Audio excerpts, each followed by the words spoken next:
whichever way you decide to break. Okay. The break, depends the person. That's fine. the breaker gets to choose pocket. All right, guys. So we've got number 1 Dan Sharlow taking on number 3 Qais Kolee for the top 15 players in Rochester, New York. This is going to be a 2-part match. The players are going to play a race to 5 in 1 pocket first, and then they're going to play a race to 15 in 9-ball pool. Joining me on this commentary a little later is going to be Paul Jacob as well. And the players are going to get started shortly. Dan Sharlow is just finishing up his warm-up. Qais Kolee is all warmed up as well. Last time I went there 5 years ago. I don't have time. You guys, Is it like safe there? Ready whenever. Yeah, go ahead. Okay. Ready. Good luck, man.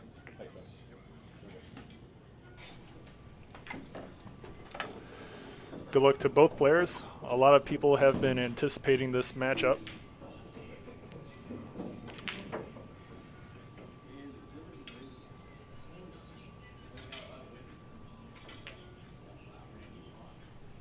Mike, just so you know, the 9-ball is 500.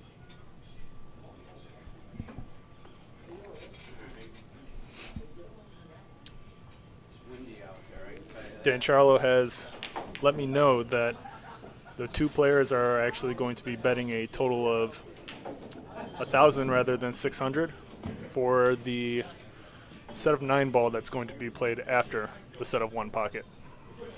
So they've upped the bet, but we are still going to be starting off with 1 pocket and 9-ball right after that. The match for 1 pocket is going to be for the number 1 spot. Regardless of the outcome, the players will play an exhibition of 9-ball after.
Dan Sharlow is going to start us off here with the break.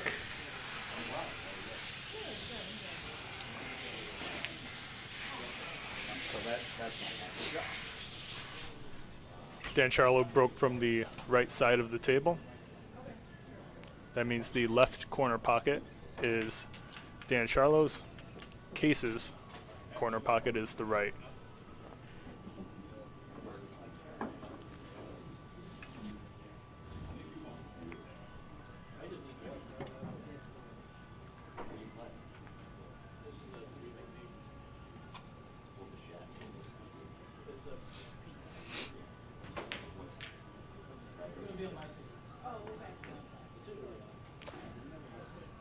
I'm actually going to see if I can label the corner pockets for our viewers here, so everyone has a better idea of who's shooting where.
And what a shot by Qais Kolee to start us off there.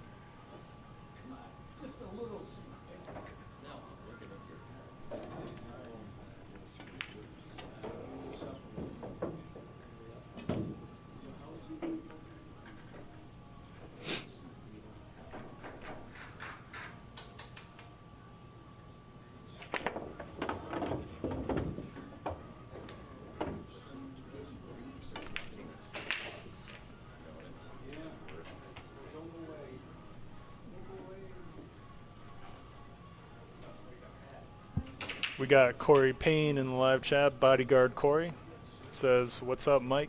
Nothing much, Cory. Good to see you on the stream.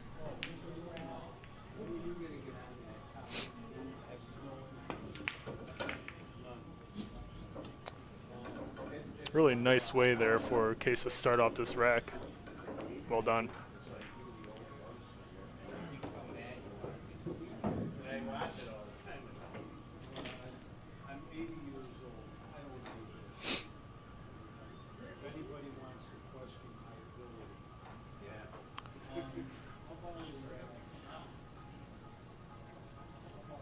Sitting at the table watching this game live is local pool player Lynn Wexler.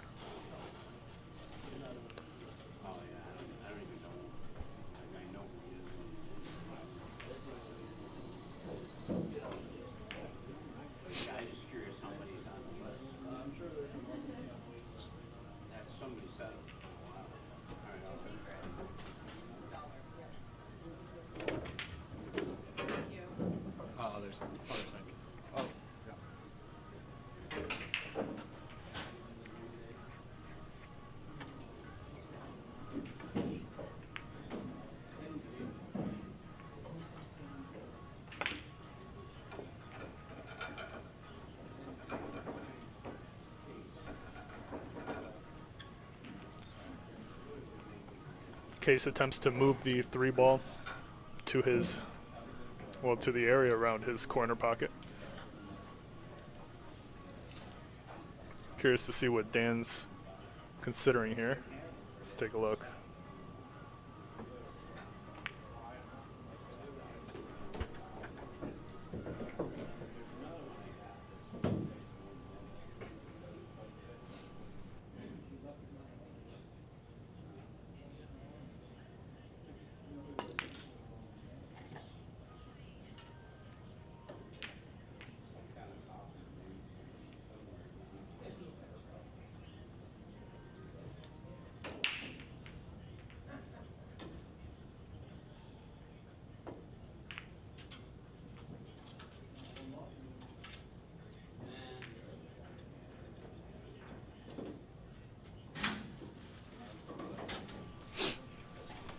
We've got Kevin Zuniga in the live chat. Says, "What up, Mike?" What's up, Kevin? You planning on coming in sometime soon? Qais goes for a kick combination on the 7 into his corner pocket. He doesn't make it. Does he leave Dan this 13 ball?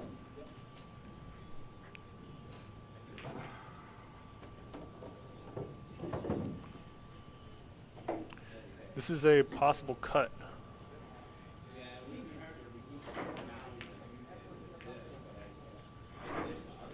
Curious to see if he'll actually go for it. It is a high-risk shot here. Could be considered bait.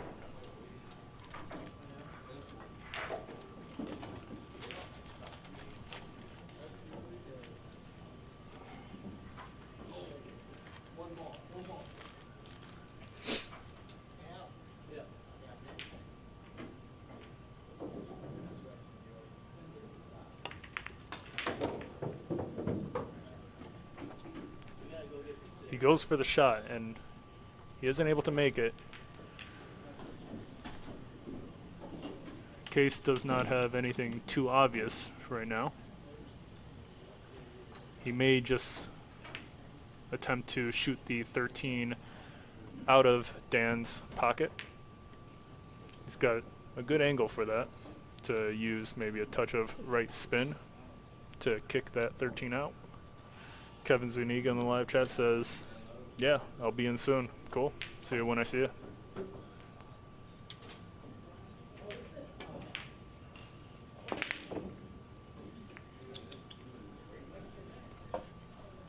Qais goes for the extremely aggressive play. Goes for a one-ball combination into his corner pocket. Tough to say if that was the right move there. High risk, high reward type of shot. Dan likely to be able to do some damage here.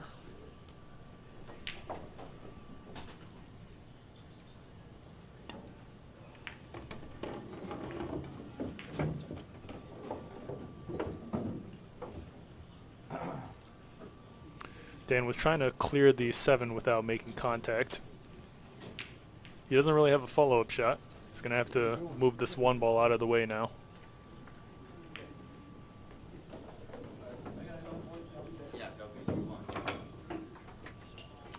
We've got Sandesh Tamang in the live chat with purple sunglasses.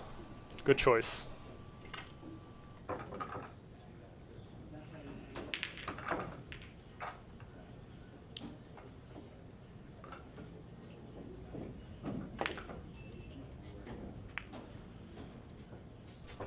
Sean Zhang in the live chat says Dan Sharlow did not do any damage there. Dan could have cleared that rack, but instead he's only been able to score with the 1 point right there.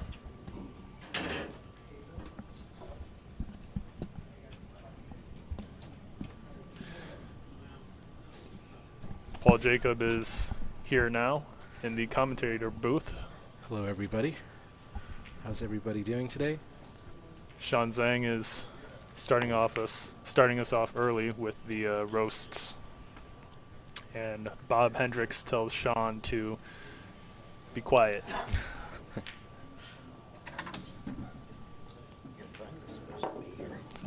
Paul, I've labeled the pockets for our viewers. Nice. So that's they a good can. touch. Yep. Sean Zhang in the live chat says, I just had curry earlier. I believe that, Sean. Mike sent me a picture. Where was this curry from? This curry was in a Chinese restaurant. Interesting choice. We didn't even go to an Indian restaurant for curry. All right. Well, Sean, that means you're probably going to be shooting really well today with the occasional bathroom break. So how's Qais doing? I know that Qais doesn't play much one pocket. How's he shooting? He doesn't play much one pocket, but he was able to make a pretty good early bank to make his 2 points there. So Dan left something open for a bank, or was this something he manufactured? It wasn't an easy bank. Okay. Qais made the shot. Has Qais been shooting pretty aggressive, or has he been? He has been, actually. Yeah. I think that's what Dan's counting on today. Rather than going for kicking Dan's ball out of his corner pocket, Qais went for a combination shot into his corner, which he missed. But it looks like he was only able to get 2 from that, right? Sean Zhang in the live chat says, I can't hear what Paul's saying. All right. Sean, can you hear me now? Curry mode activated? Curry mode activated.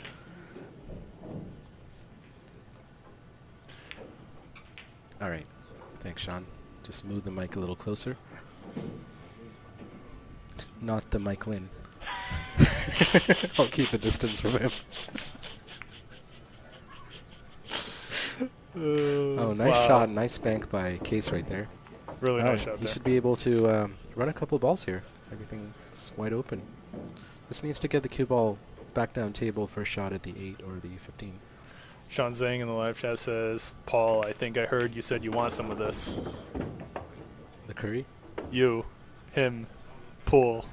Well, since you've had curry today, I should probably take you on. What kind of odds are you going to give me? What kind of spot? 9-5, I'll take it. Ooh, good cut by Qais there. Really, really well done. Score is 4-1. Qais taking an early lead. Dan Sharlow should be able to work his way back with an opportunity. And this is a race to 5, correct? For the race the number 1 spot. Yep, race to 5 in one pocket pool for the number 1 spot in the top 15 players in Rochester, New York. Yeah. I wonder if Qais is eyeing a bank shot here. I don't know if there's a path with the one ball. We've got Thomas Kosha in the live chat says, "What Dan spottin'? Dan ain't spottin'." All right, Sean says 9-6. I think I'll take that. Okay, looks like we've got another match lined up for later tonight. Sean Zhang versus Jake Paul.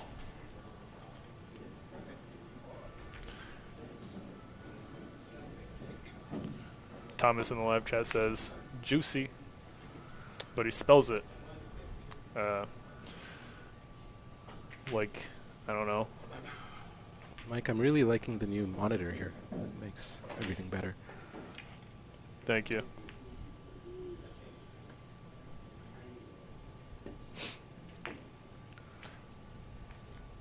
Thomas Kosha in the live chat says, just Tom gotta change. Mike takes your chats very literally, guys, so be careful what you type. I don't even know what he's saying. I'm just going to start ignoring this guy. Who is this guy? Tom Koshia. Is he a Rochester native? Local? Probably. They spell like that.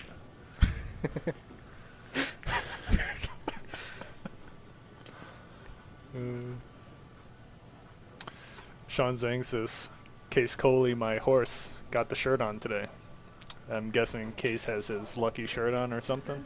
Oh, great. Is it the Chicago Bulls? It is. Chicago Bulls. Good attempt at a bank there. I don't think it's going, but he's left a shot open, the 12-ball pots very easily. So Dan should be able to amass a few points here, or a few balls. What do you think he should set up for after this 12? Probably at 6. He'll probably just screw back with a light screw, have a shot on the 6, and then hopefully get enough of an angle on the 6 to get on the 5-8 after. Cool. He should have the right angle on the 12 to not leave too much of a sharp angle on the 6. Can he stun over for the 5? Does he have enough of an angle? He might be able to stun out for the 5, but he would probably be leaving the 15 open if he misses. So knowing Dan, he'll probably play smart. Because if he screws back for the 6, it's less likely to leave Qais a shot to his pocket with the. You know what else he could do is roll the cue ball forward and play the bank on the 15. Yeah, that's another play right there. That's a good shot, but he doesn't want to leave a cut on for Qais either. You know, Dan is going to try to play two-way on everything, right? And we've got Ro in the house, our second Indian player. Ah, how are you doing, my Indian friend, my fellow Indian friend? I've never played against Ro. It's one of the few people I haven't played with. Sean Zhang says maybe I'll get some Ro too tonight, and Dan is going to roll this cue ball forward For the bank. for the bank. And with the bank, if he manages to pot it, he should be able to swing around. Most likely play the 8-ball next. Yeah, I mean it's tough to control the cue ball here. I mean if you Yeah, land on that's the true. 8-5 or anything, you'll be okay. He just wants to not leave Qais with anything if he misses the bank. Yeah. So he'll try to stay on the right side of the table. But, yeah, that was not very close. Qais does have an opportunity to cross bank this. It pots. He should be able to time it to get the cue ball out of the way. Sean Zhang in the live chat says Ro is like the ghetto version of Paul. That's quite rough there, Sean. Wonder what Ro has to say about that. I don't think it's nothing there around. Did he get a rail on that? Yeah, Yeah, he did. Rails He on did, right? 15 and they came- Did he?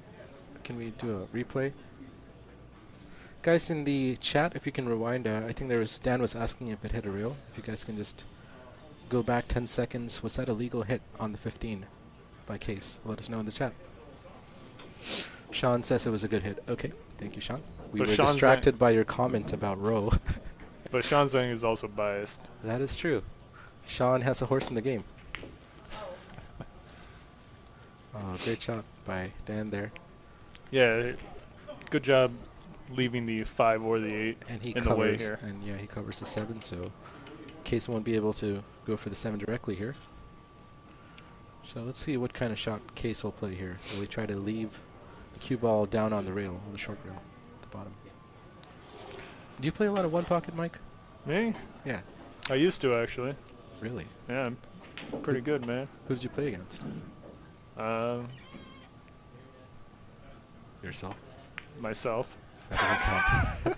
Oh, great back shot by Qais right there. Qais Kolee with quite the back shot. Thomas Kosha, our non-biased party, says it was a good hit. Thank you, Tom. Sean Zhang says, I talk a good game. Well, Sean, I'm waiting for your follow-up comment. So wait, is Ro in the chat, or I heard you Ro? say yeah? Ro went up here and shook his hand. Oh, he was here. Okay, I thought he was in the chat.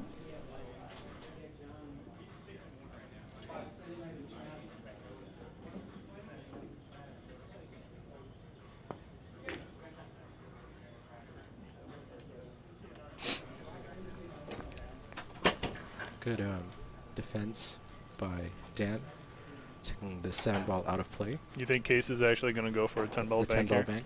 bank. Yeah, if he can get around the 6-ball, Yeah. that would be a good shot. Oh my God. Wow, he slams it in. Qais. Qais going 100% aggressive. Qais and is unbelievable right now. What a shot by Qais. Wow. you can tell Qais is a good snooker player by how easily he pots balls on a 9-foot pool table. He's really channeling his inner Michael Jordan here It's, right now. Ronnie O'Sullivan probably. Well, he's wearing Bulls. Oh. Ooh, great shot. Again. Qais isn't missing much. So Qais just needs... Oh. Oh, that Well, was that 8? Yep. Looks like I missed the ball. My bad. All right. Well, Michael Lynn dropping the ball, but that's okay. Yep. So Qais takes the first game here. Interesting. And Qais made some extremely difficult shots as Yeah. well. Qais going the very aggressive route, which is risky, but you know he's been making the balls, so you can't say anything. He's What could Dan have done different? He was really not playing bad. Just Qais was going for shots Right, and really right. just sinking them. I think Dan missed a couple of banks, which I would have expected him to make. But also, you know, early on he did have opportunities to run. Okay. You know, Yeah. and he got bad position on the 7 Right. and some other things there. So I don't think Dan has the bank open here, but he is able to take the 14 out of play for Qais here. Sean Zhang in the live chat says, that's my bull, going quicker than I expected. Does Sean have a side bet on Qais? What do you think? Yes. I know that Sean bets on everything. Yeah.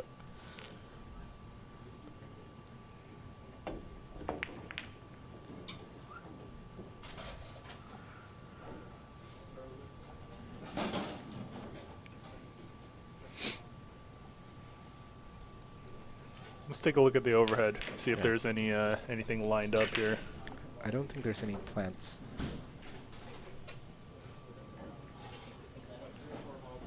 It's a good shot by Qais. Wonder what the options are here.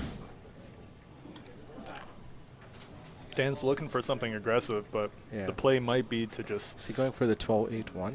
Is there a possible plant there, a 3-ball plant? Uh-oh. Oh, it looks like he sold out there. He's left the 2 open. That was a bad shot by Dan. Sean Zhang in the live chat says, good thing Qais didn't wear tight jeans today. Well, good thing Qais didn't eat curry today, too. So is Qais going to go for the breakout here? No, he's just playing for the 14. It's a breakout shot of a sort. Yeah, I thought he would Gone be into the aggressive rack. and gone into the cluster there, into the rack. But I think now that Qais has this 1-game lead, he's going to tighten up a little bit. Yeah. Because I'm pretty sure he would normally go for that 14. Right. And I'm actually surprised he didn't. Qais has 1. Yep. We got to pay attention to the score. Right. Yep. Sean Zhang, why do you say good thing Qais didn't wear skinny jeans today?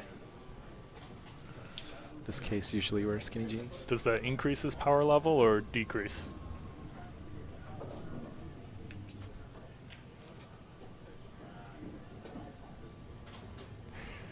Sean Zhang says Qais has more airflow. Guys, ventilation is important.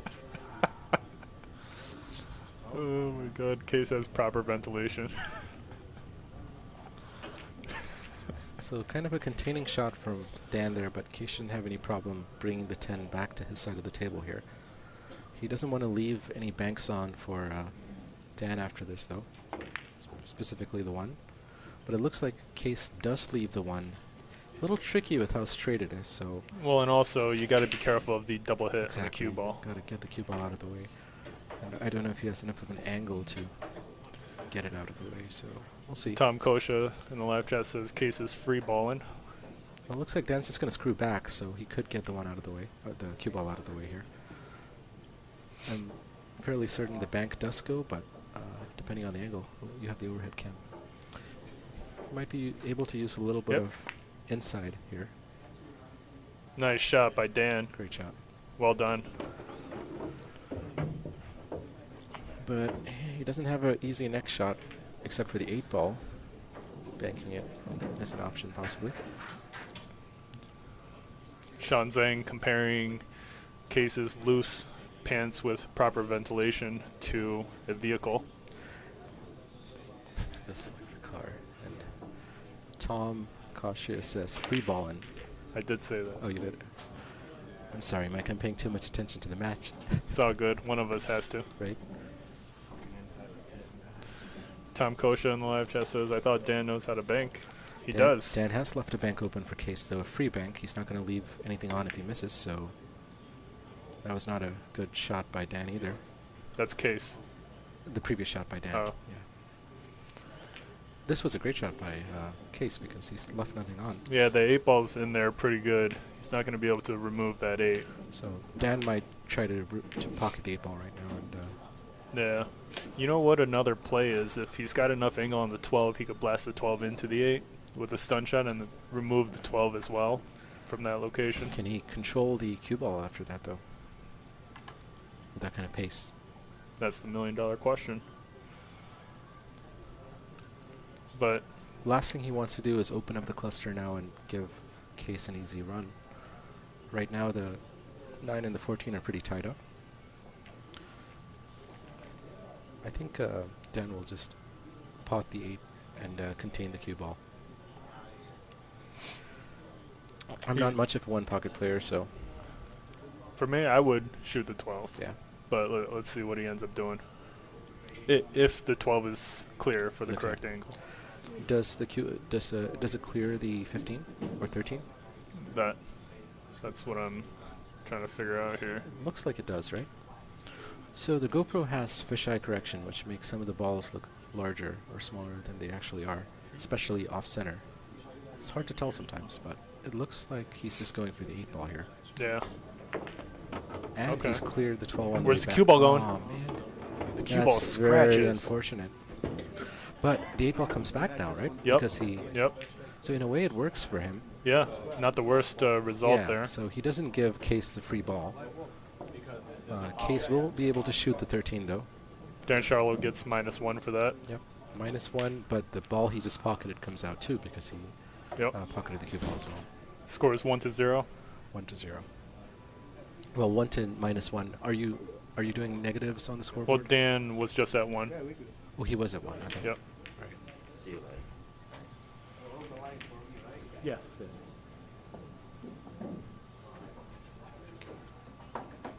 So, is Qais going to try to...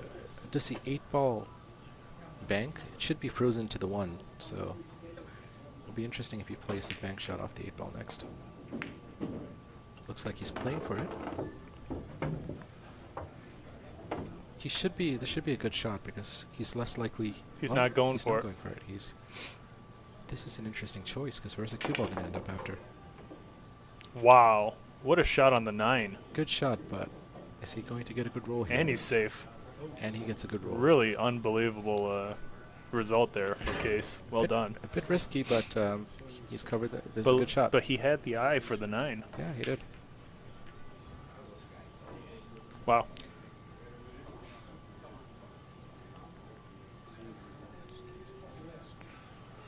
Dan choosing to play safe by just slow rolling that cue ball. Sean Zhang in the live chat says, I call that the Habibi shot. Well, it sounds like your Habibi gets to shoot again now. So is Qais Sean's Habibi? He is. I can tell.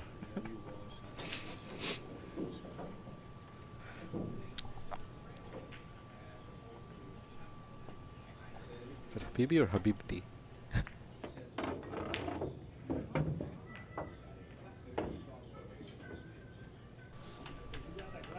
Was that Ro? Ro just said hi to us in the commentator booth. He looks different. I've never seen him with the beard and stuff. That's a regular Ro. Oh, really? Okay. Yeah, Ro just shook our hands in the commentary booth, and Sean Zhang wants to know, how do you say Habibi in Indian? Indian. Okay. I don't speak Indian. AKA Hindi. Oh, I don't speak Hindi either, actually. AKA Indian. Well, I don't think anyone speaks Indian because such a language does not exist, Sean. Hindi, I don't know. I don't really know Hindi. I speak a different language. Honestly, Habibi sounds Indian enough. Just keep it. Habibi. Yeah. Habibi.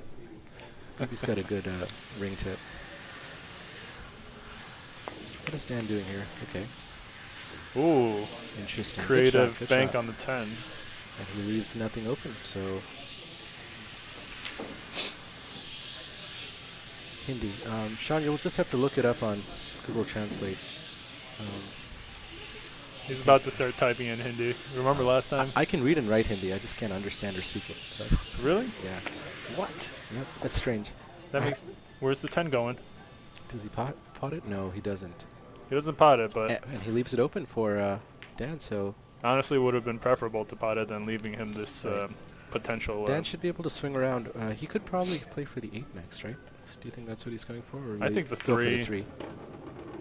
Oh, Well, it looks like let's he's holding for the 8. Let's take a look at the overhead. See what Pretty kind sure of the shot 8 he's passes, got. yeah. It does. He'll be nudging the 4 likely too, right? After. So I don't know what his next shot will be, but is he going to power this through, or is he just going to go for the 8 ball? And yep, He just wants to make the shot. he And, covers the pocket, which is almost as good. Yep. Curious to see if Qais is going to try to follow this 8 ball in. And take and lose a point. Yep. Just, is there any advantage for him doing that? Versus Well, it's giving- just so he doesn't get. Dan doesn't get the But 2. then he'll also lose 1, so I don't know. If Depends there's- on what kind of game he wants to play, I guess. But he's going to just pop the 8. Dan with 2 scores 2-2. And yeah, there's no pot open for Dan, so Sean Zhang in the live chat says Habibi in Indian. what does it say? What is it? Priya. Okay, so Priya? Priya means my loved one, I guess. Okay. Yeah, Okay, my Priya. Priya. Okay. Funnily enough, it means the same thing in my language too.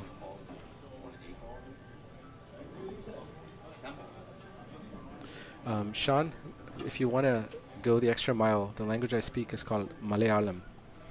So if you want to find out what it means in Malayalam, I'd be impressed. Sean Zhang says I will now be referring to Paul Jacob as Priya. You're making me blush, Sean. But you wouldn't be able to tell.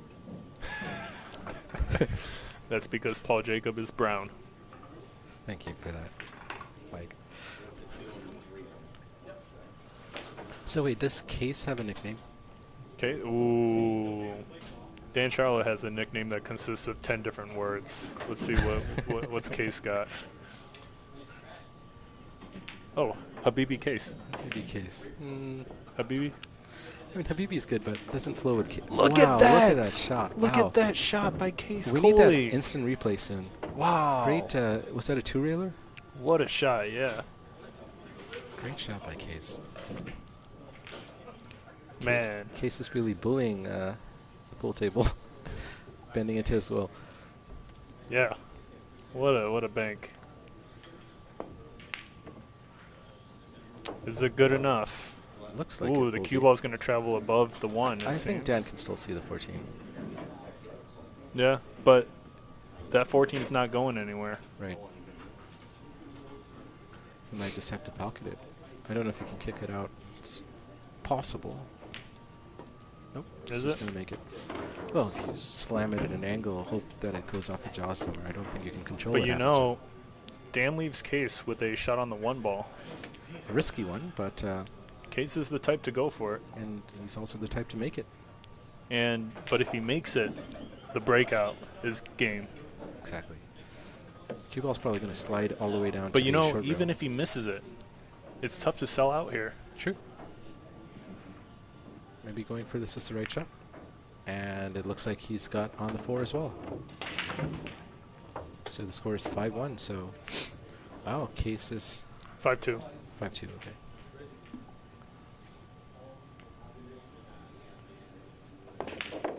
Man, Qais is really, really not a problem. stroking. That's a snooker stroke if I've ever seen one. Sean Zhang said that shot on the 1 was a free shot, and yeah, it was. He's eyeing Does ace. Sean play one pocket? Everyone can play one pocket if you're I good mean, enough. Sure, but That's what I mean. Like, Yeah. Sean doesn't really play it, but he's good enough to where he can. right, they can play against a regular player, but can they play against a good one pocket player and win consistently? Wow, so that was Good 8. night. Wow. How are we? What are we missing here? Did we miss a ball? Yeah. Are they playing with a spot? No. No, right? no way.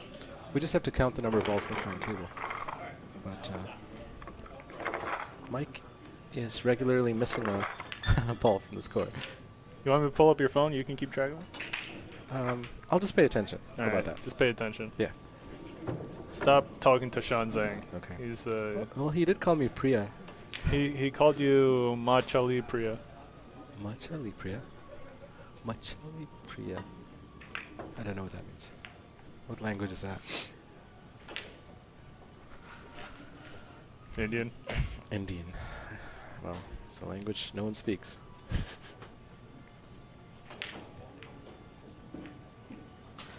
I only speak American. I speak that too. Yeah. American. America.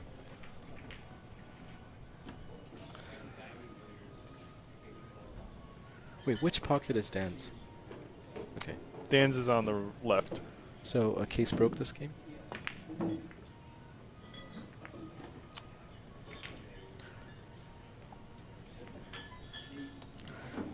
Does a 13 pot cross bank? And if he does, he might be able to bring the cue ball round table.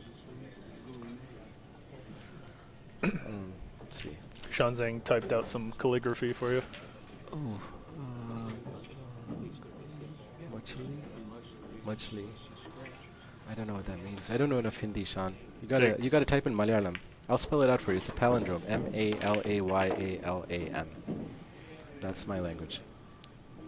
Jake Paul does not know what you're talking about, Yep. Sean. Ooh, Sean Zhang Sean says Qais is in trouble now. Dan Sharlow just pulled up his pants. Less airflow for Dan now.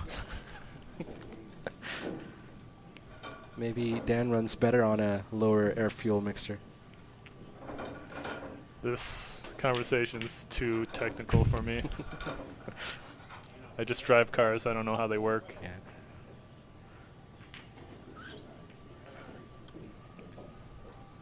Bit of a containing shot by Dan there. Yeah, pretty good roll onto the 10 ball there by Dan.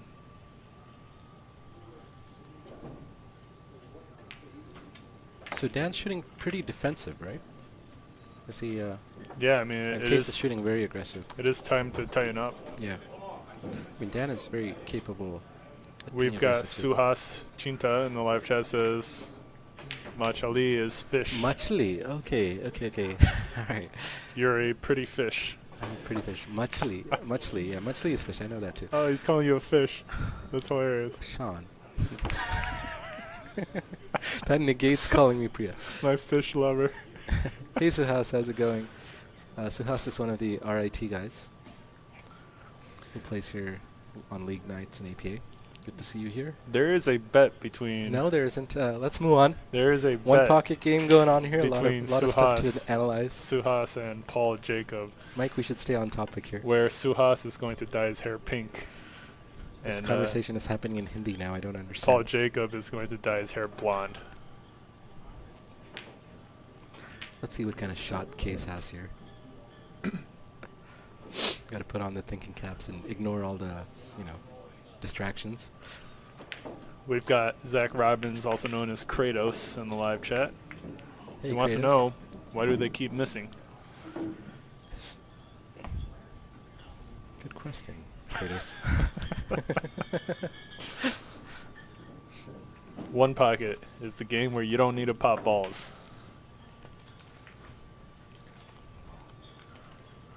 I wonder, is that why it's more popular with a lot of much older players? Because you don't need to pop balls? Yeah, I mean, it's more strategic, and I guess you could, the older you get, when your eyesight suffers a bit, potting ability goes down. Yeah. I'm not sure.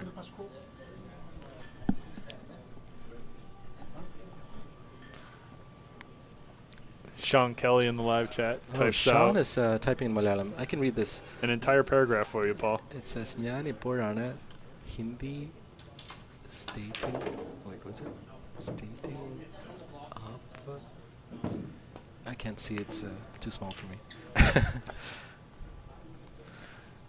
Sorry, Sean. Too small. Install ചെയ്ത് അതിൻ്റെ പേര് connecting dots. എന്നാണ്. So it says, I just installed the Hindi stating app called Connect the Dots. Dating app? I don't know what he's talking about. I mean, it translates, but it doesn't make too much sense. See how easily we get distracted? We're not even paying attention to this. Well, it's one pocket. There's not a lot happening, right? Well, Qais has an early 2-0 lead against Dan. Yeah.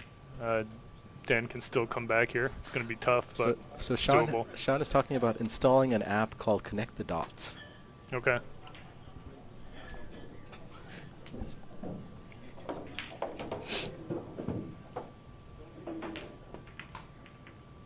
I'm going to go out and just double check the score. Okay. Make sure We probably... let's just count the balls on the table. If it's 15, we know that no one scored anything. 4, 6, 7, 8, 9, 10, 11, 12. Yeah, it's 0-0. All the balls are on the table. So unless one of them has a -1, I don't think so. So we can go back to the more important part of this, which is Suhas Chinta in the live chat says, I'm still open to dyeing my hair pink if Mike can convince Paul to dye his hair blonde. So Dan has a shot on the 3-ball here. Paul don't want no smoke, Suhas. You don't want no smoke. So Dan with a good opportunity here, but looks like he's 6-3. 6-3. He's looking at the 113 combination. There's a massive mess on the right rail, on the long rail. For Yeah. You know, if Dan. Qais can get one breakout shot into that, though, it's going to be tough. And I think Dan wants to avoid breaking it out for him. I mean, this cue ball could go into the 4, Yeah. which could break out the cluster. Depends on how he hits it. Good shot. Well, he just misses it, so Dan's not quite able to pocket. Curious to see if Qais has a way to actually remove this 13 here. No, doesn't look like it. Oh, he tries to wobble it back out. So Dan left with not much of a shot here. He could possibly do a back cut on the 1, but that would send the 10 towards the cluster. I don't think it would be a good shot defense-wise. Score is 2-0. Dan Sharlow in the lead. That's right. Sean Kelly in the live chat says Mike still has the hair dye at the pool hall, so just come down Suhas and we'll make it happen. I'm very glad Suhas doesn't have a car. I am willing to pay for the Uber for Suhas to get over here. Interesting shot by Dan. He pockets the 8-ball, right? Yep. It's going to get spotted. Does Qais have a strategy here? I would try to address this cluster and leave the cue ball tough. Yeah. And that is not a good roll for Qais. So Dan has an opportunity to pocket the 8-ball here and hold the cue ball on the right side of the table.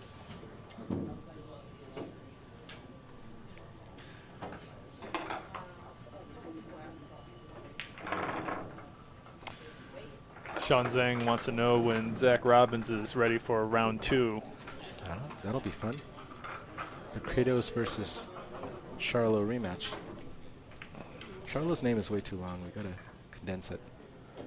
Sharlow? Dan's nickname. Oh.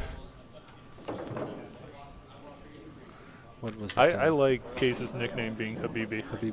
Habibi Qais. It doesn't flow the best, but like he It suits looks him. like Habibi. You He's know, Habibi. he looks like a Habibi. Suhas Chinta says, I can come in an hour if Paul is ready. We can live stream it. Suhas only travels if you pick him up in your McLaren. Done. Done. Whatever we need to make this happen, Paul. I think you can pull off blonde. No comment.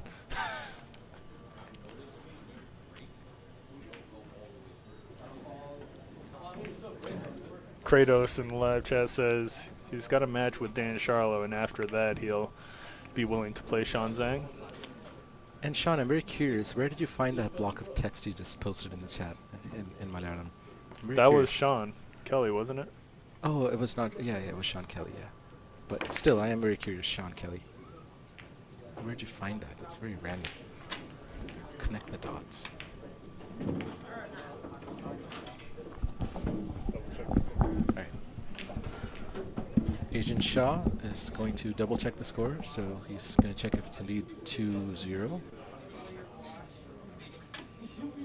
And it looks like it should be because there's 13 balls on the table. Only 2 have been pocketed, and both have been pocketed into Dan's pocket.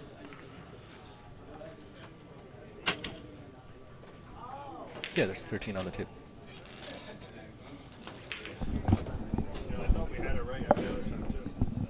Yeah. Do you think it would make sense to pan the camera down so we could include the what is it, the rack for the balls as well? Qais tries to open up that cluster there, but leaves Dan with a good shot on the 12. Dan should be able to make this, and Dan is shooting a bit hampered by the 2 and 10, so it does add a little bit of difficulty to the shot. but good thing he needs to shoot this with top Yeah. anyways, Yep. for the cue ball to roll between the 4 and the 5, back up He the will table. get a lot more throw from this kind of elevation, so not easy necessarily, but He doesn't really go for the position. Just he the just pot. focuses on potting the ball. Those kind of pots are tricky, honestly. I think. Yeah. They may look easy, but when you're elevated like that, you need to account for the throw you get.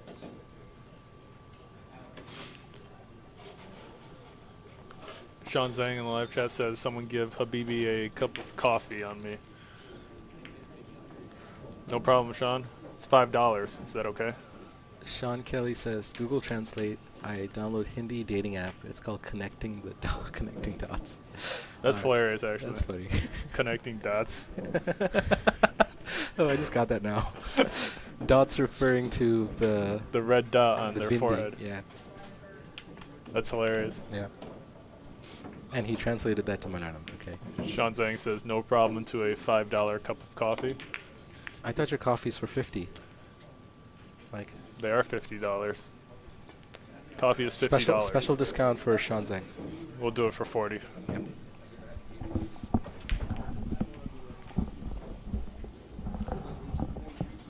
I don't think Qais needs coffee though.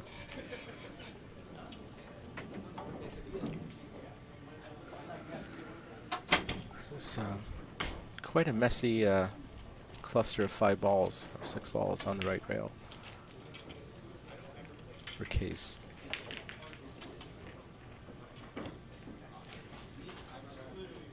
There are 6 balls out in the open, but everything else is pretty tied up.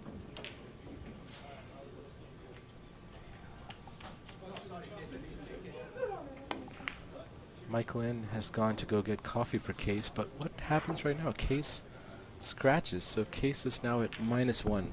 We'll mark that.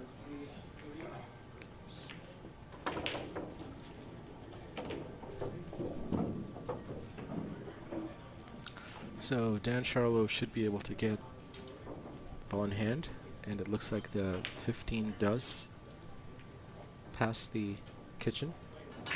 Let's see what the overhead looks like. Yeah, so he should be able to shoot at the 15, but the angle he has is kind of awkward.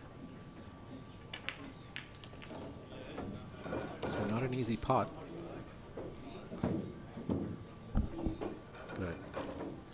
seems to be going for it.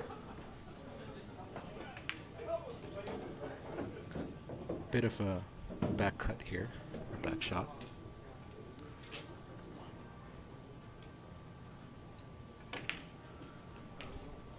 So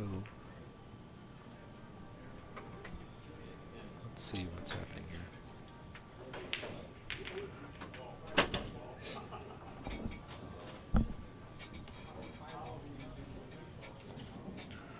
Key shot for Dan here. So Qais is at -1 here. yes, Qais just scratched on the previous shot.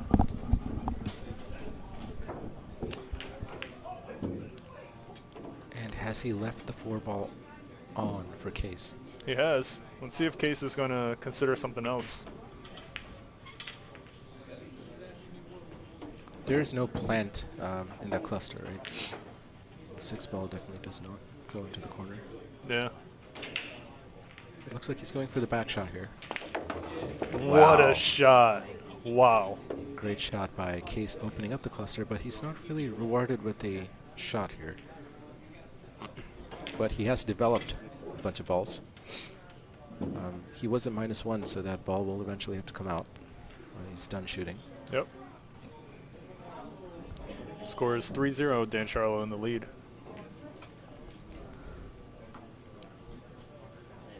Dan doing the goldfish move on the left. What was that?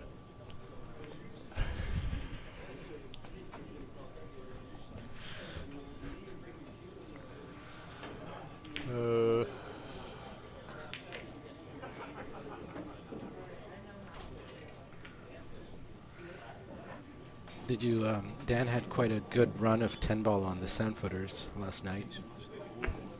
Yeah, I heard. It was quite a crazy I heard run. he hit like 4 or 5 consecutive. Yeah, the kicks and difficult shots, four-railers yep. and yep. And then And he won the tournament too, right? he did, yes. Yeah, congratulations to Dan for winning our Friday night tournament in style. Yes, Really well He's done. posted the video on his Facebook for you guys to check out. Quite a run. Very cool. He was definitely bullying the sound footers.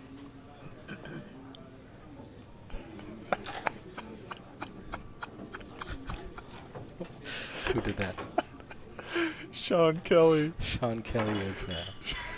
Sean Kelly. He's troublemaker, Sean. It's not Ted Beach. Sean Kelly creates way more trouble than Ted Beach. Sean Kelly has sent me a picture of Paul Jacob being blonde. That is the funniest thing. That's traumatizing. Where's Sean Zhang here?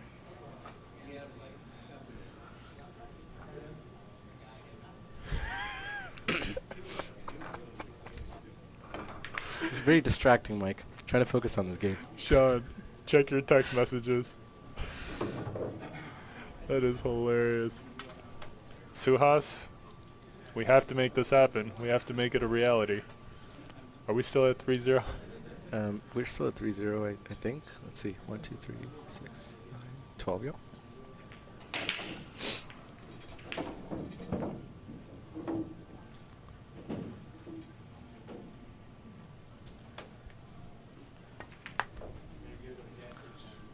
And both players are going to start playing a pretty slow game here.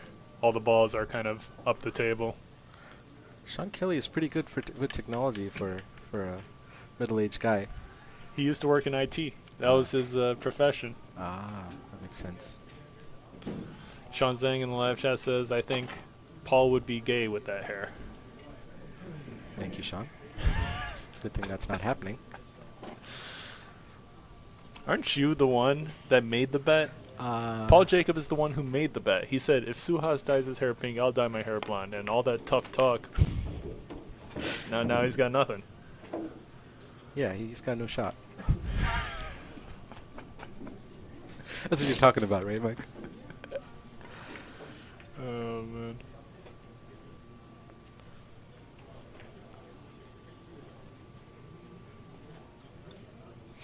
Qais is going to really have to work pretty hard to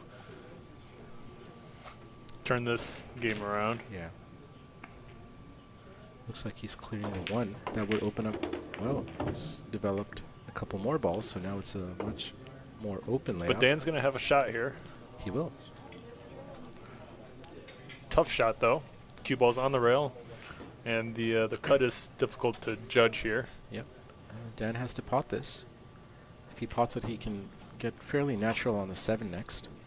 But just by rolling it.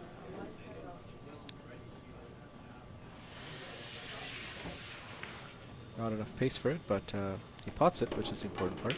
He sinks it. Nice shot. Dan with a 4-point lead in this third rack of 1 pocket. Well done.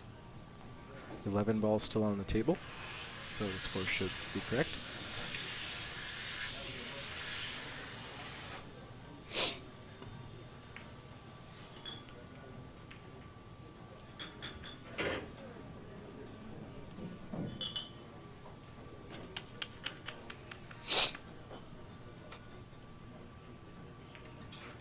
Qais really has no easy way to come back into this. Really just one good shot required, because everything else is pretty open, but... yeah, but look at this. oh, that's not a good shot. He leaves the 1 ball open for Dan. Yeah, Dan's going to... well, he should be able to make this one with position on the 7. Right. Just I think roll he's this. just going to roll it into the 8, the cue ball, to hold.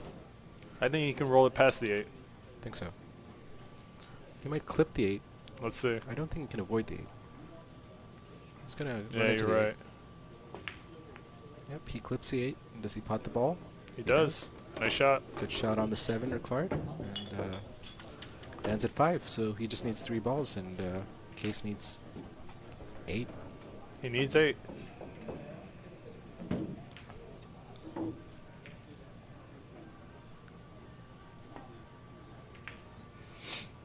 Another good shot by Dan. Yeah, Dan's shooting really well. Dan should be the favorite for this match now. There's less of a chance for this game. Yeah, for Qais in this game. Nice part about this is if he makes the 11, he should be able to fall on the 15 pretty naturally. Right. Just regular forward. But his focus will be on making the 11. Kratos in the live chat wants to know, is Qais frustrated? I don't think so. I think you're frustrated, Kratos. Dan doesn't get enough pace to get the ideal angle on the 15. It still cuts, but let's see if he does that or just goes for something else. He's got to go for the cut. Yeah. And Dan is at 7, so he's got a big advantage. He might take the more aggressive shot here. Sean Zhang in the live chat wants to know where's Qais's coffee, and I turn the machine on. It takes 20 minutes to get ready. Chill out, Sean.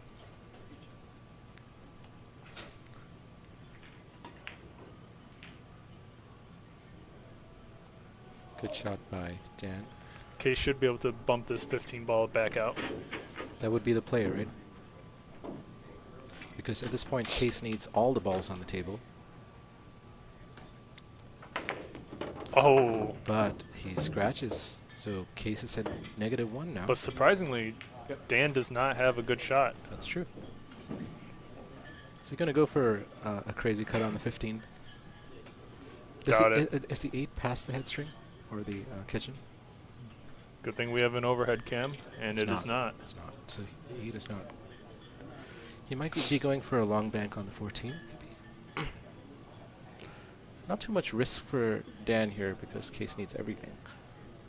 While Dan only needs 1, and Qais is also -1, so Qais needs everything plus 1. He is going for that thin cut here. Yeah, on the 15. Oh, he went for the 2-rail doubled. bank. Oh, wow, and he almost gets pretty makes close. it. Pretty close. Really good attempt there. But he's left a bank open. No easy shot. No easy shot. I mean, this is not that hard, honestly. This is a doable bank. And he'll have natural shape on the right side of the table, but it's tricky. You need to use a little bit of gearing to bend it enough, because if you hit it with top, it's going to bend in. So Kratos in the live chat says he's not frustrated. He's chilling. But he sounds a bit frustrated to me. yeah, Kratos, yeah. Kratos wears a look of perpetual frustration, at least in Yeah. God of War. Especially on like where his brows are. Yeah. They're just always frustrated. And Sean Zhang wants me to get Qais some instant coffee. What do you think this is, McDonald's?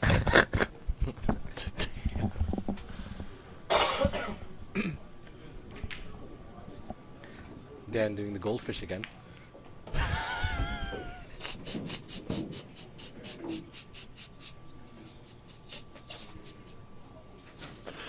That's hilarious. Let me go check on this coffee.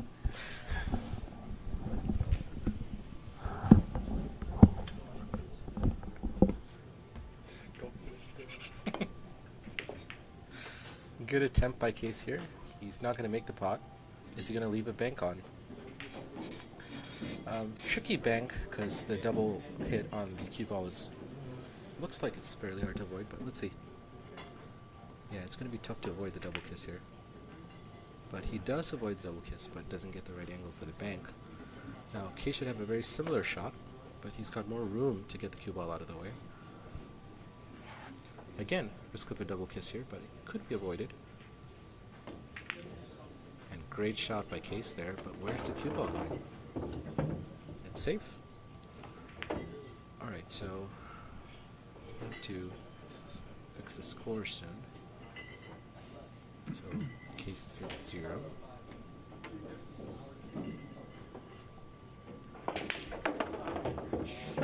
And 1 now. 6 balls on the table. 1 ball will come back out after this inning. So Qais will need everything on the table plus the one that comes out.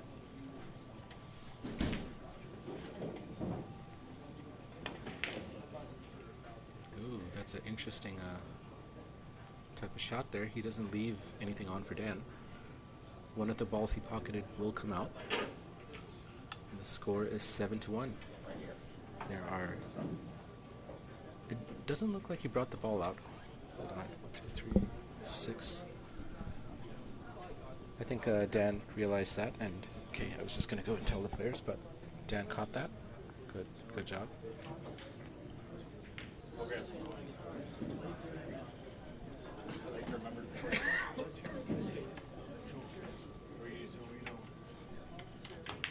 So Dan with a possible game-winning shot here on the 5. If he pots it, it's over for Qais for this set, or for this frame.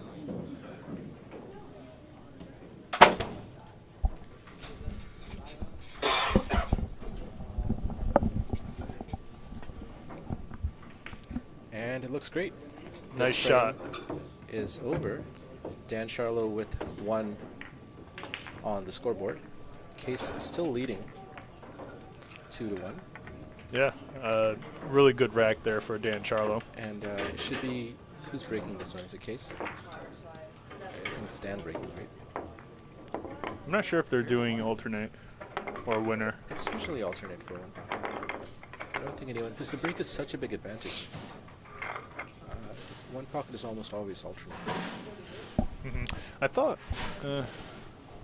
Dan. Well, No, Qais broke the last one. Yeah. Yeah. So let's see which side. Oh, it is. I'm wrong. So it is Qais's. Oh boy. Sean is going to give me nightmares. Sean Kelly. Sean Kelly sent me blonde Paul with long hair. That's not blonde though. That's light brown. Oh, it's light brown. Okay. So now Qais's pocket is going to be on the left. So Yep. we'll Switch him around. switch him.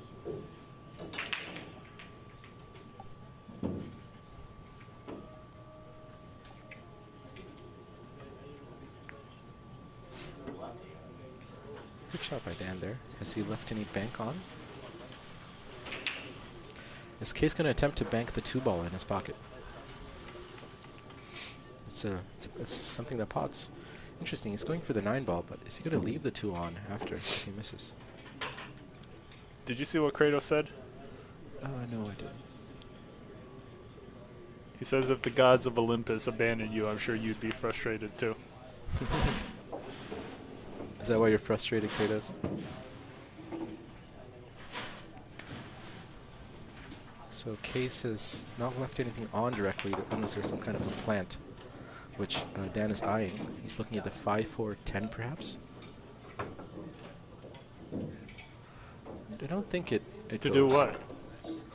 Oh, sorry, that's Qais's pocket on the left, Yeah. right? Okay, never mind. Yeah. Incorrect. Assumption by me. So what is Dan doing? Is he going to try to leave the cue ball in the pack? Something has to hit a rail, so he'll need enough pace for that if he's doing that. And going into the rack would also push more of the balls towards Qais's pocket, so I doubt he'd do that. What is the play here? Do you think a kick on the 10 is the right play? Let's see. In general, in one pocket, kicks are not usually pursued. It's risky. Yeah. Kick is risky. It's tough to say here. He's going to try to leave the cue ball behind the rack. Oh no, he's going for the... He fouls. So Dan is at -1 now. Thank you, Paul.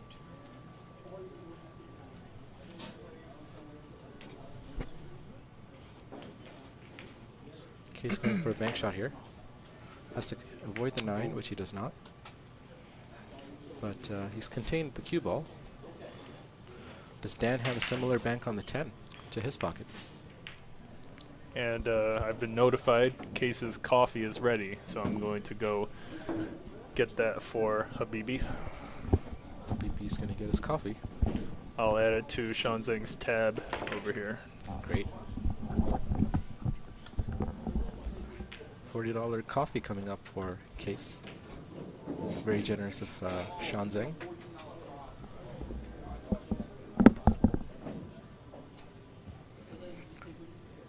So Kratos says that he's played every God of War since the PlayStation Portable.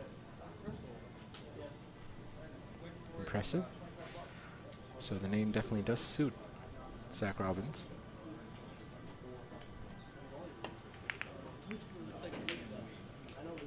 Dan with another defensive shot there, leaving not much for Qais. Wonder if this is one of those games where all the balls are going to end up towards the top of the table. Depends on how defensive Qais wants to be. Is Qais eyeing a kick or something like that here?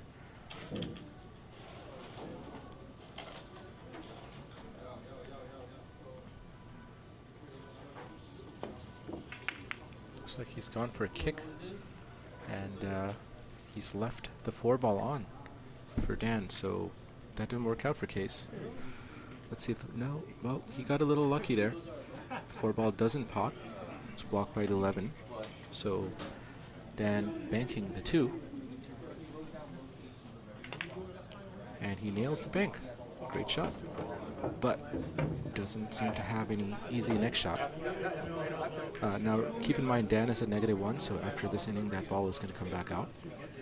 And at first glance, it doesn't really look like he has any kind of pot on right now. The 4 is frozen to the 11.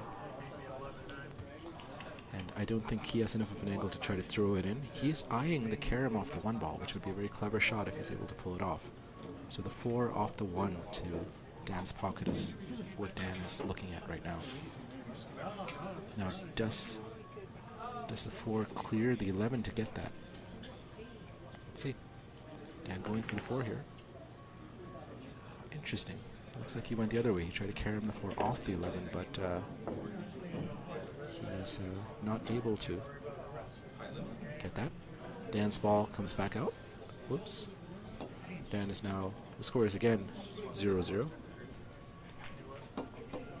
There should be 15 balls on the table.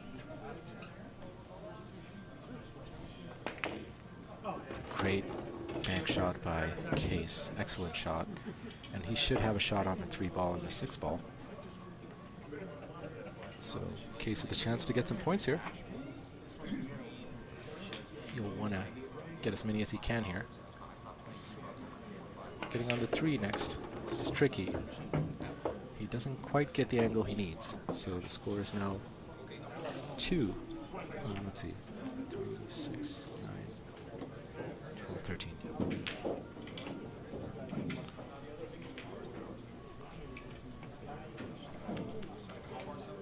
Qais is 2 balls. Needs 6 more. he wasn't quite able to start out enough to get on the 3 ball in the same pocket. It was a bit of a tight zone, and he underhit it. Very easy to overhit it. But it looks like he's eyeing the bank of the 9 ball, possibly.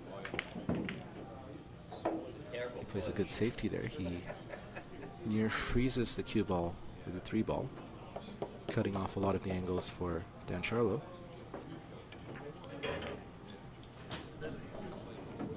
What does Dan have here?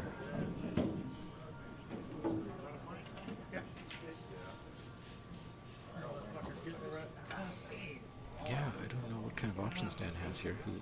He's just going to try to contain the cue ball, leave it on the short rail most likely, to where Qais will not have a shot. Zach Robbins has double banked the 4. I don't see how that's possible from this angle. Sean Kelly says, our $40 coffee comes in a shot glass. Wow, fancy. Is this one of the Kopi Luwak coffees that comes from Fox's Poop?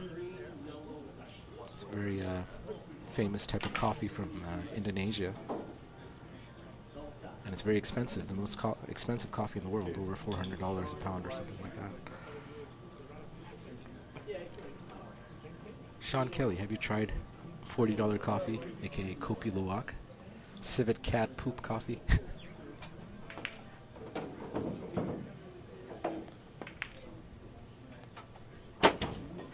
Another great shot by Qais.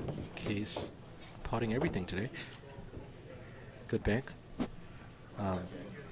The back cut of the 9 doesn't seem like it's available. He might be going for a cross bank. I don't think he's going for a cross bank. The 9. No back shot. No back shot. So let's see what Qais does here. Tries to create some distance, but has he left anything on? The back shot of the 11 is a possibility. Risky though. Yeah, Dan's not going to go for that shot. Risky because if he misses, he will be leaving balls on for Dan. Score is 3-0, so there should be 12 balls on the table. Suhas says civet coffee. I was talking to What's Chad civet? about $400 coffee, very expensive coffee. It's called Kopi Luwak from Indonesia. And a civet cat eats berries and poops them, and its digestive enzymes apparently enrich the flavor of the coffee. And that coffee is the world's most expensive coffee, in very high demand, and it sells for over $400 a pound. Yeah, did anyone understand any of that? Mike, you've never had fox poop coffee? It's not a fox, but close enough. No, we only carry $40 cups of coffee here. We're not that high end. Yeah.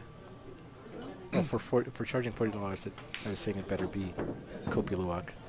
Yeah, well, these coffee beans came out of my ass. Well, that'll do it too. Lincat coffee. Livet coffee.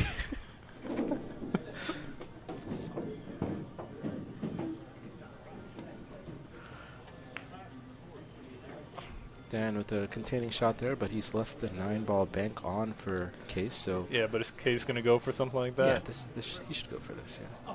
Where does he need to leave the cue ball to not give Dan the 11? He'll try to play for the 14 off the... create distance, obviously. Wow.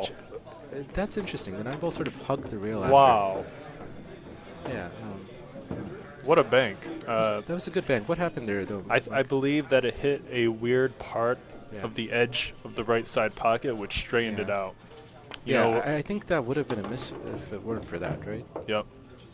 Yeah, he definitely hit it too sharp, but the edge of that side pocket straightened out the shot. He got a fortunate roll there to pot it, but now he should be able to pot the 11-2. 6. 10 balls on the table, so he has 5, right? And if he makes this, he'll just need 2 more. And he should... Does he have a shot now? Does he have the 14? That's the question. Does he have the 10? He doesn't have the...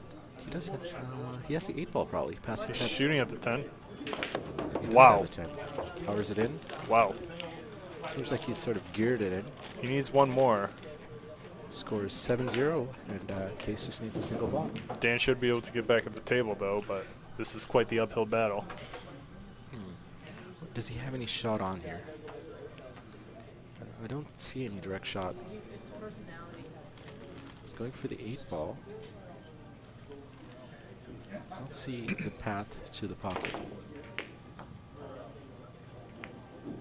Looks like he's left the 15 on. I think the 15 pops. Does it? Or is he going for the 13? No, he pots the 15. Dan Nice gets his shot. first ball on the board. Well, he's But got he a needs, he good, needs everything. Dan needs everything on the table to take this. and it's going to be tough here to not leave a shot for Qais. But he does a pretty good job of it. Is Qais actually considering a cut on the 3? Thin cut on the 3. It's makeable. What's going on here? You're the only one. So Dan has 1. Qais is 7. Qais just needs a single ball to win this frame. Let's look at this angle here. Thin cut, but makeable. Very precise cut required. And even if he gets close, then that puts the That pressure puts on a lot of Dan pressure on Dan. to finish it out. Yeah, you But need a pure cut here. if Qais misses the 3, Dan is likely to be able to at least run a good amount. Yep. What's he going for? Interesting. He's going for a 2-3 railer on the 12. But he hits a 13. And he's left a cluster, which is good, because that makes the run out much harder for Dan. But Dan certainly has an option here. He can... I don't see how he's going to make position here for something. is he going to play a combo? I would go for the 7-6. You kind of have to at this point. Yeah. You mean Or the not the 7, 7-14. My 14, bad. yeah. Michael Lin with Asian eyes, or Asian Shaw eyes, can't distinguish solids from stripes. I'm Chinese. Eagle Eyes 2.0. Sean Kelly lets me know that there's one more photo on my phone. Don't show it to me. Sean, why No, you do it's this? me, blonde. Oh, okay. That's funny. That's a good one, Sean. I approve. I disapprove. Thank you, Sean. So, looks like Dan is eyeing the combo in the 7-14 and try to get a breakout on the 3-12, 13 cluster at the same time. This would be an amazing shot if he can land Because this. he should be able to get the breakout quite naturally. This it's done. A little follow even maybe. But it's challenging. It's quite a sharp back shot. The pocket is a big pocket because of the 14, but it's still not easy. Dan But you trying don't. There's nothing else to go for. That's- You got to go for the well, 7. He's going the safer route, but Dan needs to be aggressive if he wants a chance here. But let's see. He's trying to grind this one out. Uh-oh. Well, he can go for a bank and break out the cluster. But that may not work Cheap towards his benefit. That's true. Risky shot, but it looks like that's what he's going for. No, I think he's just going to leave the cue ball down. Okay. Yep. Dan going for the safe defensive option. He's at 2. Qais just needs a single ball to go up 3-1, which is over halfway in this race to 5. Yeah, pretty significant. This is a really important game here. Does he have any shot here? What is he doing here? Just skimming off the 12. Cutting out options for Dan Sharlow, leaving him on the rail, which is a bonus, or at least close to the rail. Dan with a back shot available here. No, he's looking at the 5, so let's see. Again, a containing safety by Dan. I wonder if Qais is going to go for another 3-railer here. He's going to go for something because there's a lot of different shots you can shoot that The won't 5, leave Dan with there's much. he's going for the 7 3-railer, looks like. Now, Qais has to be careful not to scratch because he doesn't want to lay off the pressure of that single ball. Yeah. If Qais gets to 6, Dan will have a better chance. So. Qais takes a sip of his $40 coffee. That came out of somewhere, according to Michael Lin. Oh my god. What's the play here? Does Dan pocket the 7 or no?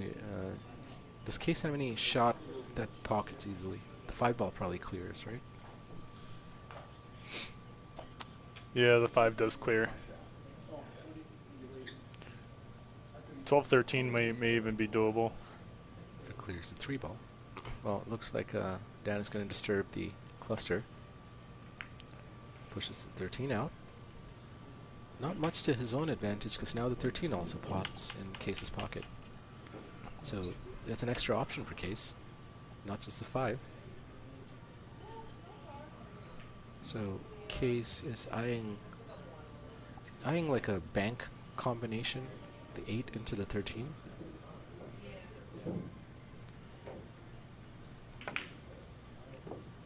Looks like he Oh! And wow, what a shot. It looks very close. He makes it. He makes... Look at that bank combination, 8 Wow. to 13. Wow. What a bank combination by Qais. Really well done. Great The score shot is by now... Qais. Very accurate bank. Good point. It was a great shot. Yeah, the score is now 3-1. Qais is pulling ahead here. Qais with an extremely aggressive shooting style, but with results. Dan Jeez. playing very defensively. I can't believe Qais made that. Dan hasn't had any chance to attack in this frame. That's because Qais is so aggressive right Yeah. now. I think Dan was counting on Qais to be very aggressive and make mistakes that leave him open, but Qais has done a pretty good job of being aggressive while Not making mistakes. Not leaving too many easy runs for Dan. So Qais is smiling, sitting there texting. Looks like Qais is texting his Habibi now. Sean Zhang, what did you just tell him? He sent him like a lot of hearts and kissy faces. kissy faces. Yeah. Take a sip of the coffee. No. Sean Zhang telling Qais about the $40 coffee he just bought him. Yeah. I guess the players are taking a short break. Yeah, Dan Sharlow's taking a quick bathroom break, and we'll be right back with the action.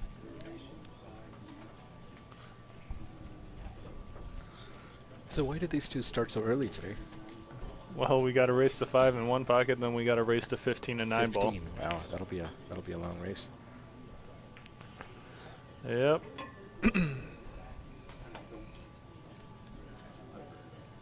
Dan really needs to win this next rack of one pocket if he wants to stay in this set.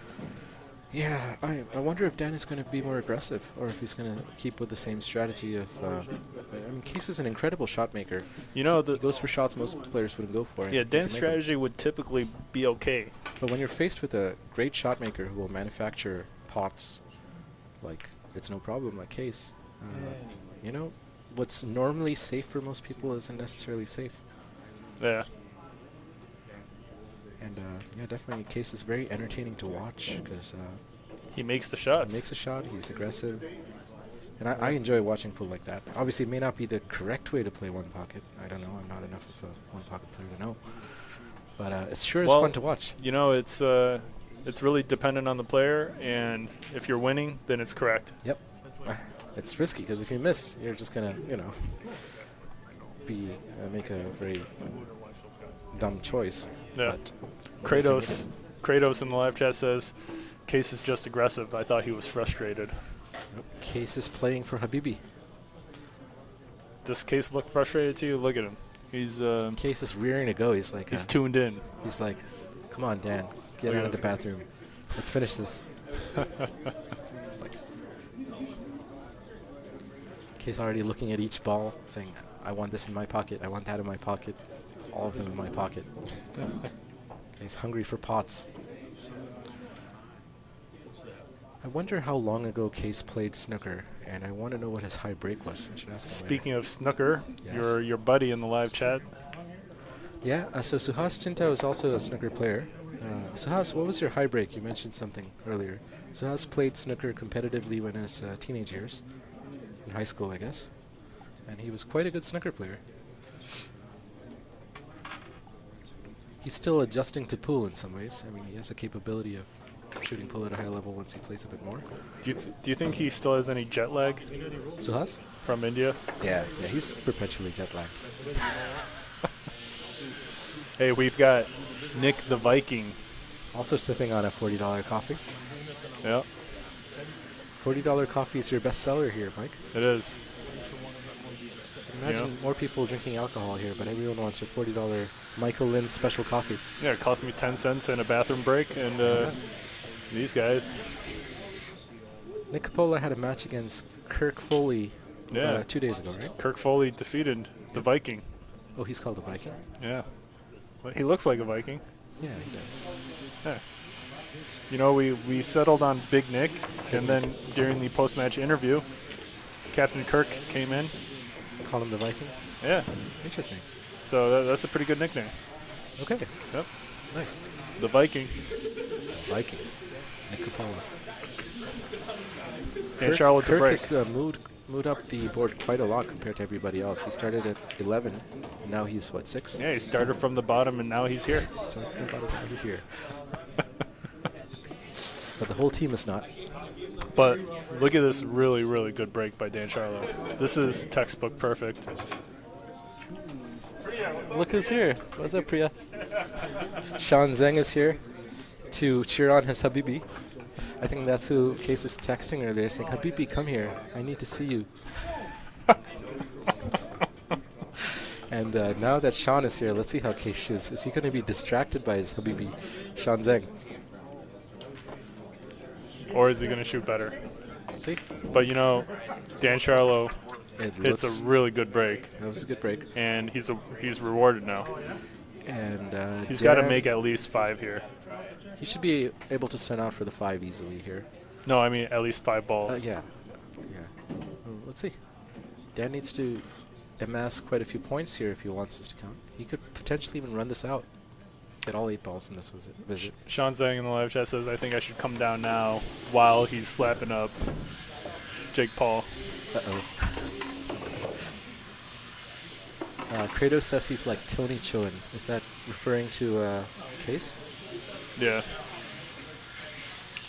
Kyron Wilson about to lose in the Crucible.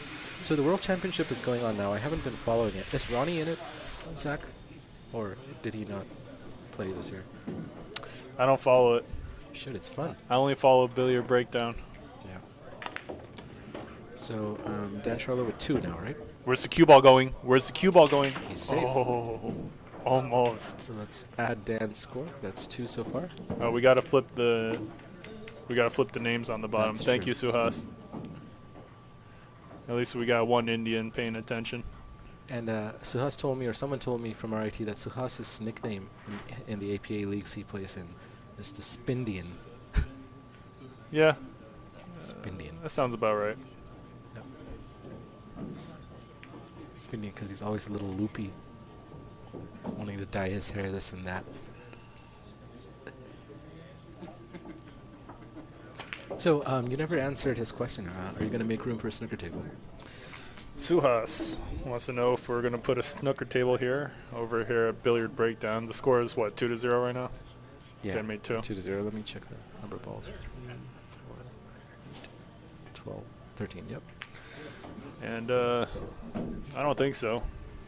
Yeah. You know what's funny is I went to King's Billiards today. You went today. Yeah, with Sean Zhang. How's the cloth there? Is it still torn up?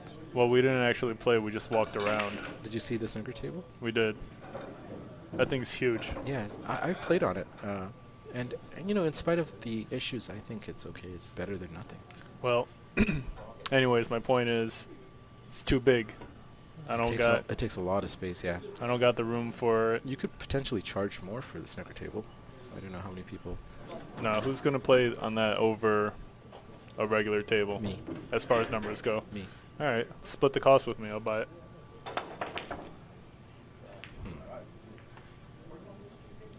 Let's see if we can get a pool. How many people do you need who are interested before you consider it, Mike? If you split the cost with me, I buy it. Okay, now let's put it this way. How many people do you need to express interest in snooker for you to consider a snooker table? I'll find the people. All right, well, let's see. We've got a couple hundred people interested in regular pool tables. Mm-hmm. But you only need 1 table, right? So that's the thing. You don't need as many people because you can't support as many people with just 1 table. Dude, so I'm not even going to debate this right now. But I think a snooker table will take the space of at least 2, possibly 3 tables. I don't got time for that. I really hope that snooker would have made it in the U.S. It's such a beautiful game. Qais tries to go rail first on this 2-ball for position, but he hits it too flat. Dan may be able to. Well, let's see if he's got a shot on the 1. Looks like he's eyeing the 8-1 combination. He will send the cue ball up table with that. He's got a bit of the wrong angle on the 2 to go for a breakout. It's still possible. You know, you could thin the 2 on the left. But if you thin the 2 on the left, you'll still leave the 2 into the same pocket, right? And then. Well, no, the 2 can come back out. Think so? Yeah. So, Qais with a shot on the 2. We should be able to pot this, no problem. Just use a little bit of inside to nudge it off the rail first. Shouldn't be a problem. Dan's able to move the 1 towards this corner. I don't think Qais is going to be tempted by the 1 here. He's just going to go for the 2. And he'll make it, no problem. Is he using inside? Oh yeah, that's the way to shoot it. But he gets a bad cue ball. Yeah. Wait, Qais is already at 3 in this frame? Wow, when did that happen? What are you watching, bro? Good question. Can you count the balls? I was thinking about snooker. I was distracted by Stop my daydreaming. Stop daydreaming about I was snooker. visualizing a snooker table in your place. Suhas says we can have a 9-foot snooker table. Well, we got a 9-foot diamond table. I've played on 10-foot snooker tables. It's better 12-foot or nothing. And when I lived in Austin, there was a place there that had a 10-foot snooker table that I would play on quite often. But no, it's not the same. It's rather have a 12-foot or nothing. Qais does well to leave Dan behind the cluster, so he doesn't have a direct shot on the 1 ball. So the players just clarified the score at 3-2, and I think Dan agreed. So our score should be correct. There should be 10 balls on the table, and that looks correct. I can count them on both my hands. Paul Jacob counts using his fingers.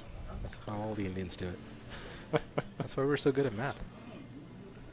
What happens if you need to count to 11? You don't. You don't.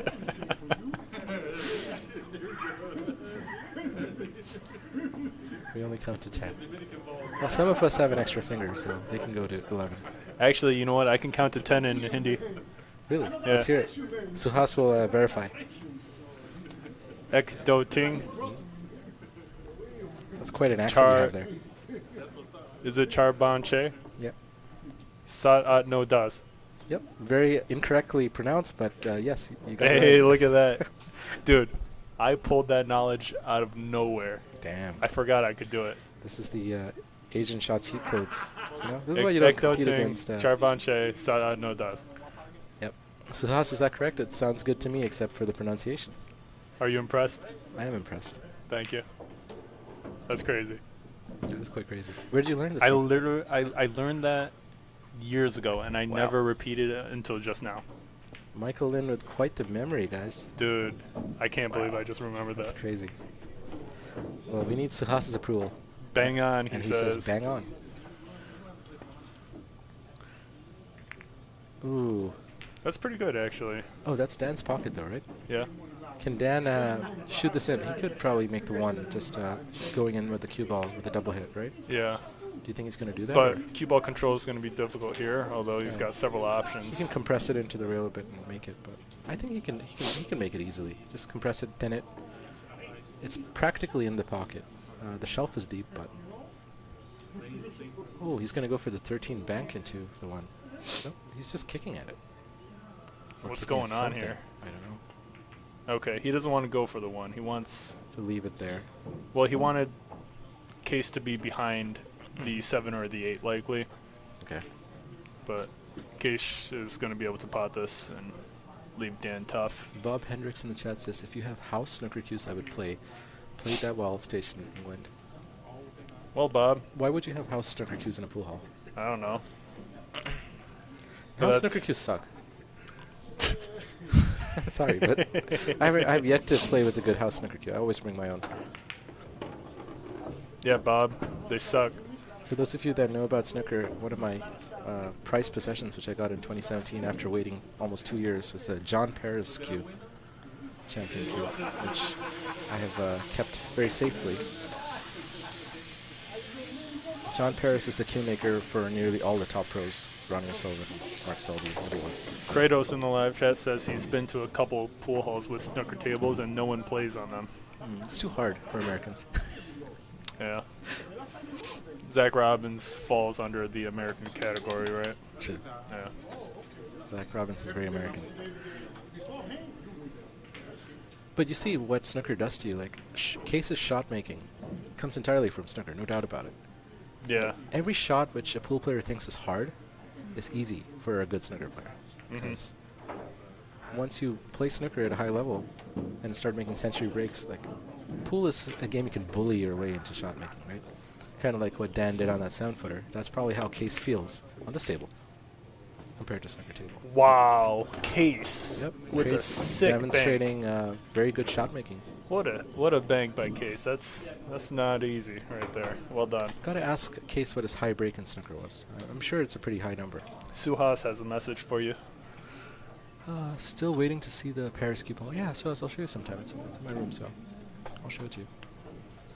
It's beautiful. It's arrows. So the snooker cues are made of a wood called ash. It's pretty common, North American ash. And it takes a long time because John Paris selects ash. He waits for about 3 months for it to cure and kind of get its natural bend in. Oh, the 6 ball was going too. Wow, got the double kiss, right? Yeah. Now, what opportunity does Dan have? Well, He Dan can cut the 6. Yep. Yeah, so the process of making good cues is it takes a lot of time. Work on it a little bit at a time, turn it down, wait 3 months for it to again bend and have its natural warp removed. And the end He can result go is for the beautiful. 7 ball as well. That's what he's going for the 7, aiming and that at. would open up the rest of the table for him. How many points does... well, actually, if you shoot the 7, you can actually go between the 8 and the 9 and miss everything. Ah, yeah. Right. Let's see. Or you could draw into the 9 a bit. Sharp angle. Yeah, that's true. Let's see what he comes up with here. He's going with the stun or follow, so he's going to be playing for the 3 or the 14 next. Nice 14. shot there. So Dan is now at 4. He just needs 4 more. Should be able to. Yeah, he should be able to finish this out. Yeah.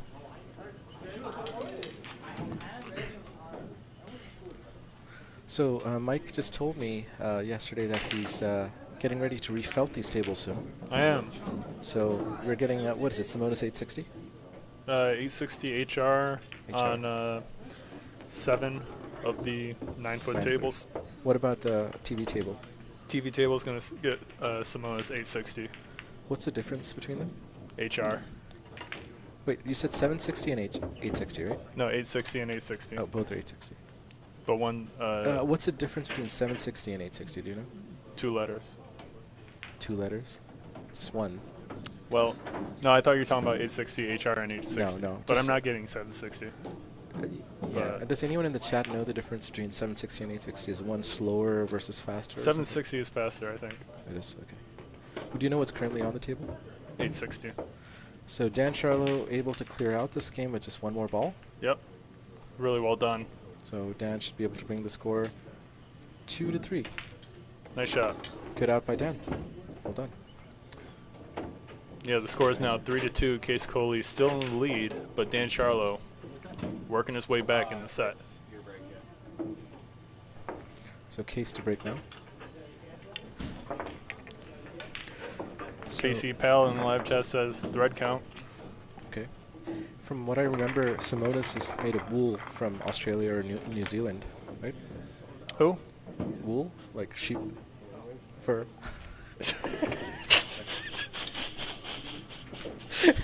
I mean, that's what it is, right? Thanks, man. So it's a natural material. It's not synthetic. That's why it's expensive, I think. Yeah, How much does it cost for the cloth for 1 9-foot? Roughly. Well, retail is different Yeah, you get it. from what I pay, but retail, I don't know, like $420. It's pretty expensive for a piece of cloth. Michael says 760 is fastest, typically used for snooker. Snooker doesn't usually use Simonis cloth, from my understanding. Snooker cloth has a nap to it. I think most tournaments use a cloth called Straken, or I don't know how to pronounce it, Straken 6811, which is also wool, but it has a nap to it, so it's faster in one direction than the other. Yeah, Michael, what you got to say about that one? Bob Hendrix in the live chat says, let's go Dan. Bob Hendrix has a lot of side action on this. Yeah. Kratos says 760 is 3-cushion cloth. It's faster. 3-cushion tables also tend to be heated. Does Qais have the bank on the 6? He does, right? No. Go but for he it. nudges a 9 out. Can Dan bank the 9? Is there enough of the long rail there for him to bank it off? Could transfer a bit of spin to it. Still no Transfer points, a bit of right? inside by putting outside on the cue ball, but then the double hit becomes prevalent. That's what he's trying to do, maybe. Let's see. Nope, he just rolls it in the direction of his pocket. No real attempt to pot it. Guys, hopefully our side conversations about tables and cloth and snooker isn't too distracting. I'm distracted. We're distracted. Well, good thing is one pocket is a Qais. great kick. Great kick. And that was a good kick because he didn't leave anything on, right? It would be a bad kick if you leave something on. Yeah. But Qais kicking appropriately there. Oh, wait, whoops. Score? I did a +1 for him. It didn't drop. My bad. Oh, well, Michael Lynn a little excited to see Habibi. Gives him a point where he doesn't get it. I thought it was in. But I think Dan is going to pot the 9 for him here, so you might as well just add it. Okay. Qais with 1.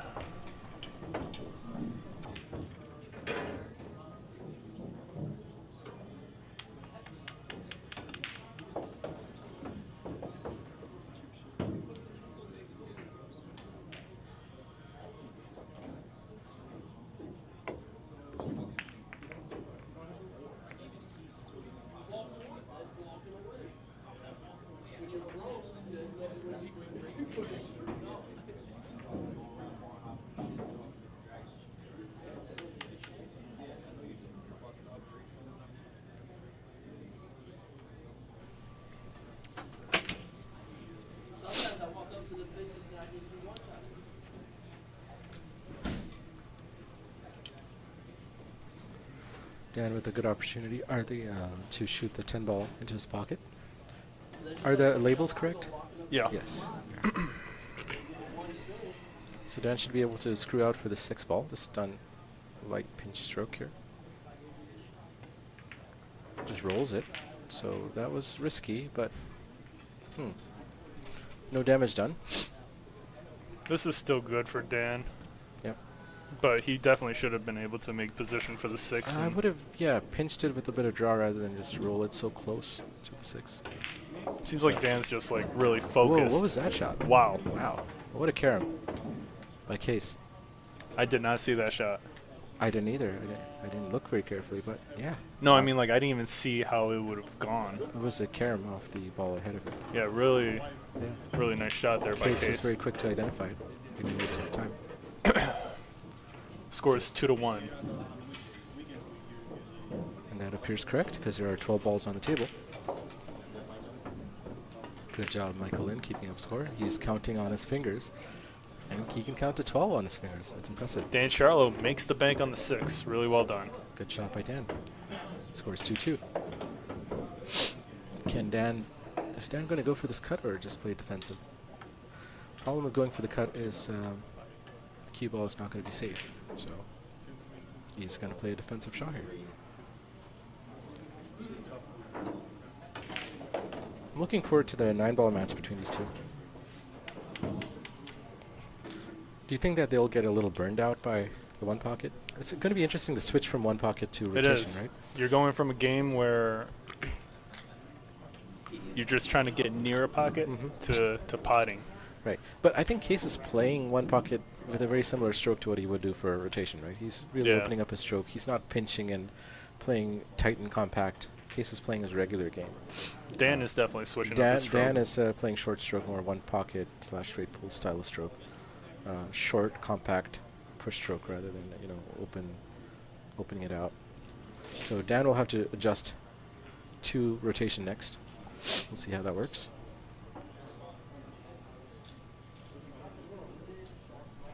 Dan taking his time on the shot. I don't think he's going to try to pot the 15. You think so? No, I think he's just going to try to leave it on the short rail. Maybe behind the 2. Are there any banks available for Case? For Case, Yeah. seems like Case can bank almost anything. True. There are a couple. He pots the 3 ball, gets spotted.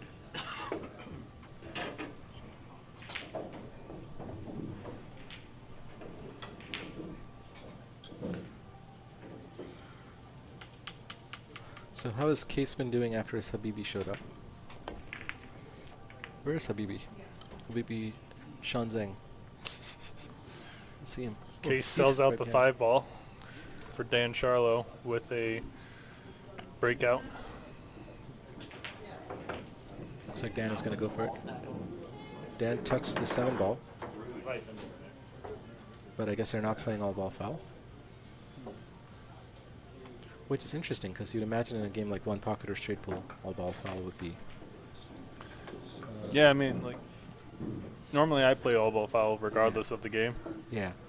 but Yeah, if it was a professional match, it would always be all ball foul. So the players decide the roles prior. now, if it's something really minor like a clothing type of foul, you'd probably want to referee there.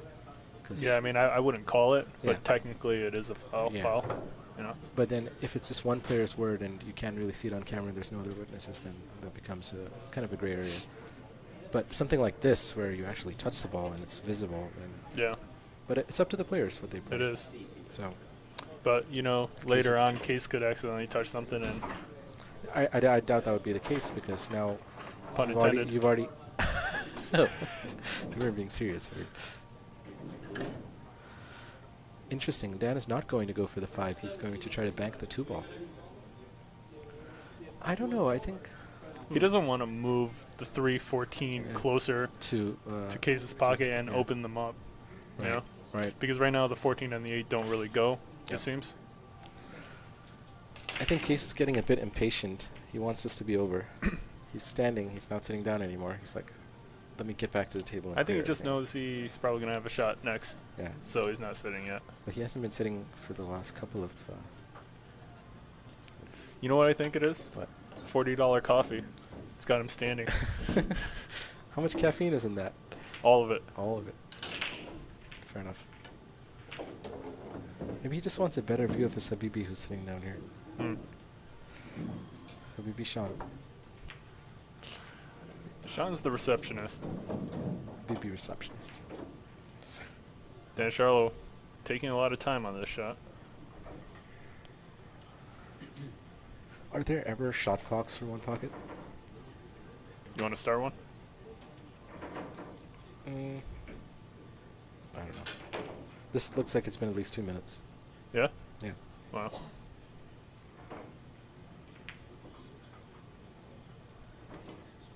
Here we go.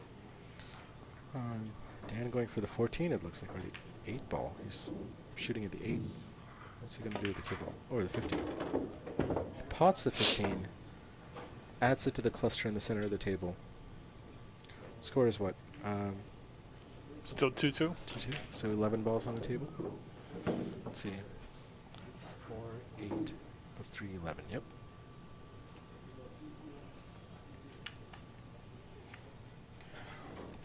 What's Case doing here? Just leaving it on the long rail. Has he left a bank open?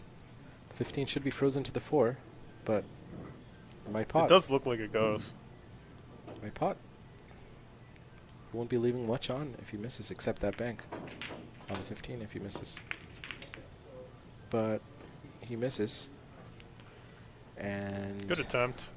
will Case try to kick this like he did on the previous frame? Kick the 15 in. The risk is obviously leaving the bank on. easy bank on if he Kick it doesn't to where? Oh, to his towards his pocket, corner. His pocket, yeah. Hmm. But no, he's eyeing the long bank on the 13. Wow. Looks like. Not quite there. Good leave on the cue ball. He gets fortunate with the leave. Not fortunate. That was intentional. Think so? 100%. Okay. Or he wouldn't have gone for the shot. Yeah. Dan is most likely not going to shoot that 5, but it probably does pot. He's going for the... What's he going for here? No, he's not going for a shot. Just roll into the 15 and... It's not what he wanted. Dan Sharlow rolls his eyes as he walks away from the table. He hasn't left anything on for Qais. Qais is Still not removing this 15. Very non-traditional play here. What a bank shot. Almost makes it. Almost makes it. He almost makes it. Wow. Super aggressive. But you see, the thing is, that kind of bank shot is like the difficulty of a standard snooker long pot. Really? Yeah, like a straight-in shot. Just think about it, the length of the table. Yep. Double the lane. And the pocket size. It's not hard for a good snooker player.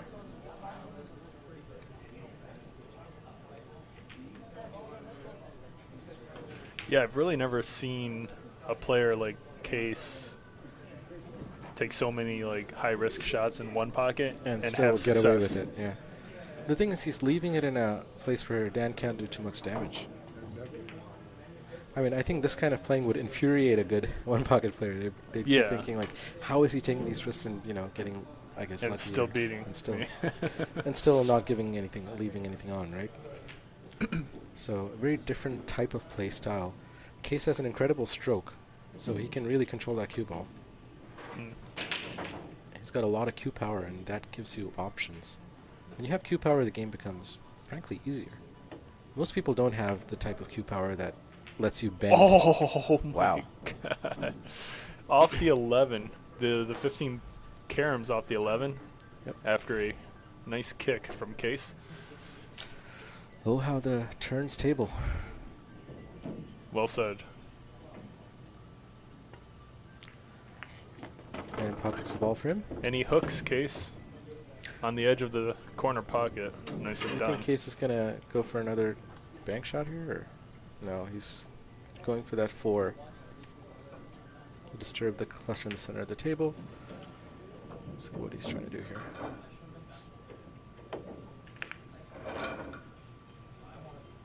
He hasn't left any direct bank on. There's a combination bank, which Dan Sharlow is eyeing. But what's he going to leave on after the shot? Yeah, a little bit of a risky shot here. A very risky shot. How is he going to get safe from the cue ball? Is he just going to slow roll something? No, this is interesting. Yeah. Okay. That makes more sense. Yeah. But he did look at that. That 2-11.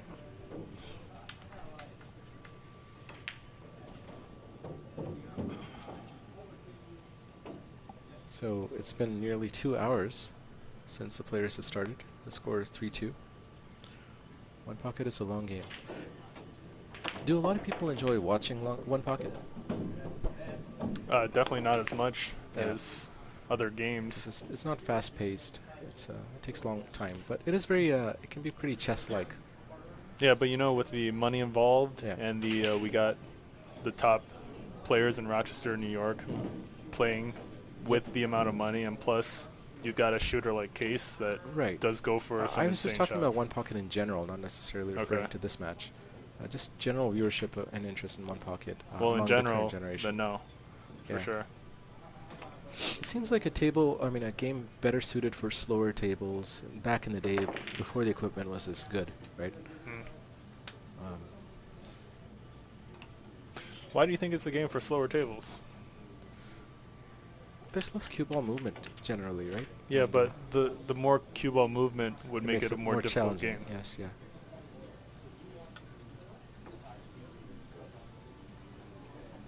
It just seems like an old-timer type of game to me. It is. And it kind of prefers knowledge and strategy over pure skill and shot-making ability, right? Yeah, definitely the shot making ability. And you don't But need a the skill is you don't need part much of the stroke either. Like you can get by, play good one pocket without crazy stroke.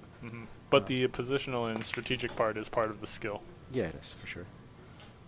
But it's a more like knowledge-based skill rather than a Right. potting ability-based skill. Yep. Or accuracy-based skill. I could be wrong. There, No, every sounds sport right. has a lot of nuances. So the more you learn about something, it opens up all the complexities and intricacies of that. So I am very much a noob when it comes to one pocket. In fact, whenever I played one pocket, I played more of the Qais style, being very aggressive and just pocketing balls. I used to play one pocket with Mickey Goldberg, who's not here anymore, and it was fun. I still don't know where that guy went. North Carolina. You sure? Because he's always somewhere different. He's traveling now. He's kind of just exploring and living his life. Mickey was on our top 15 players list, but since he moved out of Rochester, he's been taken off. Yep. If he returns, he can fight his way back up. He's a very good player. That'll be funny seeing him challenge Rick. Rick was Mickey's straight pull buddy. They used to play One Scotch, pocket. And Scotch straight pull, doubles, straight pull.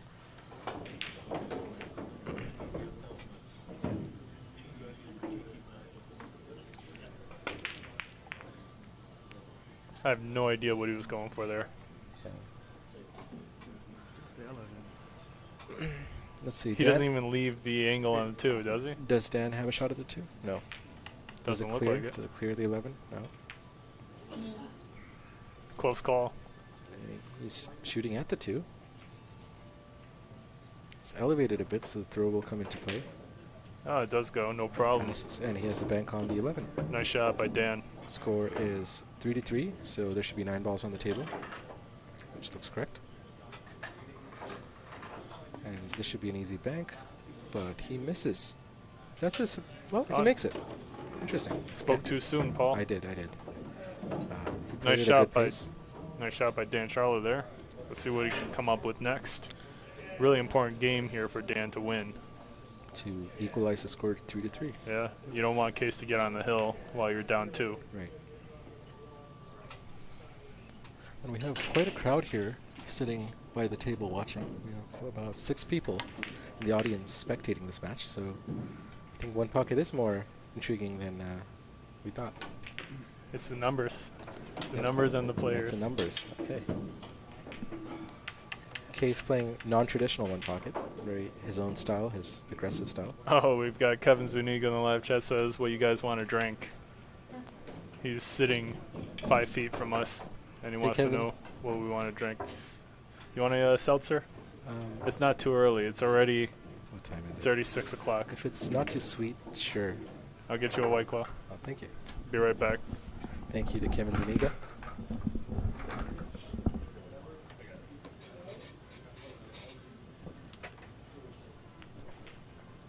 So what's happening here? We have 8 balls on the table. 7 already potted, so score looks correct.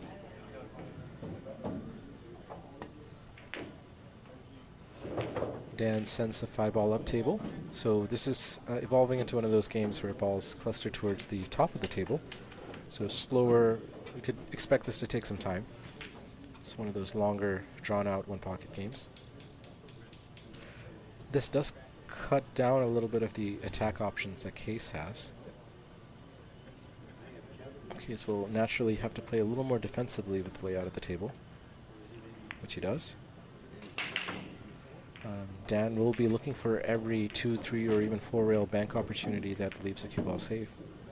I'm sure Dan knows a lot about 2, 3, and 4-rail banks. He attempts a bank here, but he doesn't get too close. And Qais is in a very awkward spot here, hampered by what looks like the 10-ball, possibly the 14, no, the 12. I don't know, one of the stripes. Qais does a good job of pushing it towards his pocket, but it's not quite safe. Dan should be able to knock this out.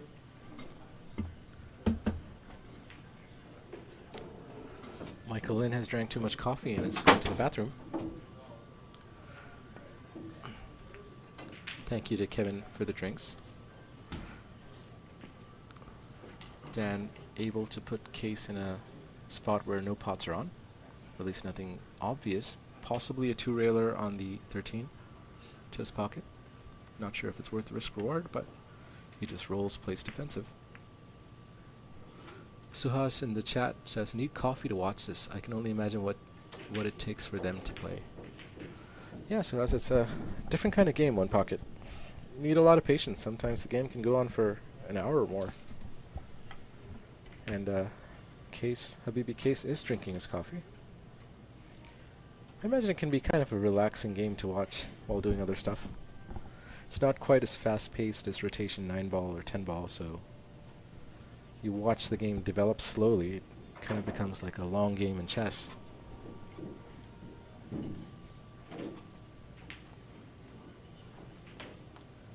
I'd really like to watch Ron Casancio play One Pocket sometime. I've heard he's a very good One Pocket player. Ronnie was originally planning to come in for commentary today to commentate on this match, but he couldn't make it. I'm sure that would have been a great commentary. He would have provided a lot of insight for us noobs like me.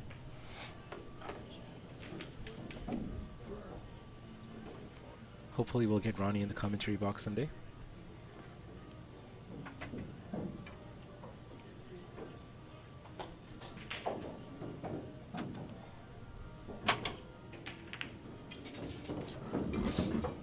Lin is in. Lin.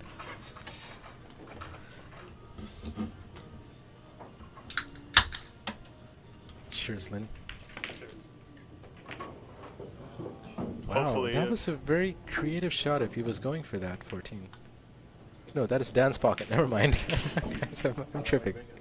That was a pretty bad shot, I guess. Paul Jacob doesn't even need a drink. I got distracted by Lin. Lin in.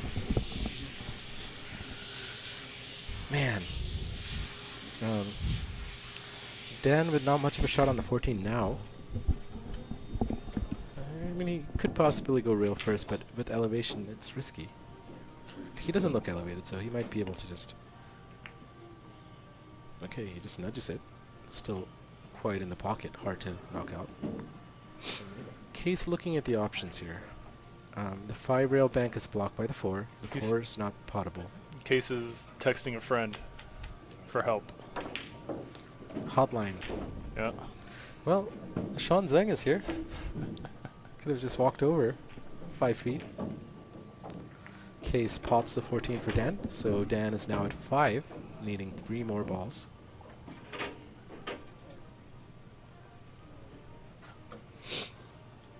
Did you see what Suhas said? I did.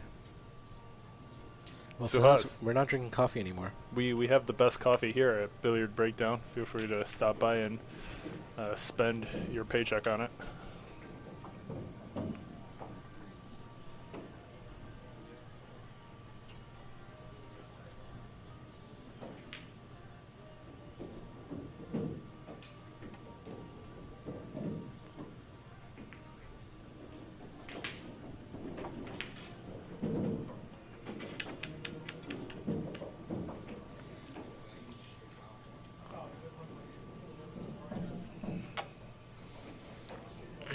Yep, this is turning into one of those long-winded games. Everything's close to the balk line.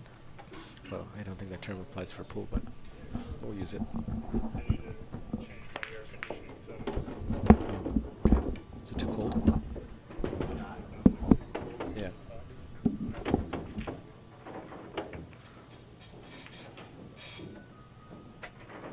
Looks like a ball is spotted and comes back to the table. Or 2 balls. 7 balls on the table, 8 already potted. Dan needing 2 balls to convert this frame. Dan is making sure that the 2 balls are frozen and placed correctly.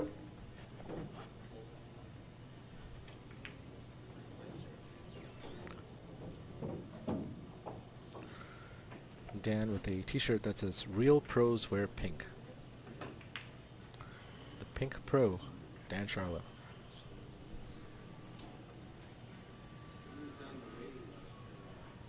Dan always with some interesting apparel for his games. This last one said safety first. Now it is all the real pros wear pink. Dan always making a fashion statement.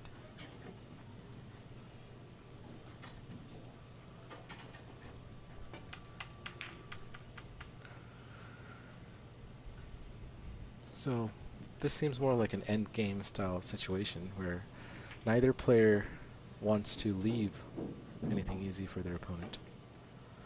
We will expect balls to get pocketed, just like now, but what kind of position is he going to leave the 7 on? He sold out the 7.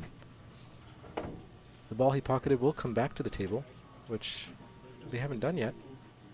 You should probably remind... Okay, well, Dan catches that. Good catch by Dan. Qais doesn't play a lot of one pocket, so he may not be as used to the rules.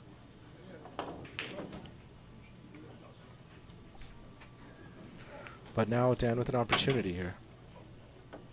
So Dan's at 5. He needs 3 more. Qais pockets one of the balls, but sends the 7 ball up table. He pockets at 13. And Dan now has an easy shot on the 7. Is he going to try for a breakout here? Even if he gets a breakout, he may not be left with anything. It's a risky shot.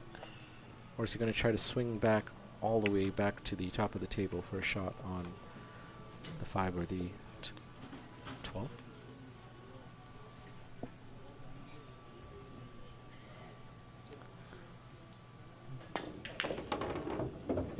Yep, he plays. Great line. Good shot. Great line, yeah.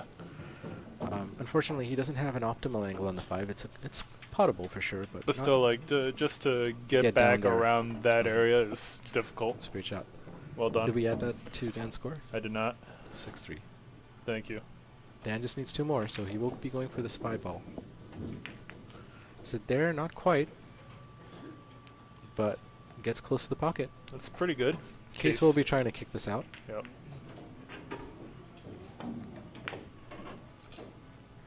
Which he manages to do, so damage averted.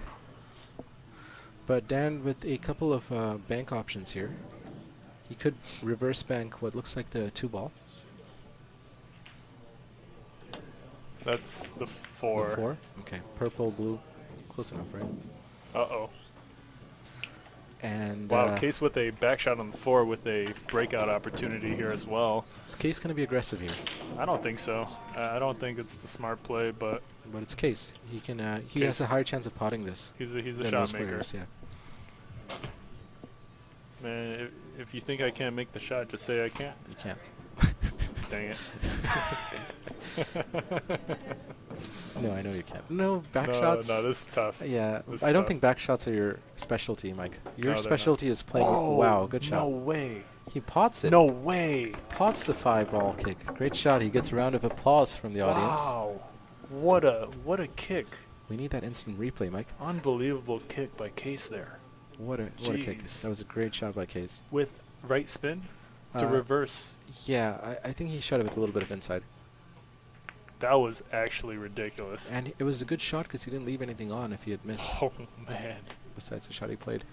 Is that the best shot of the... Qais has been making... he's made some other good kicks, too. He did a kick combo, a bank to a combo. Well, not a kick, but that was a very good shot in one of the previous frames. Yeah, that shot was outrageous. I'm not even surprised at this point. I expect him to make those. I'm not kidding, guys. Man.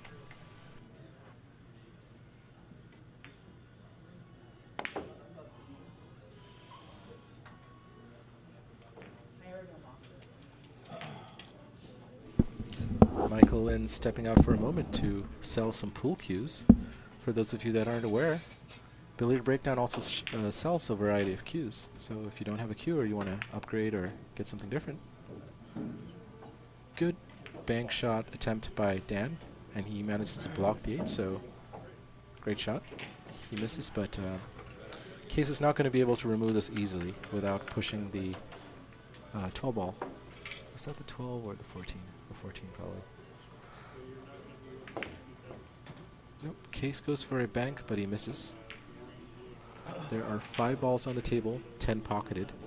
Dan just needs 2, and he'll get 1 here. So 1 good shot required for Dan to win this. He just needs to get on that 4 somehow. He could go up and down, go off the short rail, both short rails, and try to play for the 4. He's got a bit of distance here, so it's hard. You don't want to put a lot of topspin on the ball because that topspin will kind of slow down the cue ball on the way back. So good stroke required here. Not sure if Dan is going to try to play a combination from the 4 to the 8 ball. That would be a smart shot if he pulls it off because he would be able to shoot the 4 next and win the frame from there. So way more challenging shot to shoot the 4, but he's just going to go for the 8, so he will be trying to get most likely on the 4 ball after this. But he plays it with rail first, but he doesn't get around the 4. So Dan just 1 ball away from converting this frame and equalizing the score 3-3. Qais, on the other hand, needs all 4 balls on the table. So Dan, not sure what he's planning here. Probably just I didn't see that combination bank going, but Dan appears to have. Qais likely to bank this out. Probably going to attempt to bank into the 12 ball there. Plays that with pace, and he pockets it in the side pocket. Dan with no easy bank here on the 12.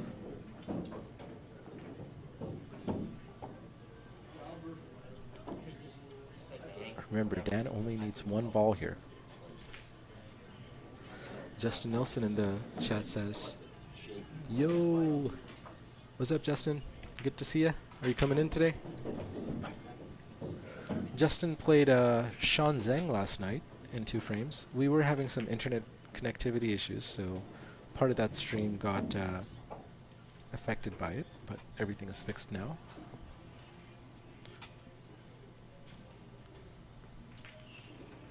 Good to see you, Justin. Dan Sharlow just 1 ball away from equalizing the score, 3-3. Justin Nelson says, "Let's not talk about that match." Why not, Justin? Let's talk about it.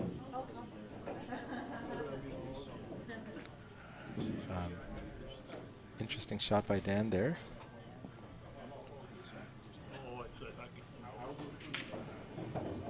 Qais back at the table. No obvious shot here.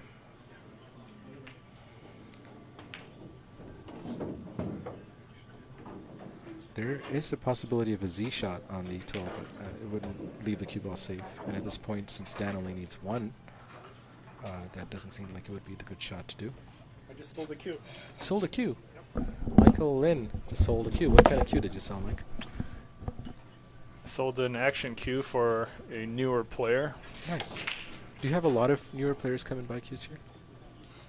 I wouldn't say a lot, but you know what's funny is I thought I had a lot more cues in the case than I actually do, so now you're maybe running low. People are buying them without me knowing. Yeah, I have seen people, like I've seen Jose sell one before.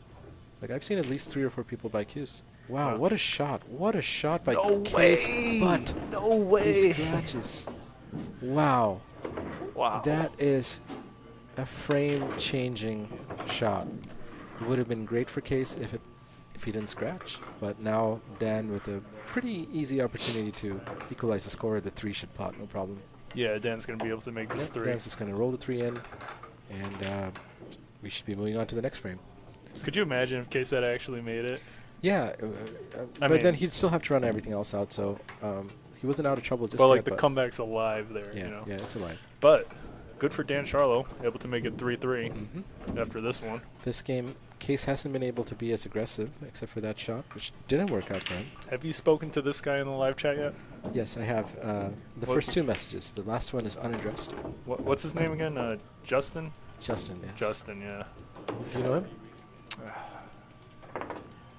Dan Sharlow makes it 3-3. 3-3. Really well done. We are now going into, what is it, the 7th frame of One Pocket. Yep. Thanks, guys, for sticking around. We have quite the viewership here. We have, wow, like 8 people watching this game live.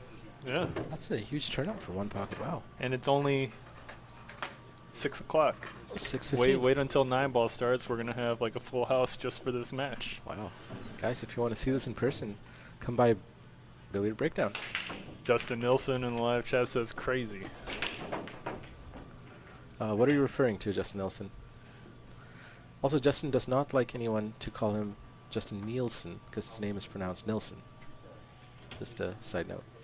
I will keep that in mind, Mr. Nielsen. Mike is such a rebel. Justin Nilsson does not want us to mention how Sean Zhang defeated him 9-4 and then 7-2. I didn't pay. I wasn't watching that. I was having a really good time playing Fritz Zagorski last night. Fritz. Yeah, it was a fun match. Fritz. Quite a match full of fireworks. Fritz is a good shooter. He's crazy. He's a great shooter. His stroke is actually insane. He is, and we both have similar playing styles. Very aggressive, and we had some great matches. He won the first set, I won the second, and Nice. he wants a rematch. So Justin Nielsen, is it? Nielsen? Yeah, that's in right. the live chat says, thanks, Paul. Is this Mike guy new? yeah, he's pretty new, Justin. I'm I mean, I think we just picked him off the street. Lin New. Liu. Okay. All right, Mike.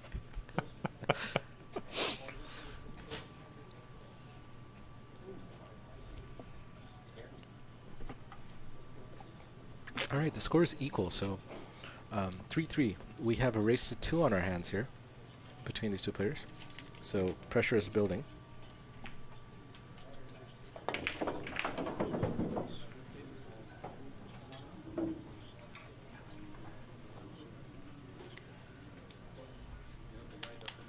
What just happened there? Did he poke? I took my eyes off the screen and I heard a ball go in. What'd you get distracted with, Paul, this I time? don't know. Mike is distracting me with all sorts of Case may have made a enticing actions here. shot. Enticing. Don't make it gay. Only for pay. Lin Pei? Lay? Okay. So what you call trying too hard? Is the score still 0-0? I don't know. Let's see, 4, 8, It is. 12. There are no balls placed in the rack down there. Okay.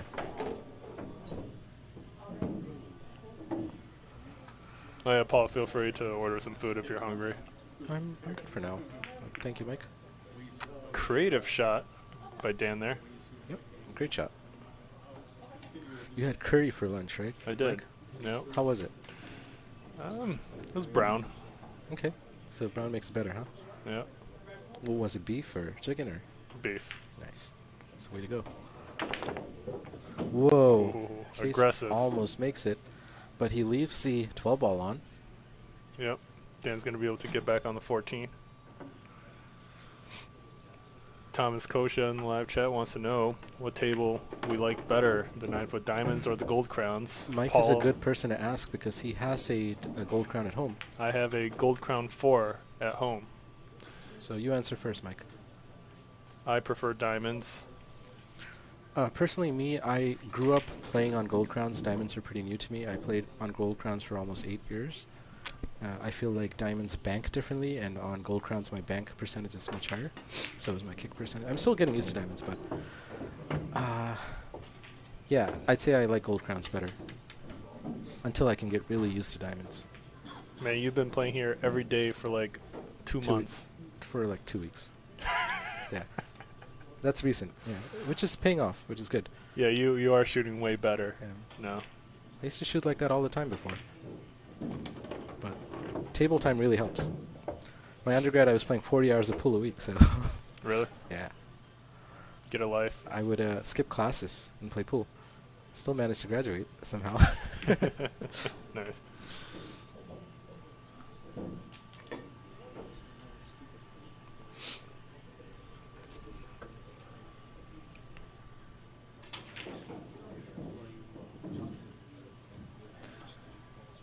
Thomas Kosha in the live chat says Dan Sharlow learned on his Gold Crown 3 9 years ago. Nice. Doesn't Dan said he has a gold crown at home as well. A 9-foot gold crown with 4 1/4 inch pockets, extra deep shells. Nice. So he has a pretty tough gold crown at home. So I'm sure he practices on that quite a lot. Does Qais have a table? No. Okay. Sean Zeng has a diamond, right? He does. Yeah.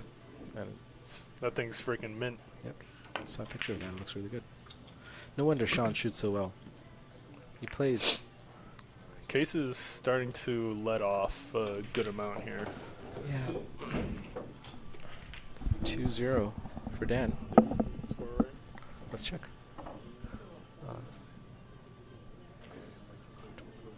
No, it's not. There's. Do you want to double check? There are only 12 balls on the table, so the score is incorrect. We'll fix that.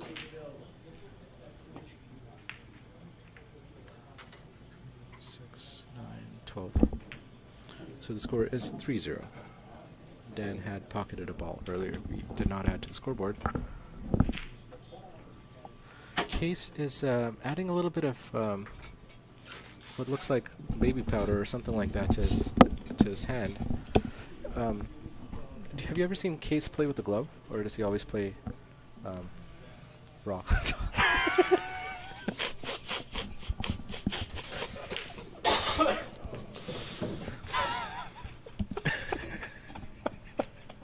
Mike, get your mind out of the gutter.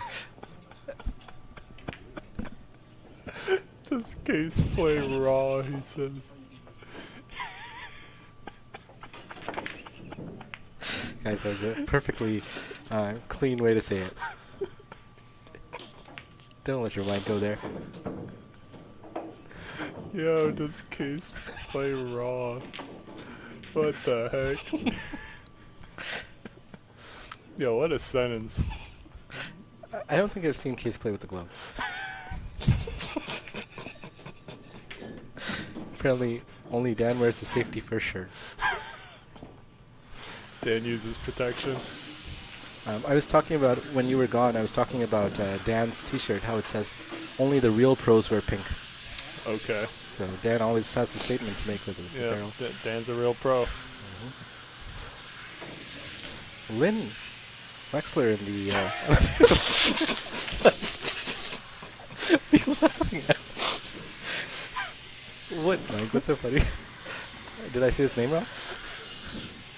Well, No, that's it's just funny. The random guy just appears. well, that's not a random guy. That's Lynn Wexler, who's one of the great old-time players of Rochester. He used to play at a very high level back in the day. Man, that was random as hell. There he is. There's Dan. Yeah, Lynn is a phenomenal player, by the way. I believe he used to play around Ronnie's level before back in the day.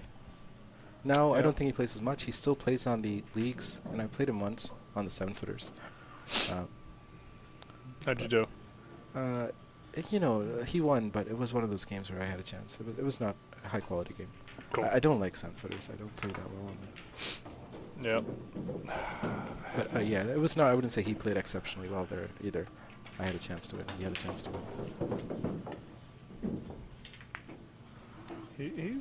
Qais is good with those kicks, man. Yeah. You got to be careful. I wonder if we get these players in for a post-match interview, which will not be anytime soon. I want to ask Qais a couple of questions about his systems for kicking. Great bank shot by Dan there, with an opportunity to score a couple more points here. So he's a bit straight on that 15. So not sure if he's easily able to roll up for the 11. Let's look at the angle he has on the 15. I think he's got enough angle. He's drawing, so he's going to come back to the long rail and screw out back for full table draw to come back for the 11. Have to kind of power this in there. He plays sort of a stop shot, which is an interesting choice, and he misses the 15, which he's not going to be happy about. Our GoPro is acting up a little bit for the overhead camera. What's going on? It's flickering. Oh, it is. Try disconnecting HDMI and putting it back in. So, what do you think? Is there a risk? Is there a risk? I don't think so.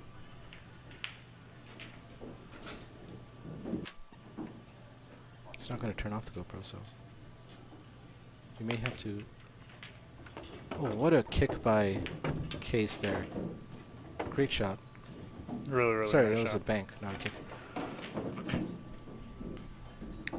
Score is 4-1. 5 balls pocketed, meaning 10 should be on the table. Sean Zhang in the live chat says, my Habibi not looking good. Sean, move closer. Encourage Habibi. Tom Kosha asks Sean who you got, and Sean responds with Mr. Ponytail. Ponytail. Ponytail in pink. Mm.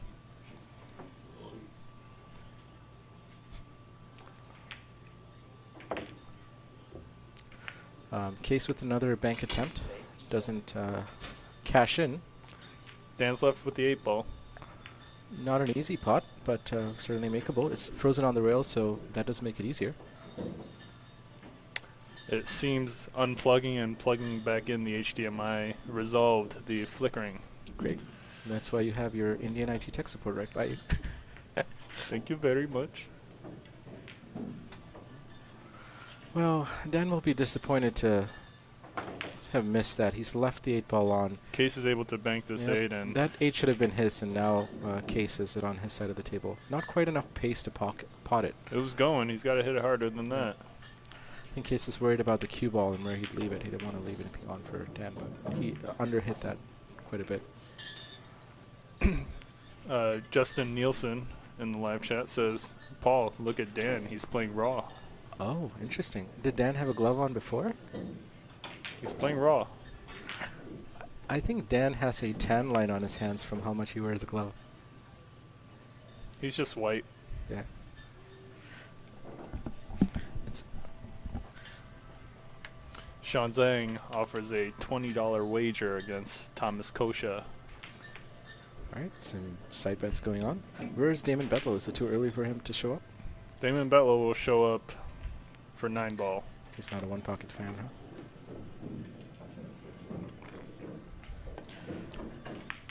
So, Qais is at a bit of a disadvantage score-wise, but on the other hand, most of the balls are The on layout his side, favors Qais. on his side of the table for sure, and a lot of the banking opportunities for Dan are cut off by that cluster.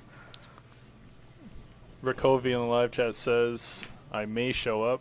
May is not an option. You agreed to be here Yeah, Rick, pull up, pull up. to do the commentary. See you soon, Rick. Justin Nielsen in the live chat says, Ick the. That's What's that? Rick's nickname. Is that because, like Pig Latin? No, we were talking about how, like, the correct way to pronounce Rick Hovey Uh-huh. is Ikvi? no, like that the R is silent Ikvi. Yeah. Oh, okay. and the H is silent. What is he, Norwegian or something? Yeah, Rick is Norwegian. Yeah. They have those kind of names. Ikvi says, you replaced me with Ron. I did not. Fun fact, Qais's pocket is the easier pocket. So, Rick is saying that the table plays with the preferential pocket. Sean saying in the live chat says someone told Qais to untie his ponytail so he can play like Jesus. Habibi, you tell him. Habibi. Habibi Jesus. Habibi Jesus. I think you're mixing a few different cultures there. 3 of them to Oh my be God. precise. That's funny as hell. Look at this. Look at this. Wow. That's And Qais has the 10 ball protecting. Yep. Wow. This is going to be tough. yeah, it's I'm sure Dan will just elect to play safe here and not leave any shot on for Qais, but everything's on Qais's side of the table. Tom Kosha in the live chat wants to know how many games of one pocket they're playing. This is going to be a race to 5 in one pocket. One single race to 5. The score is 3-3. And it should also be in the title.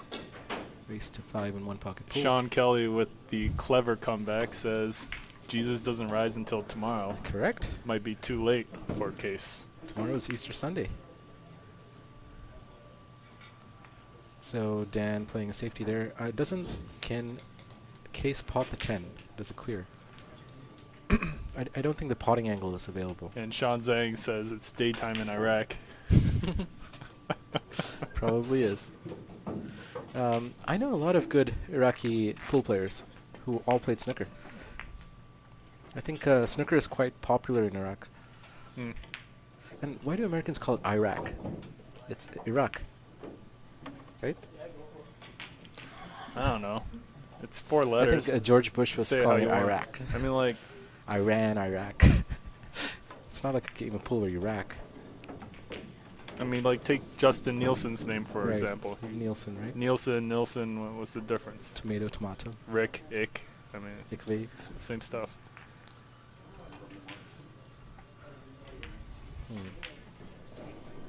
Tom says he sees that. Yep. Tom was too intent on the game. He didn't read the title. So Tom says he deployed there for 15 minutes.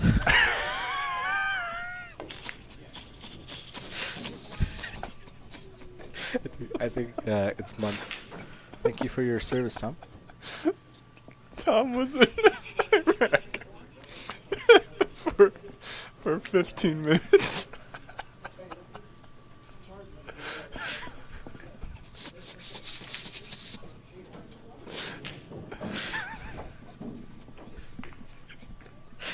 Michael in laughing his guts out. Dude, that is funny as hell. It's 15 months, I imagine. Thank you, Tom, for your service. We appreciate the 15 minutes you spent there.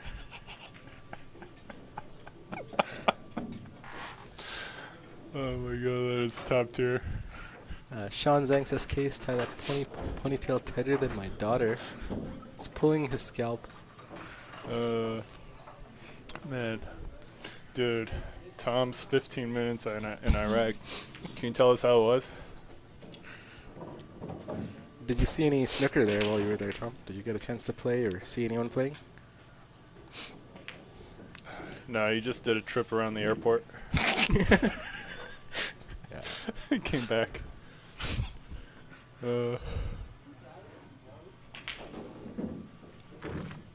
Always enjoy it when snooker players switch to pool, because you see some pretty cool stuff.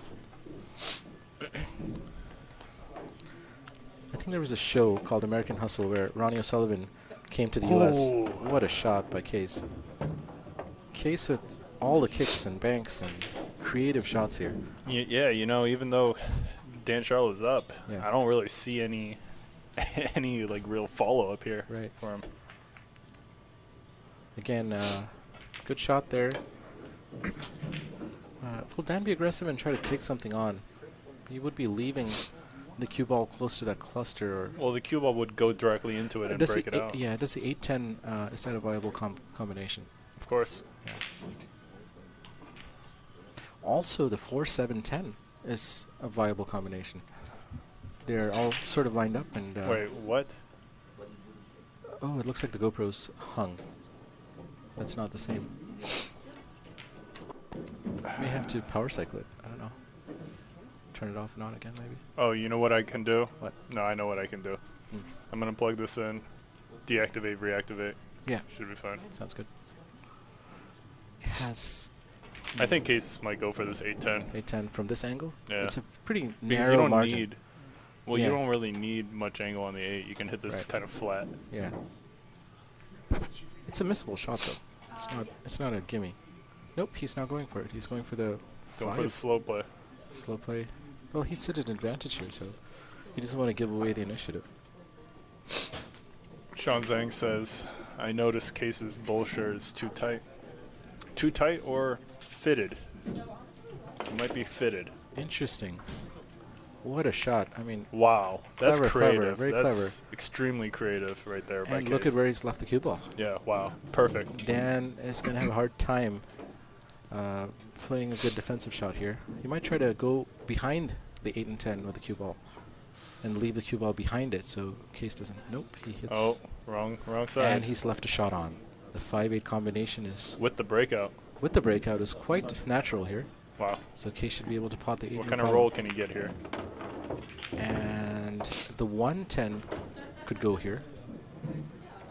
or the 7 off the rail, but I think the 110 is the easier shot here. And he should have a shot on the 1 after.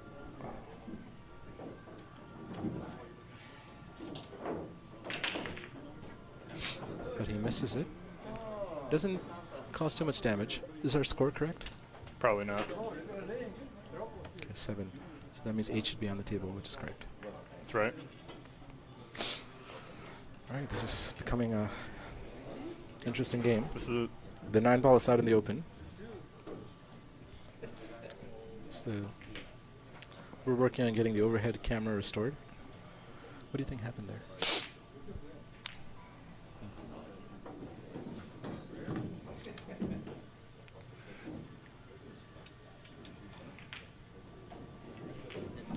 Qais. Let's see where he leaves the cue ball. All right, looks like our overhead is back up now.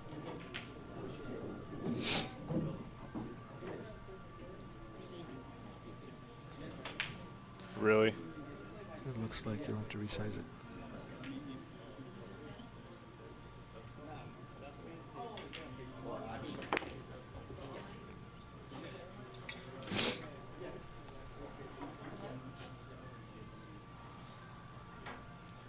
This is A bit of defensive back and forth between the players here. and actually, you know what? What?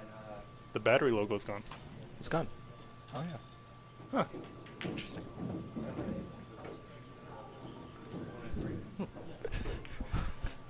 We literally spent the whole day Trying to get rid this. of it. It's temperamental. I think it's just buggy. Oh man. Justin Nilsson in the live chat says the shirt's shrink wrapped. Okay. Cases are shrink wrapped, Habibi.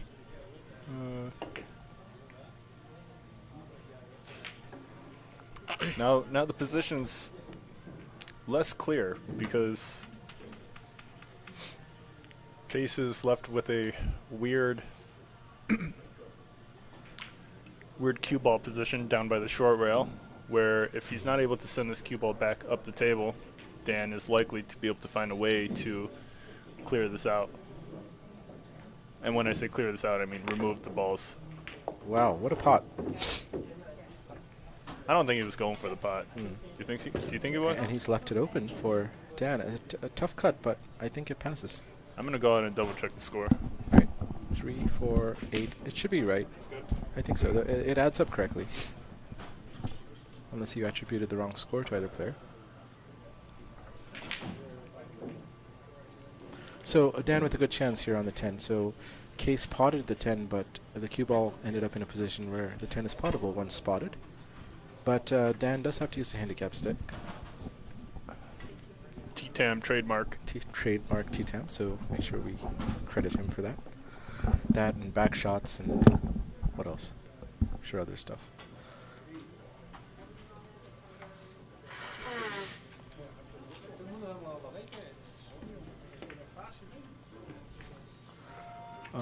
Well, Dan not quite able to convert that 10 ball to his pocket. Now Qais has a bank. Qais has a bank on, yep. Qais is shooting this with a bit of a stop shot. Or stunt. He almost makes it. Rattles it. At pace. But if he had made it, I mean, Qais would have been on the 5. Yeah. Or the 4. Yep.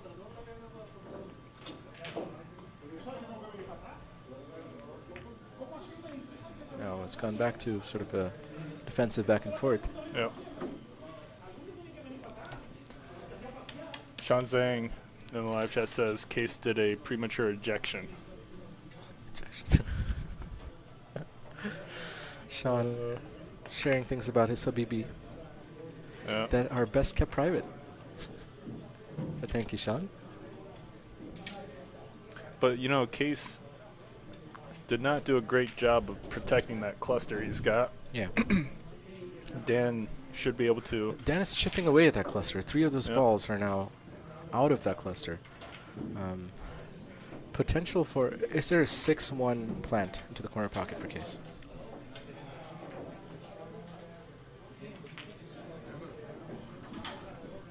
The 5 is in the way, right? Maybe though. Maybe. And the 10, I think the 10 and 5. 6-1 is maybe a possibility here. Sean You Kelly. could sort of throw it in with side, could throw it to either, well, or just hitting a different side of the 6. Sean Kelly in the live chat says, premature ejection is what happens when you play raw. Okay, guys.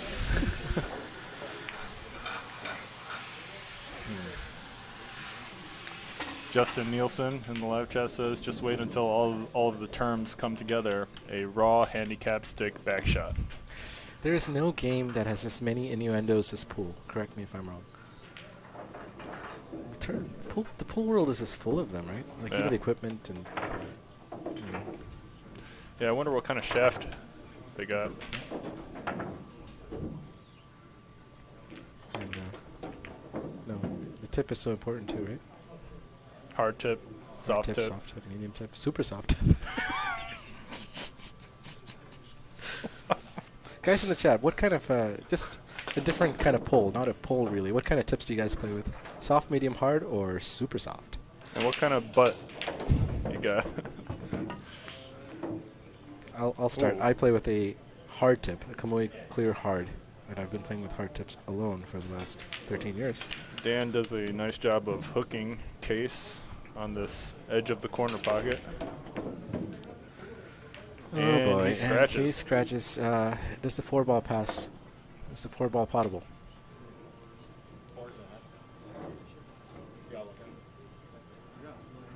So the 4 goes. Dan asking Qais to look at it. I think Qais just believes him. Well, Qais is checking. What do you think? It passes, right? It looks like it passes. Yeah, it does. So with these shots, what's the rule? Is it the center of the ball or all parts of the ball that have to clear the second diamond? Qais was measuring it like it was all parts. I think it's all parts, right? It is all parts? I don't know. I don't know either. Can Anyone in the chat? Yeah. Any one-pocket players? Does the entirety of the ball have to be beyond the second diamond or just the center? And Dan, surprising miss there for Dan. Yeah. Yeah, Dan had a pretty straight shot there. Yeah. Good shot by Dan. Sorry, by Qais. No banks look easy. The I one think ball. I think Qais was trying to leave the cue ball behind the 4 maybe to protect. The one looks like it banks. Again, not easy because it's too straight. Avoiding the double kiss is difficult here. He's too straight to like send the cue ball away, so the cue ball will get in the way. So possible, but touchy. Tom Kosha says he plays with a Kamui medium. Medium clear, okay. Ooh, good nudge off, good little carom off the 4. Almost. Do you think Qais is going to kick at the 1 to his pocket? No, I don't think so. I think he was eyeing it, but. So we have someone playing with a Kamui medium clear. Sean plays with whatever came with the shaft. 12 for Revo by Tom. John Sweep in the live Tom, chat. you said the second diamond, but the question was, does the entirety of the ball have to be beyond it or just the center of the ball? John Sweep says that's a rule that has to be established before they start playing.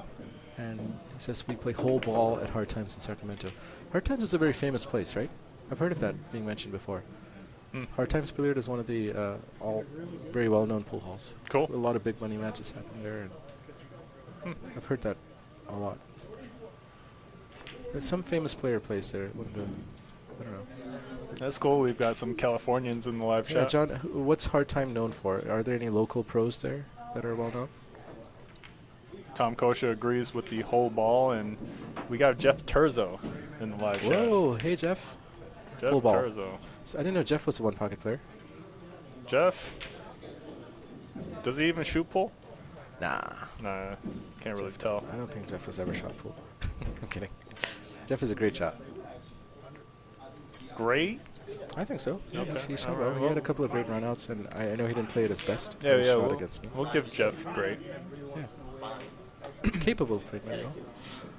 Capable? Yeah, we'll give Jeff capable. Good shot by Dan there. Yeah. John sweeps us. Oscar Dominguez owns Hard Times. Okay. Nick K in the live chat has a soft tip. Nick telling everybody about a soft tip. Yeah. He's proud. Yeah. Oscar Dominguez owns Hard Times. Do they have a snooker table at Hard Times? I've heard that they do. Let's see. Any snooker table there?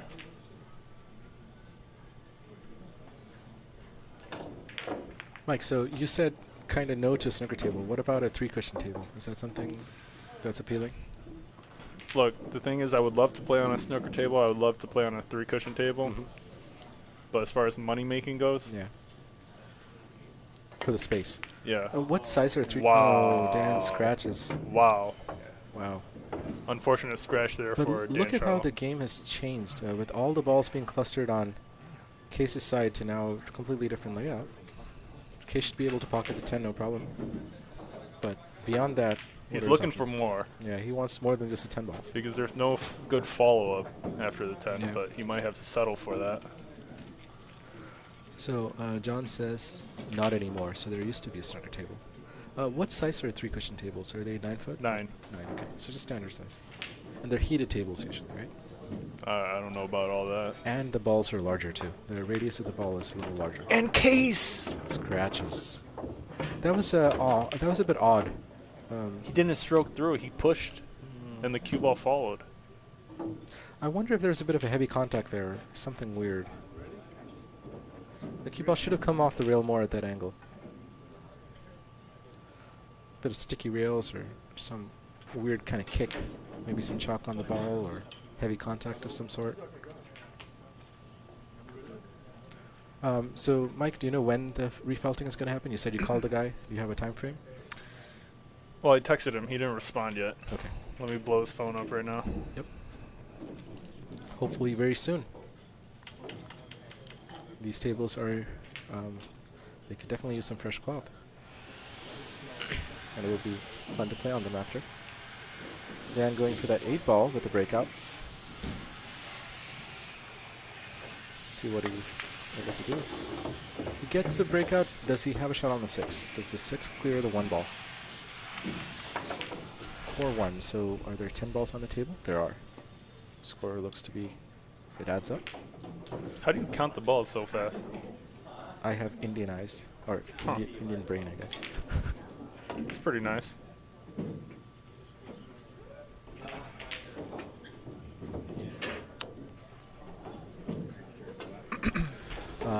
Justin Nilsson / Nelson says they are heated. Bison Billiards has one. Yes, that's what I also thought. Heated to keep the balls rolling longer, and also I don't know if everyone knows this, but the balls are larger, and the cues are different often for carom or 3-cushion. I've actually seen a set of Aramith 3-cushion balls, the 3 balls, the yellow, red, and white. Cool. 2 cue balls, 2 of them is over. So all of these little intricacies make big differences in the physics of the game.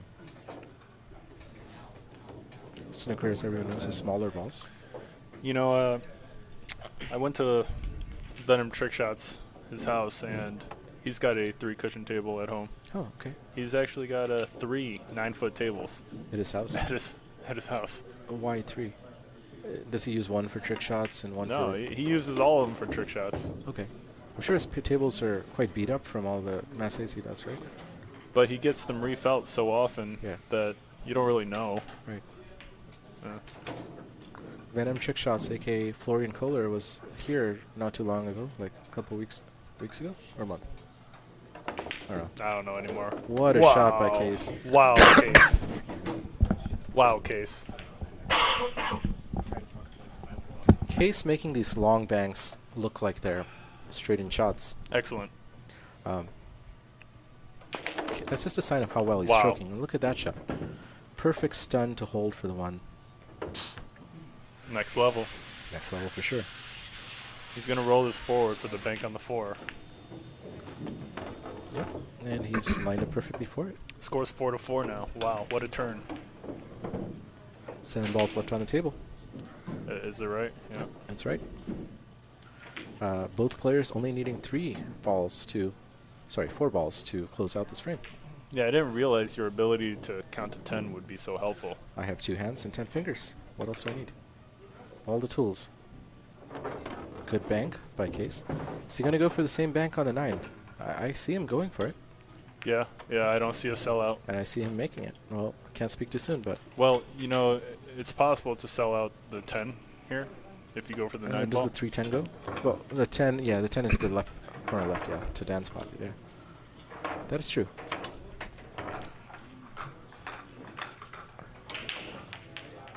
So, Qais will probably not power this, just... No, he misses the bank.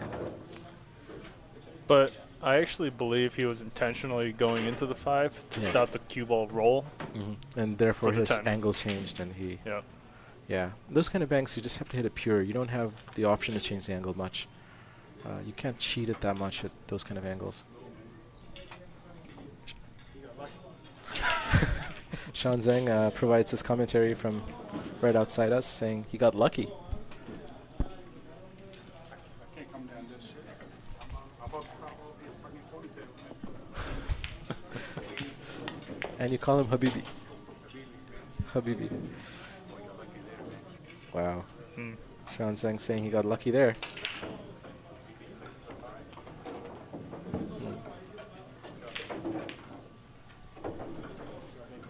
Yep, he's got the 7-ball bank.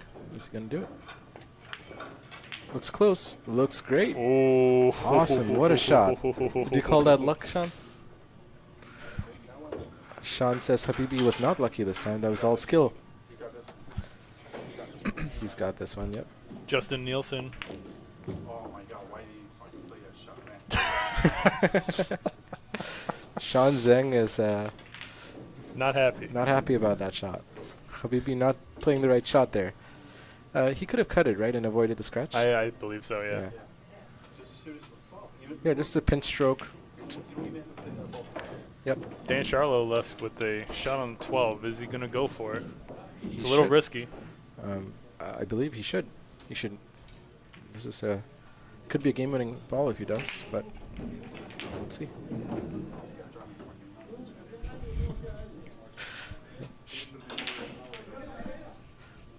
Well, we're 3 hours in.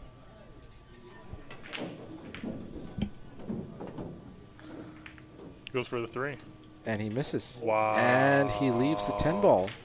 So this could be game over because Qais only needs 2 balls here, and he should be able to get on the 5. 2. He's at 6. So, yep. Just one good shot on the 5 required, and the score will be 8-4. And that's game. He sinks it. Wow. So Qais is now leading. Qais is 4 sets to Dan Sharlow's 3. So Habibi has pulled through. Well done, Habibi, says Sean Zhang. Justin Nielsen in the live chat says, your turtleneck helps you count better. I'm not wearing it today. But once you wear the turtleneck, I have no hickeys to hide. you can't undo wearing a turtleneck, you know? I have it. I have to wear it sometime, right? I never bought it. It was a gift from me, by the way. So it's not that I go for them. Paul Jacob definitely went out Hey, looking for a turtleneck. of course. Just channeling my internal Steve Jobs. Oh, Qais scratches. Starts off with -1. That's okay, though. I mean, he still hasn't left anything too easy for Dan. Scratch on the break is not the most terrible thing if you get a good break. So Dan has no pot on. Qais with -1.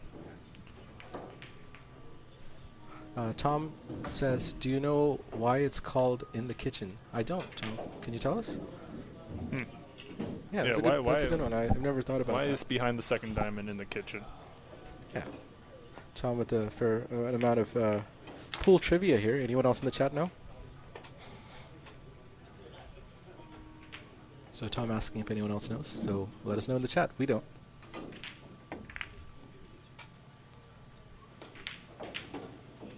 Is there any bank on?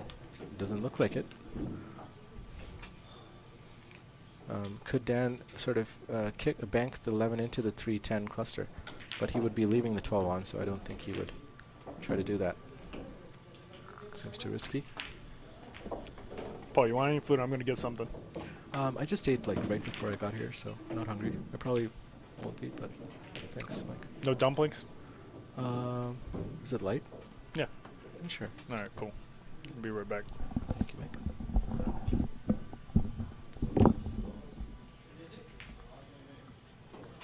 Sorry. Mike going to get us some nourishment. Justin Nilsson says it's a turtleneck that gives me counting powers, and I agree. Those counting powers are here to stay. Good shot by Qais after a mistake by Dan. So Qais now at 0. One ball will have to come out because of a scratch on the break. So at the end of this inning, Qais will have to replace one ball. But he does a good job of standing out for the 10 ball, which he should be able to cut no problem. Let's see what kind of position he can get on the next shot. He misses and nearly scratches again. So he gets lucky to not scratch in the side pocket. So now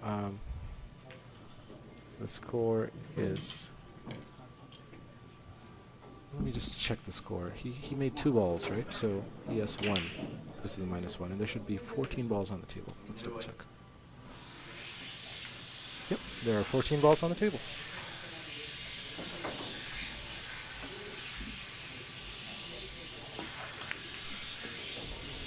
Dan places sort of a containing safety, brings the 3 over to his side and blocks it with the pack. Qais not left with any pots. He's going to try to play defensive here, maybe go into the pack. But he sells out and leaves the 3 ball with kind of a sharp cut. I don't know if Dan's going to go for it.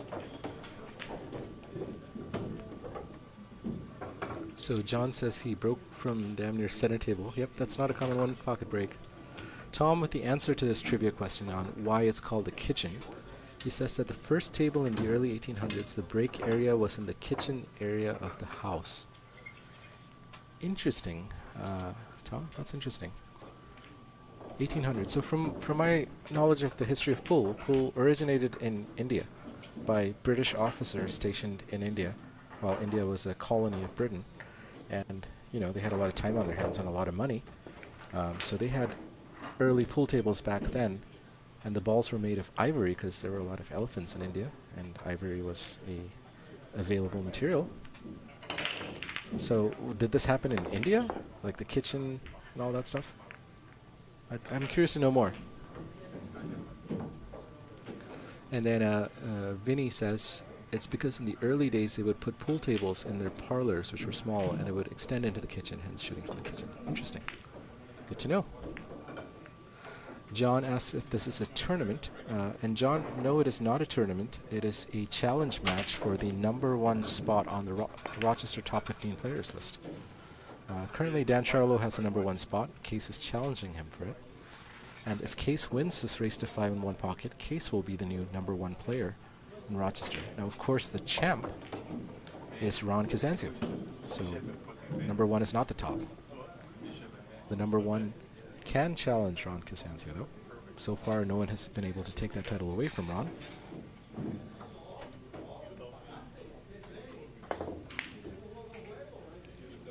What has happened here? Well, good shot by Dan. He doesn't sell anything out. Qais likely eyeing a kick on the 10 ball to nudge it towards his pocket, possibly even make it.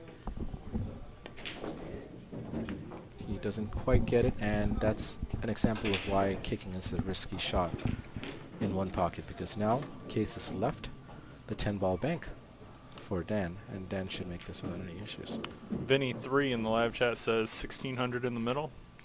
Well, scroll back to the beginning of this, and you will be able to see what the players are playing for.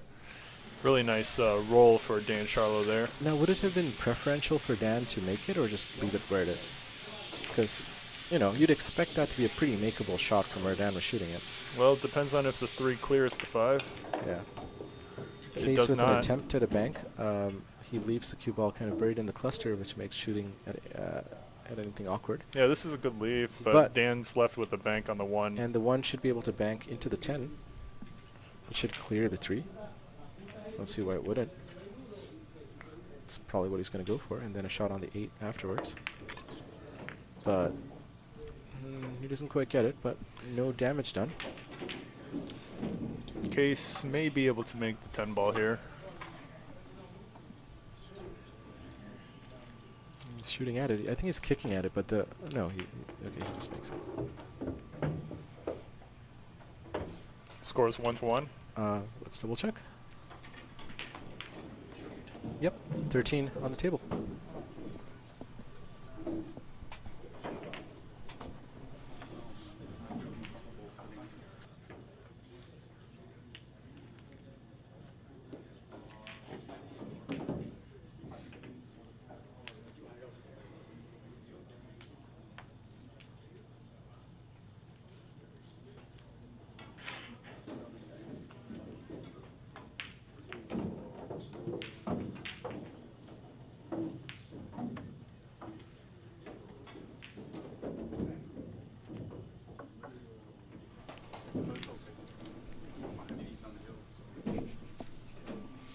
So Qais is on the hill now, so Qais just needs this match to take the champ spot. Curious to see if Dan's going to play more aggressive or more tight at this point. You need to generate your own opportunities, Right. but you also can't give it away. One thing that's kind of uncharacteristic is I think Dan's been having a lot more misses than what I'm usually used to seeing from him. Do you mean he's like missing the pots, or Yeah, is he missing the pots or that he's missing the going for. setups? He's going More for? of the pots. He hasn't been selling out as much on the setups, but he hasn't been. His pocketing ratio has been much lower than Qais's, and that's saying something because of the level of aggressiveness that Qais is showing. Yeah. Yeah. Qais is able to have a clear shot on the 1 to bank to his pocket here. He slams it in. Wow. Sean here was telling him to hit it soft, and Qais completely ignored that from his Habibi. But it's paid off. If he had missed, it would have been, well... Actually, that's okay. a good leave. But he misses a much easier 4-ball. Wow. And now this is a bad leave because Dan is presented with a bunch of options. Yeah, Dan should be able to make a good 3-4 balls here. Maybe more. Let's Maybe see. more. But Dan has to focus on potting. And I can't believe Qais banked it that hard. yeah. That's outrageous. I mean, he made it, but it's outrageous. And he missed the next shot, which was makeable. Not easy, but certainly For that makeable. shot, you got to take your time. You have Right. to hit the follow-up shot at the bare minimum. It was fun because yesterday when I was playing Fritz, he was telling me, like, after you make an incredibly insane shot, your adrenaline's high. You need to take a few seconds to calm yourself down before the next one. Yeah. And that happened to me a lot yesterday. I was making some good kicks and stuff and missing a relatively easy shot after. And I think when you make a good shot, you're pumped. And you need to sort of let your composure get back before you shoot the next one. He misses the 6. This is what I was talking about earlier. He's been missing more than one of these kind of shots, which Unbelievable miss for Dan Sharlow there. Yeah. What? that's not acceptable. Are you kidding me? I wonder what's going on with Dan.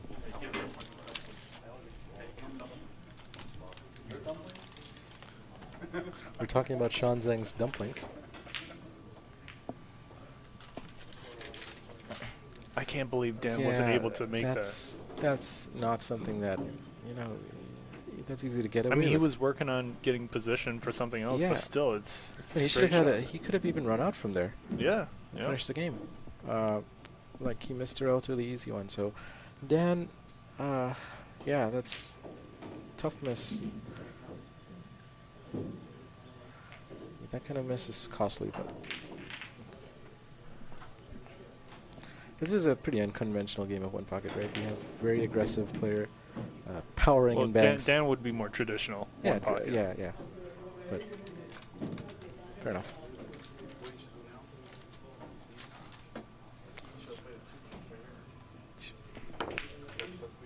And that's what he's doing. Well, it looks like Qais has left the 15-ball bank on for Dan Sharlow. Dan will be looking to redeem his prior miss by making this. He has to be careful, though, where he leaves the cue ball. He doesn't want to leave the 4-ball on.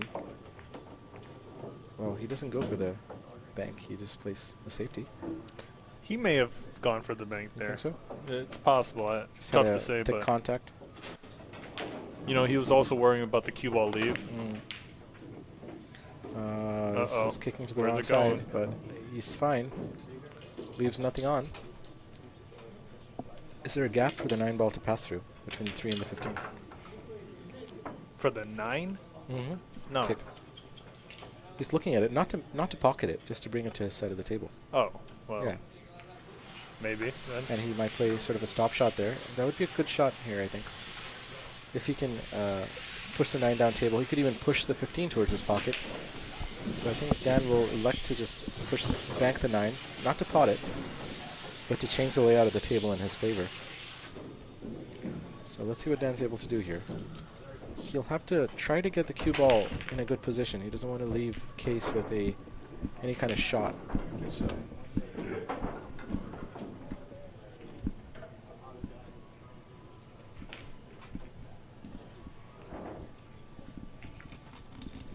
Dan taking his time here. Score is 2-2. Both players need 6 balls. Dan sort of plays he doesn't really sell out there. Doesn't look like the 9 is potable. And does Qais have any kind of bank opportunity? Doesn't look like he does. He's going to go for that plant, that 2-13 plant.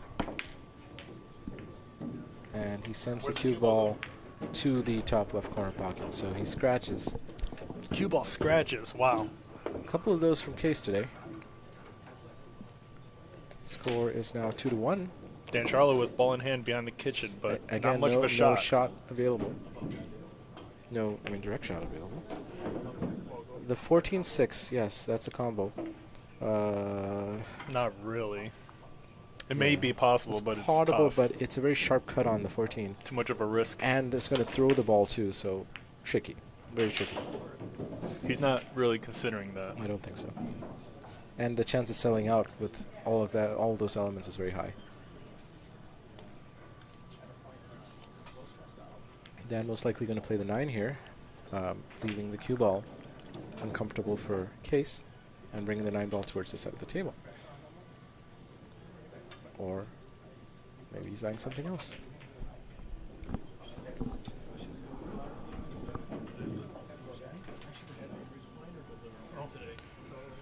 So, wow. Long game for these guys. I wonder if this kind of game is going to affect their 9 ball. I think it will. They're both exhausted probably, and wonder what it's going to do to the quality of the 9 ball game we see after this. How are the dumplings, Mike? Dan taking his time here.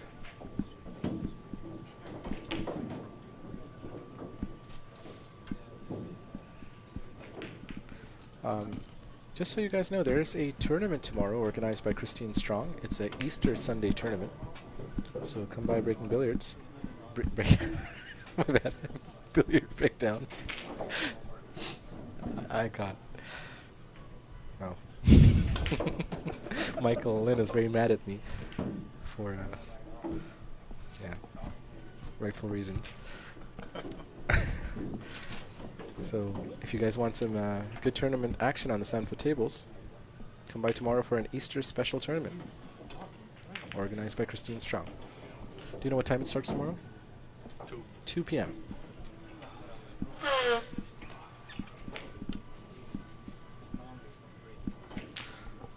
Wow, does Qais have a shot here? What happened? He does. Dan tried to play a safety of sorts with the ball in hand he had. Wow. Sells out the 4. Yeah, I don't know what happened there. Both Jake Paul and Sean Qais Zhang. accidentally touches the 2 ball. It barely moves. It doesn't look like it's changed that much. But it's not a foul since the players are not playing all ball foul. Qais force follows that 2 ball in.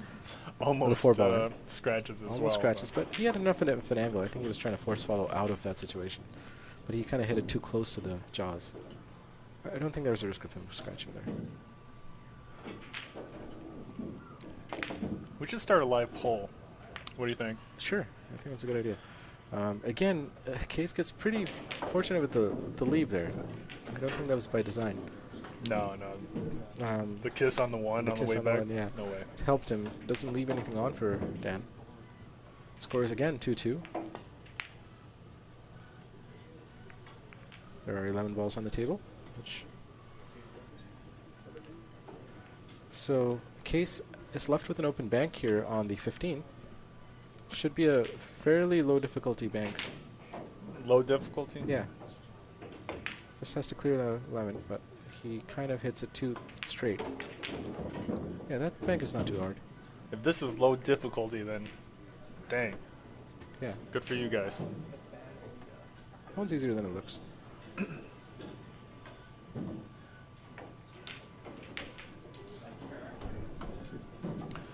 Tom Kosha asks, you got to restream after 4 hours? We're going to keep it on, man. What do you It's mean? going to be the same stream. Same stream. They're going to play Nineball after this. What do you have as a title of your stream? Does it mention both games? Or? Yeah, One Pocket and Nineball. We have some laughter from the background. So- Sean Zhang's making jokes here. Everyone's laughing at. Sean is biased in the commentary box and looks like he's very sad. Dan makes Whoa, what a shot. Great shot on the 6. Position on the 3 as well. Wow. Really, really good shot there by Dan. Habibi might be in trouble here. He might be in trouble. This is the best opportunity Dan's gotten in a while, so, I mean, he got a ball in hand earlier. He should have made more on, but not great. 5 is still potable, Yeah, he can make the 5 here. but he's looking at other stuff. He should go for the 5 and draw the ball. Yep. The 10, there is no 10 on the table. 2. Yeah, the 14. Yep. It looks like he's going with a bit of top right. Nice shot. Good shot there. Faced with a back shot here if he's going for that pot on the 14. Scores 5-2. Dan just needs 3 more.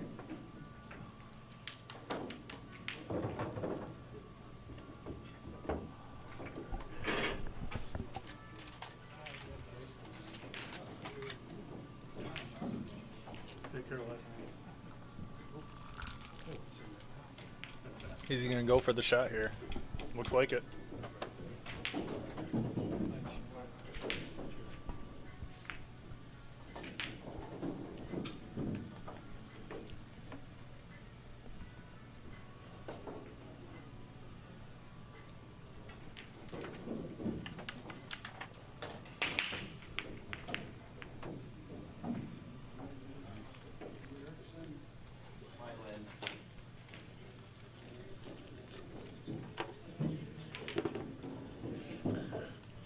Right now might be best to just try to leave distance.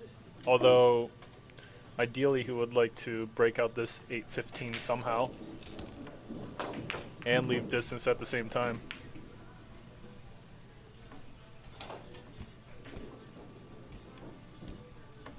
Let's see.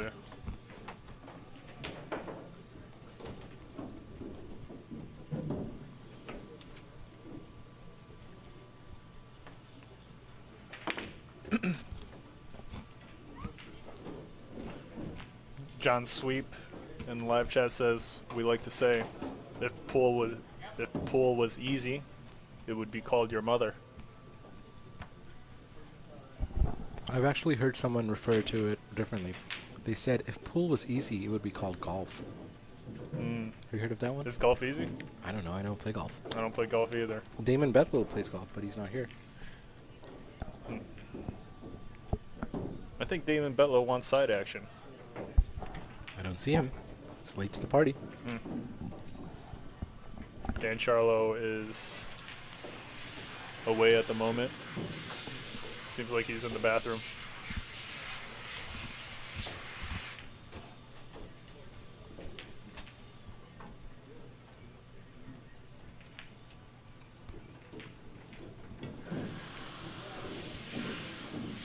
Zach Prince in the live chat says, I'm in Damon. Does Damon know that?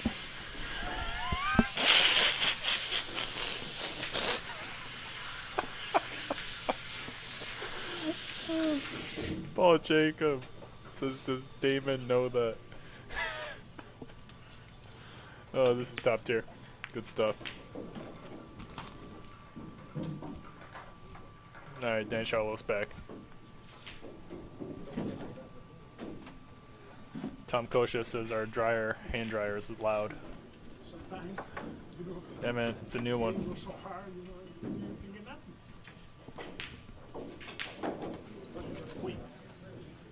Damon Bello in the live chat says golf is harder than pool. There he is. That's what we needed to bring him out. Damon Betlow in the live chat says I got Qais.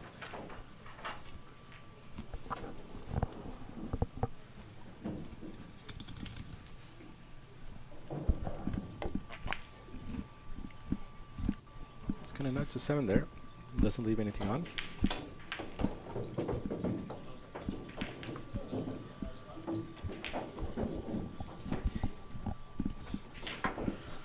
Decent shot by Qais there.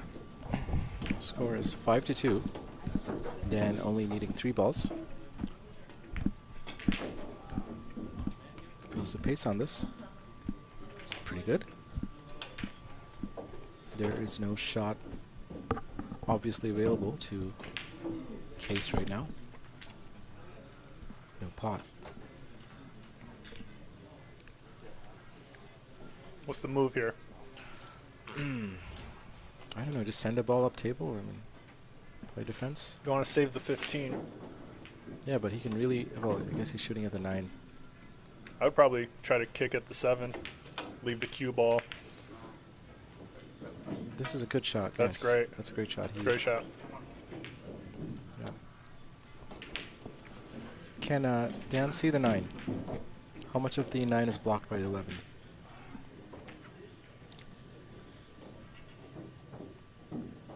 He can see it. He can see it. Is the 9 the right shot to go for? He could roll the 9 or roll the cue ball down. Forward, yeah. It's a touchy speed shot though. Said he opts to pocket the 7 and what's happening? that's he's fortunate. He doesn't leave anything on. Does Qais have a 9-15? With a Massey, yes, but Massey would change the angle of the 9, so I don't think he does. There's no Massey option here, so Qais does not have a shot. I don't think so. Zach Prince and Damon Betlow in the live chat agree to a side bet. Cross bank on the 7 possible here, but doesn't have enough pace. Disastrous move for Qais Kolee there. I mean, he had the line. If he had hit it harder, he could have possibly made it. Yeah, but you can't clear up your best 2 balls on the table there. Right. Yeah. Dan is going to be able to cut this in without too much of an issue, and he should be able to have a shot on the 15 after.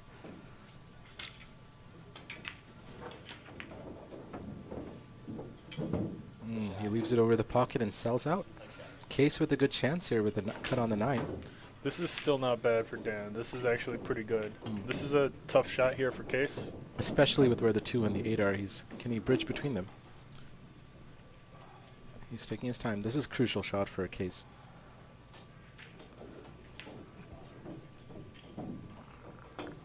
Qais could stun out. And what a great shot. Wow. It's a great shot. What a shot by Good use Qais. of stun there.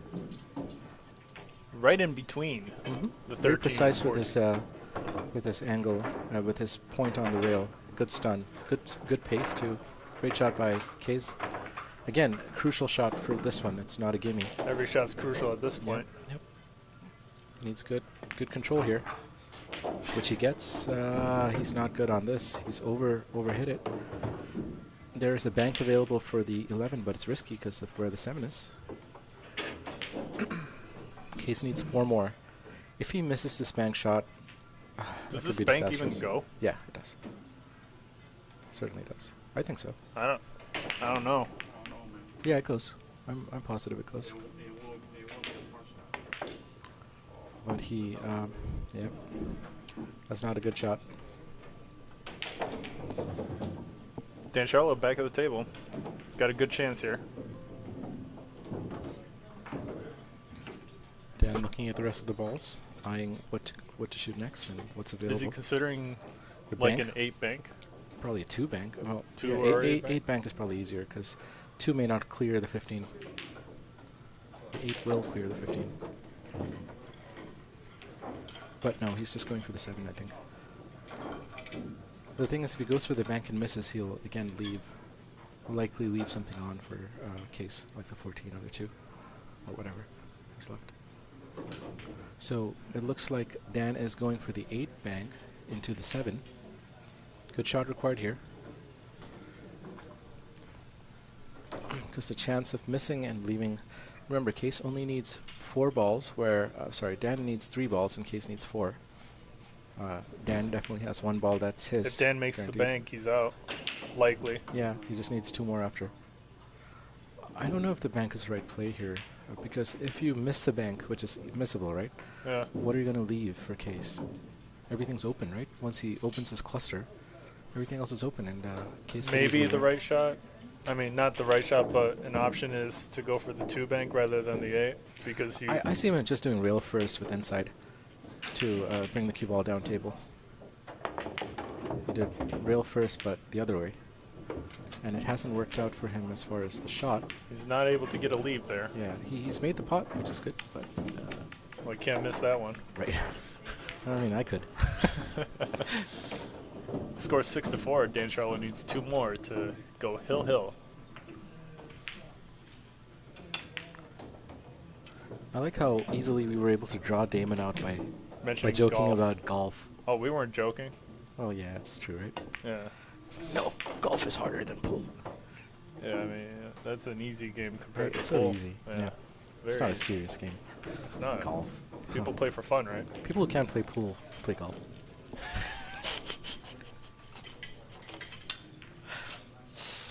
Oh my god. And Damon Bedlow says bet. Yeah. He agrees. Yeah. Oh, No. what a shot. Oh, what a try.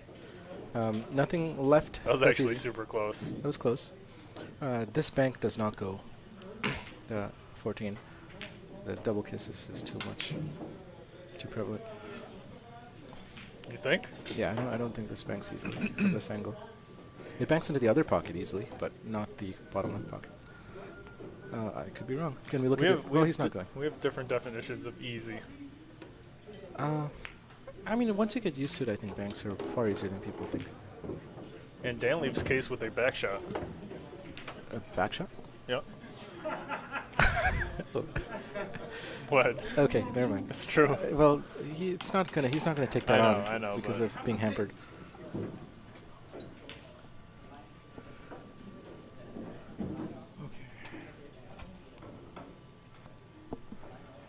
Case is not going for the back shot. He's going for a 2-rail kick here. Wow, good line, but does he have the pace? He does not have the pace, but that was going. Wow, what an attempt by Case. He just needed a bit more pace, and he would have been on the 15 as well. Well, a bit more pace could have taken him offline for the 15, but great try. Case really knows his banks. 2 rails. And great shot by Dan there. Yeah, really nice lead Really there. nice. I don't know if you plan to get it right there. Definitely not. But It's not easy to get it's a that. good leave. Yeah, but it's a great leave. Blocks the path to the 14. Another good shot by Dan. By Case. But it doesn't work out. not automatic here because of the 11. Yep. Dan having to shoot hampered over the 11, but it's fairly straight to where he can just roll it and not risk leaving anything on. So I would fancy his chances are good for potting this. Yep. Doesn't have to do much with the cue ball, just focus on the pot. So I think Dan should be able to make this without a problem. Nice shot. And at this point, Dan only needs 1 ball to take to equalize, and then it will be hill-hill match. Bank the 14 for the win. Back to 14 for the win, and not scratch or do anything crazy. Don't see Tom any. Kosha in the live chat says, I hate how they say pool is not a sport. Yeah, if they call golf a sport, then yeah. Yeah, I mean, come on.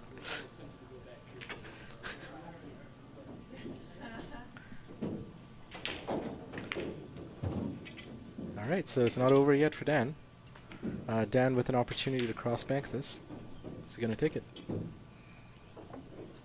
Fairly straightforward cross-bank. No issues here.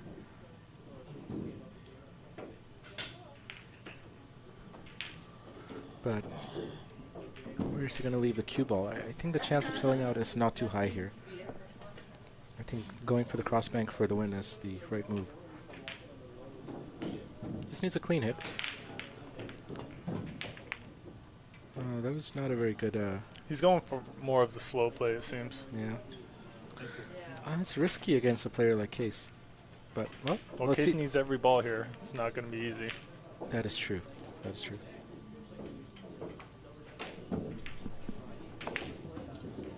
Qais again going for multi-rail bank, but he plays that with way too much pace. But he gets lucky in that the 11 is not playable for Dan. Dan going for most likely a single rail bank shot into his pocket while leaving the cue. Where is he going to leave the cue ball? Great shot by Great Dan. shot. Great shot. Great shot. And he leaves it over the Oh. pocket. Almost. Qais should be able to kick this out. Which he does just fine. But Dan has a shot here. The 14 is potable. But will he take it?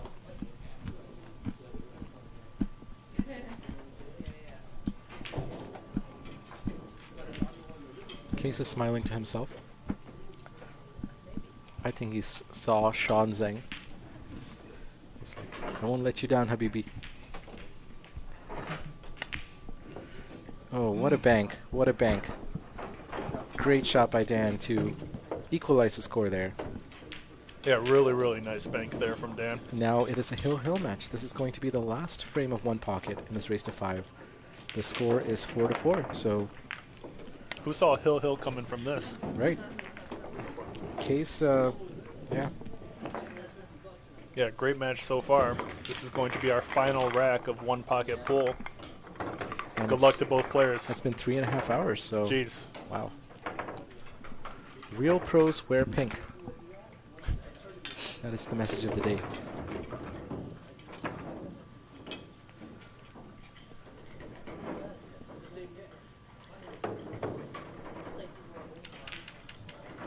Hey, we still need to start a poll. Oh, who's going to win? Wow, this is the best time Now, to do now it, it's right? even. Yep. It's even. So, guys, we're going to have a poll. Who do you think is going to win here? Dan Sharlow or Qais Habibi Kolee? Let us know. The poll is now open. The score is hill-hill. We have a live poll in the live chat for all our viewers. Good break from Dan Sharlow. Well, he didn't get quite the spread he wanted. Yeah, but he's covered a lot of the options. Is the 7 covered? Let's find out. Don't look like it. Don't look like it. And then, even after a shot like this, you know, Qais Yeah. has pretty much equalized the position. Right. Qais has been standing quite a lot. Must be that coffee. It's really working for him. Yeah.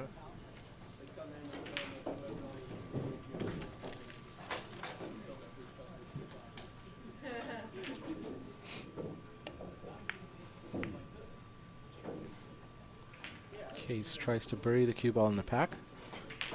Doesn't quite manage to, but Dan will have some kind of defensive option here. So are the pockets correct, Mike? Dan to the left pocket? Think so. Yep.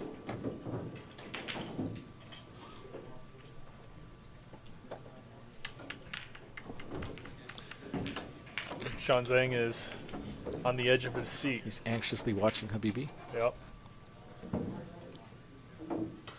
Come on, Habibi. Do it for Sean Zhang.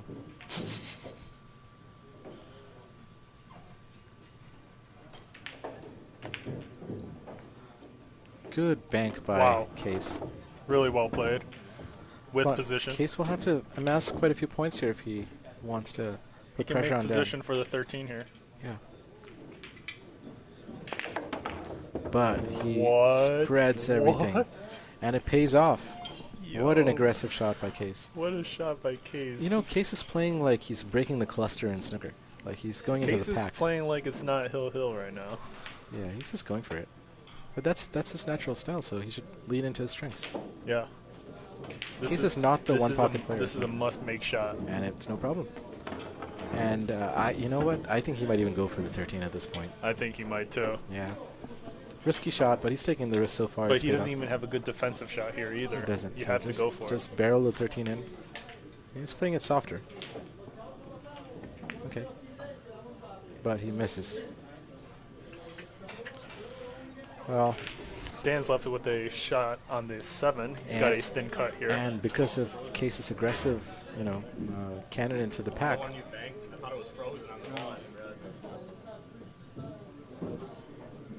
he thought that the one was frozen, but it wasn't. The one that he banked. No.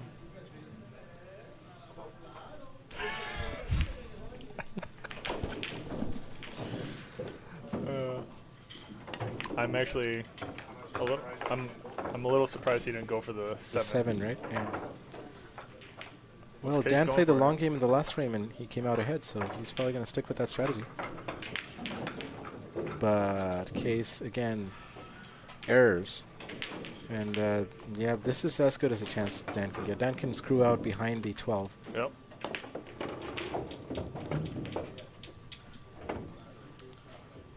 All right, so that's 1 for Dan.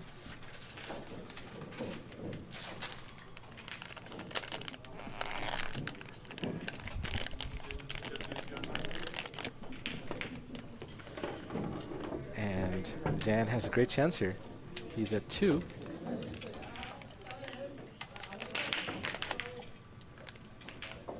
$10 left on the table. Can Dan clear out and win here? That would be quite the Quite doable. quite the finish. He's in the best position for it. This is as good as it gets here. Just needs 5 more balls.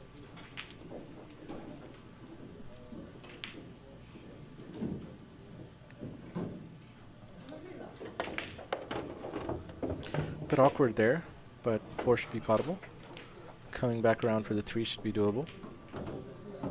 Going 2 rails for position on the 3. This seems to be the shot. But he's going for the 11. This is not easy on the 4. Yeah. No, neither shot is easy, but Yeah. that's the easier positional shot. It is. 4, 2 rails around the bottom right corner pocket to play for the 3 next. A little awkward bridging so close to the 10 ball, but just minimal pocket speed for the right position here. But he doesn't have the pace. Guess pocket speed didn't quite work out there. Yeah, I mean the pop might be more important Yeah. at this point. Yep. So the score is what? 5-3. Dan needs 3 more, but now he's looking like that run is over. I don't see easy shot for him here. Do you see anything, Mike? Not really. Yeah, I don't see any easy pots. Yeah.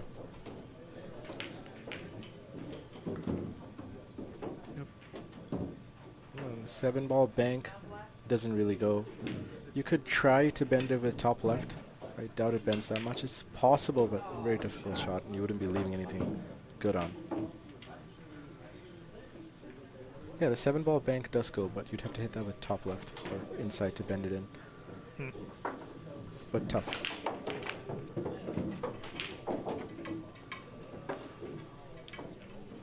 It's just gonna leave the cue ball down by the short rail. Yep. Seems to be, but he's pocketed the 11, so the 11 will come back out. Qais needing 5 balls out of the 7 remaining. Whereas Dan only needs 3. This is Hill Hill. We are at Billiard Breakdown in Rochester, New York. And both players are competing for the #1 spot on the Rochester top 15 players list. Thanks everybody for tuning in. So our live poll is 50-50 right now. How many votes do we have? Dan trying to go for that bank. Has he covered it? It doesn't look like he's covered it. Qais should be able to clear the 7 out of that area. He could even attempt a pot, but I don't see why he would do that. Qais plays defensive, which was the right play there. Going for the cross bank would have just been too risky with little reward. Dan, no banks, no one-rail banks available.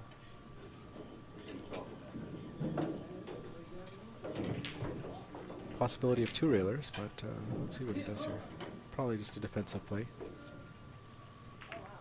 Pockets a 5, brings the backup table, gets spotted.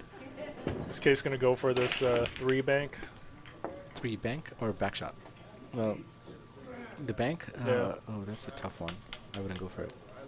3 bank is really tough. Sorry, the 5 bank. I was thinking of the 5. Got the 3 and 5 mixed. No damage done there. The live poll in the live chat has updated to 57% in favor of Dan How many Sharlow. votes do we have? 7. 7, okay. So 4 out of 3. Mm-hmm. Well, 4 out of 7, but 4 versus 3. Yeah.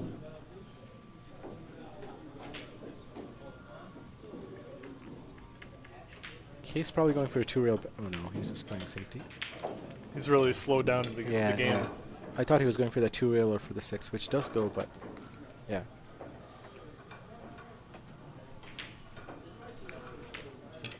I wonder if Dan will just try to pot the 3 in the side pocket. Nope, he's just playing containing safe. Yeah, this is going to be a slow final game But here. he's left a bank shot open, the 5 pots, but getting around the cluster is the challenging part. Yeah, he's got to make sure not to bump into the 3. Yep. I think he's going to go for this bank. He should be able to clear the 6. And it's good. The line looks good. It's a little long, but a little short. Sorry. Dan is going to be able to clear the 5 out of there without any issues. Kick down to the short first, or what do you think? I think cross bank might be a good option. I don't know. Kick is easy too. Cross bank is unlikely here. Yeah.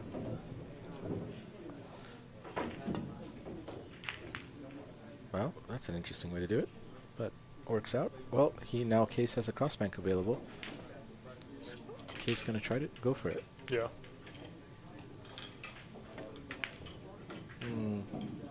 Qais's banking is now a little less accurate than it was before. Dan Sharlow faced with a similar shot. And I don't think he'd be leaving much on if he goes for the cross bank. So it seems to be the play to go for it. Yep. Sort of a free bank. He'll play it soft to leave it over the pocket in case he misses. That's But a good he's making shot. it. He's That's a good making shot.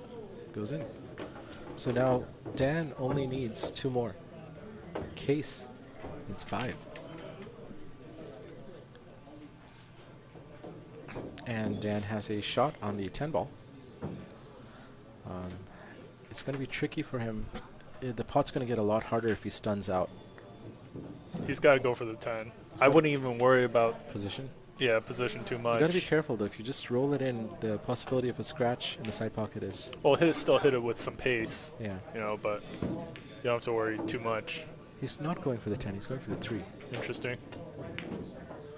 Wow. And Wow. Great shot. He makes it. Wow. Great shot by Dan there. Now Dan only needs 1 more, Really well done. and Qais needs everything. Wow. So heavily in favor of Dan now to win this and keep his #1 spot on the Rochester top 15. Qais is sitting down now. I think the coffee has worn off.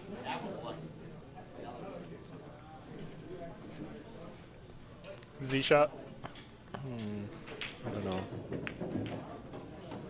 Just slow, safe play. Draw it out. Case needs every ball to win. Yeah. Not seeing how that's easy to do here. I don't think it's going to be easy for Qais to come back here. But let's see.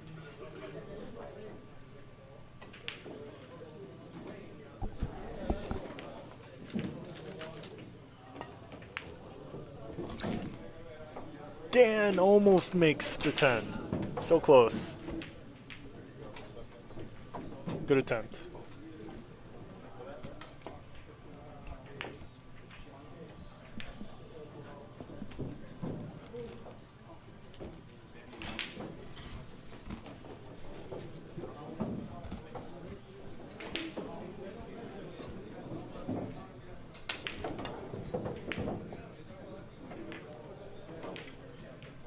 Off by a good amount there.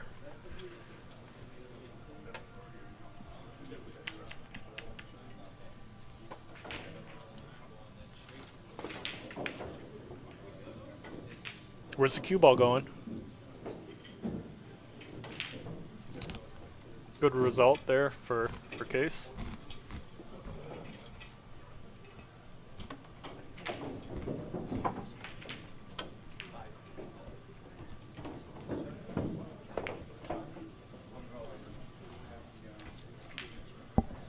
And Qais is going to have a shot on the 7. That was the first major error from Dan in this frame, right? Yeah. Yeah, Dan's been shooting pretty solid up until just this very last shot. Good shot required here, which he gets. Qais with some work to do, but he's now at 4. Needing 4 more. Just has to be really careful to not sell out. And the problem with missing is if you miss at pace, you're more likely to leave the ball on for your opponent. So, wow, Qais. Qais is good there. Dan will most likely. Do you think he'll pocket the 6? Yeah, you gotta. You can't let Qais use the 6 to make position.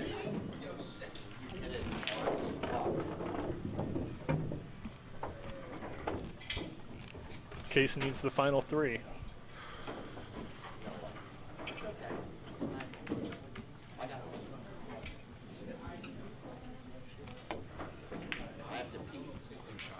What a shot. Good effort.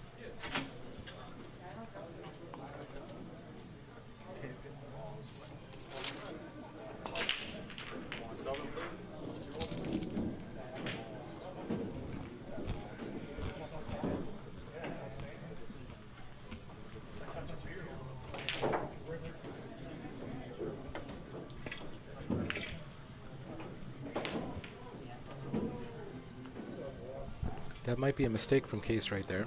Dan does have a bank on the 11. And it's a free bank if you place it with the right pace. I think Dan's chances of making this are pretty good.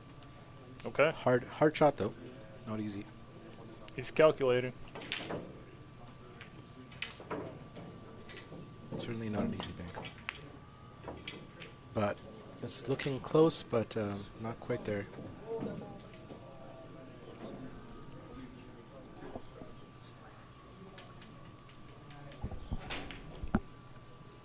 What is he going for here? What is he going for?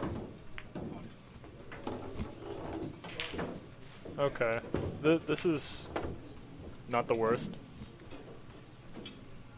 Put the 14 back in play for both players here.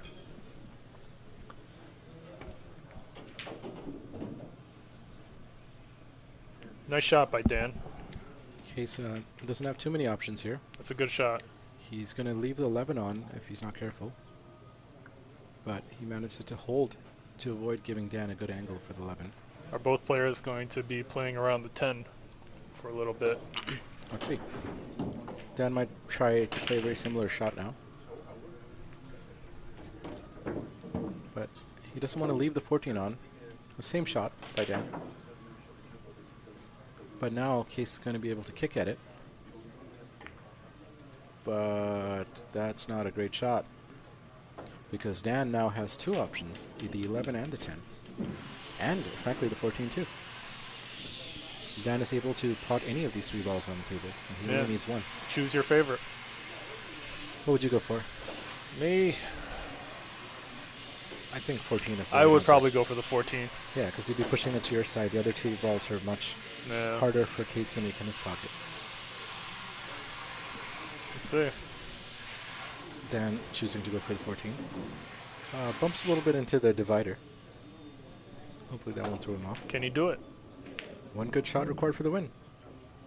Not quite, but... he misses it. Now, I think Qais is going to play into the 11 to clear... Well, he's going for the 14. That's risky. He's going to slow roll the 14, I think.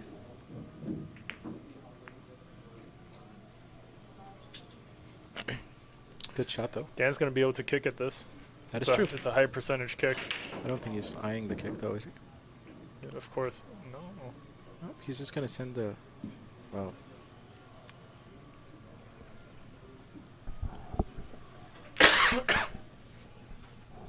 Dan choosing to maybe play for the 10. I don't know what he's thinking here.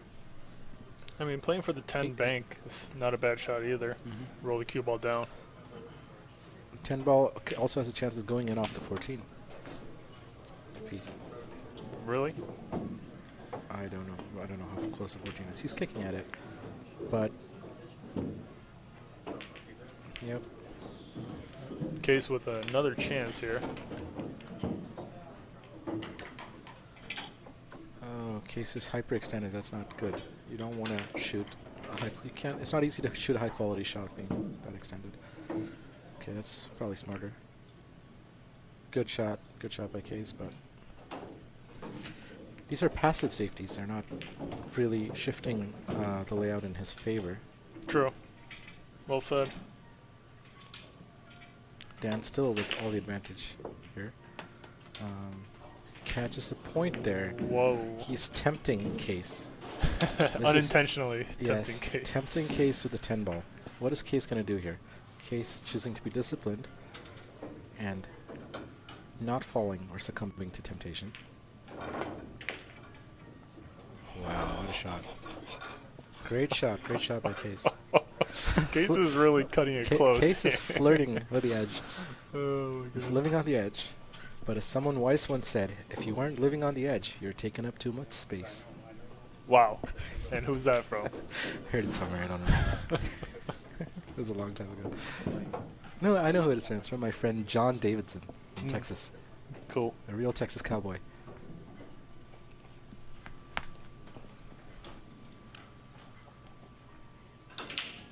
John is subscribed to your channel, so maybe he's here. Oh, cool.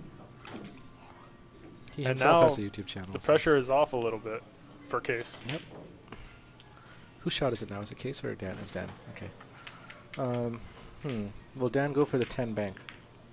Probably. Nothing to lose from it. Yeah. Except leaving the 11 on for a similar bank. Well, you could also leave Qais a 10 ball bank. The thing about these kind of banks is you need to stroke it fairly well to guide it towards the pocket. Slow rolling these kind of banks doesn't usually work. So Dan is going to have to be able to stroke it to make it. But it looks really good. Is it going? Is it going? It goes! Well done. Well done to Dan Sharlow. Score is 8-5 and Dan wins the set. Well done to Dan Sharlow there. This was a race to 5 and 1 pocket pool. Dan Sharlow defeats Qais Kolee 5-4 in a very, very tight race.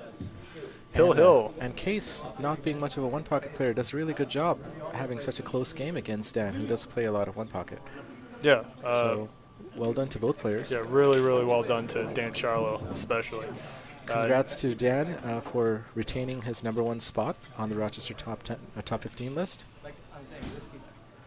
And the players are not done yet, so they are now going to be playing a race to 15 in 9-ball pool. I'm sure the players are going to take a short break, but they'll be back at the table. So. And we're going to take a short break as well, but we're going to be back shortly. See you guys.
Oh, baby.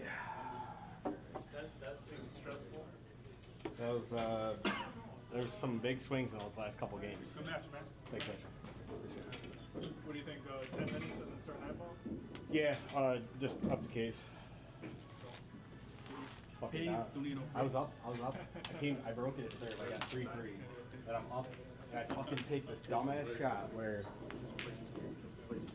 I'm like, just like here, and there's 2 balls here, and I got greedy. I'm like, if I just roll this in, I was like this, if I just roll it in, make the ball about 5-0, I lead 4-0, 4-3, and then I got the lead and I fucking punched it in. He makes this crazy, he made a sick bank from like, played a safety like here, and he ripped this bank in like 100 miles an hour, and then got up like 6-2, and then he made 2 more balls. I was playing some real bad safety. Hold it up. Hold it up, yeah. What you gotta do. I mean, it's a hitter. He has a whole spreadsheet, so.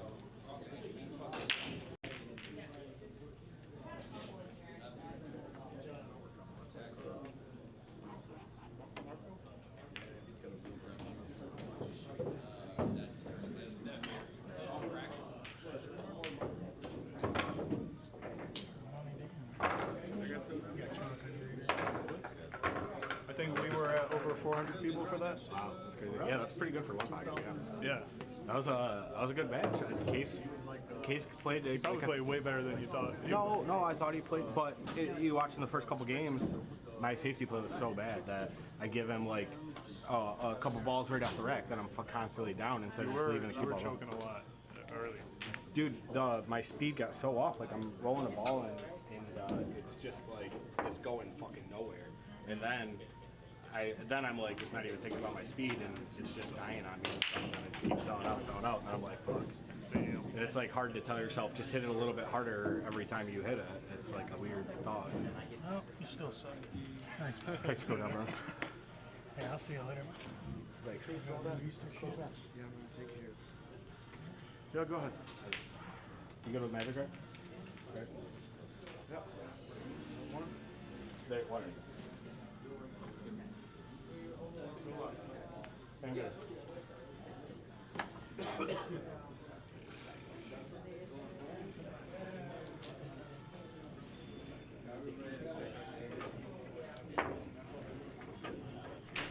We are going to be starting the race to 15 and 9 ball shortly.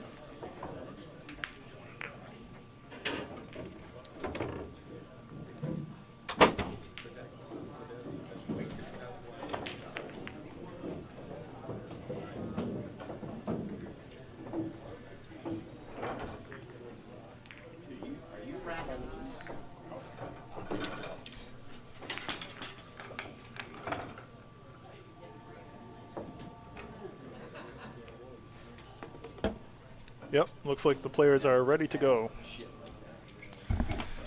This one should be a lot more fast-paced and a lot more fun to watch for our general viewers. It's going to be interesting to see how the players play after 3.5, 4 hours of one pocket. I need a drink. A link.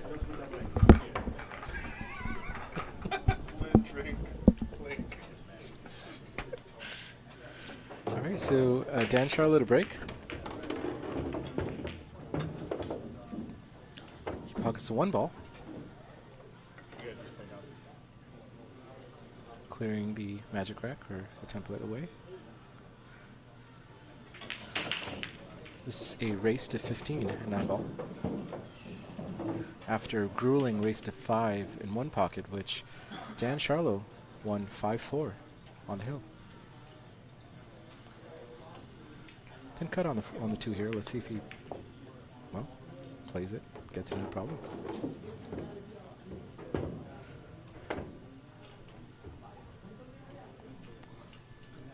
Dan is eyeing the 3-4 combination. Does it clear the 9? It looks like it just does. And he pots it. Awkward angle for a cut, but the bank is on. The 6 to the 7 requires good position, so he needs to get good on the 6 to get down for the 7. So he's going to try to bank this most likely. Somewhat straight on the 6 would be ideal, but he plays safety. Good choice there. Qais is able to come to the table. And wow, he banks the 3-ball into the side pocket. What a shot if it was intentional. Looks like it might have been. Great job cannoning into the 7 to make it playable into the side pocket. So Qais should be able to run this out. No issues here. Wow, these games go a lot faster than one pocket, huh?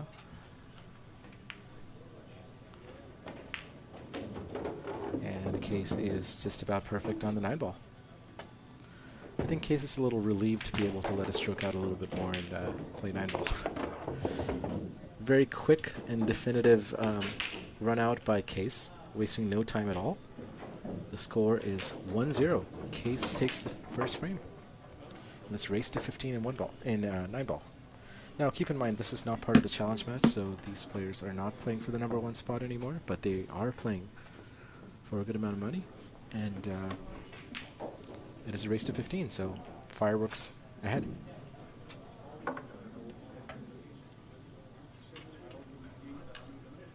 For those of you in the chat just joining us, great break by Qais there. The 1 should pocket in the bottom left corner pocket. Tricky to hold for the 2, but see if he chooses to play safety here. Wow, Qais with a very aggressive shot to play the 2-ball combination, and he gets a great bump on the 1. So he can play it next. Qais really wasting no time here.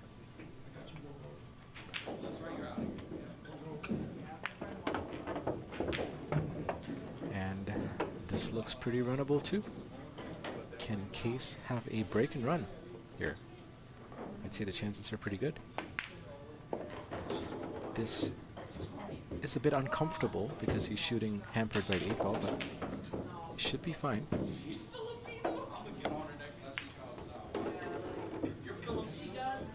Good speed there. Should be able to play the 5-ball, the cue ball up and down to hold for the 6 in the side pocket.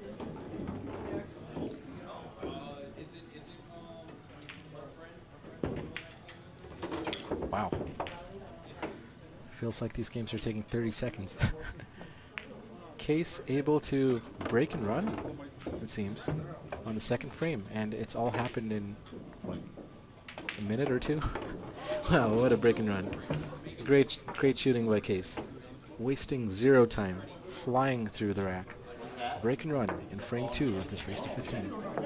And if any of you guys want to look at the time, it's probably under 2 minutes. Probably a minute. I don't know. That was a fast break and run, very fast. Qais is on a mission. Qais is playing speed pool here, taking no time. Qais is on a mission right now. Score is 2-0. We can end this poll. At this rate, this match will be over in like an hour or less. Wow, another good break by Qais. Does he have a shot on the 1? Yep, it looks like he does. Does it clear the 4? We'll check out our overhead cam really soon. Dan takes the magic rack out.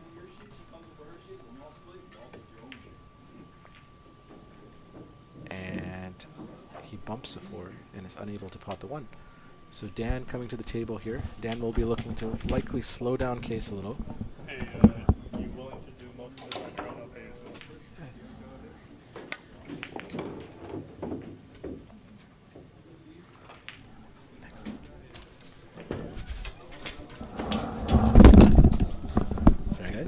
about the microphone interruptions.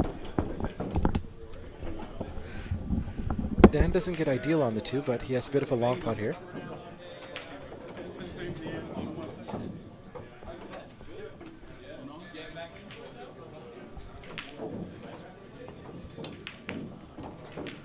Great shot by Dan. Good job holding for the 3 into the side pocket. The layout looks pretty good. There are no issues. 5 to the 6 being the only slightly challenging shot, if any.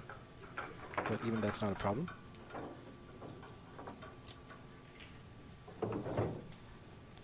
Can Dan respond by running this out?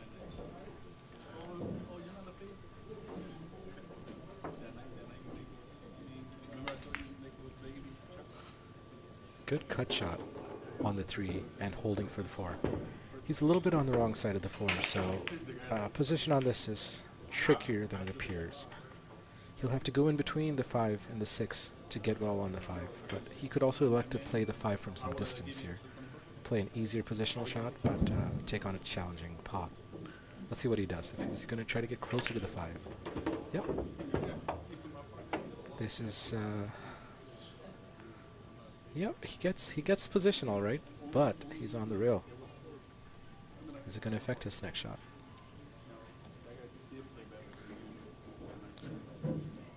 Let's see what kind of angle he has on the 5. Fairly natural to be able to hold on for the 6 in the side pocket, close to where he is right now. Slow roll the 5 in. Well done. And he's straight enough to just screw back a little bit. A soft screw should provide him a shot on the 8 ball in the top left corner pocket, so he needs a good angle on the 8 to get on the 9, but he should be fine. Great shot. Now Dan looks like he's a little straight on the 8, but he should be able to just screw back, no problem. Screw back into the long rail with a chance to get position on the 9. He could even elect to use a little bit of inside to help Mcguire move closer to the 9, but he just screws back. He manages to avoid the side pocket scratch, and he's just about perfect on the 9. A bit of distance here, so can Dan make the 9 ball? And he misses the 9 ball, and he sells it out. What a miss from Dan Sharlow. Qais Kolee is able to take this win and steal it away from Dan Sharlow. Yeah, that was something you wouldn't expect Dan to miss, but he was close to the rail. It was pretty straight and it was long. Awkward bridging. Certainly a missable shot, but Dan should have made that without any issues. So Qais is steaming ahead. The score is 3-0. And in our chat, the poll, let's see what it looks like. It looks like it's 50-50. We have 2 votes, Dan versus Qais. So guys, vote in the poll. Let us know who you think will win. Qais breaks drive for once, for the first time.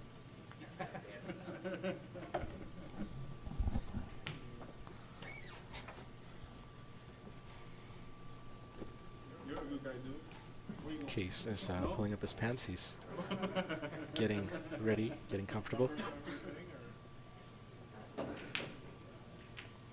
Dan with the first shot here.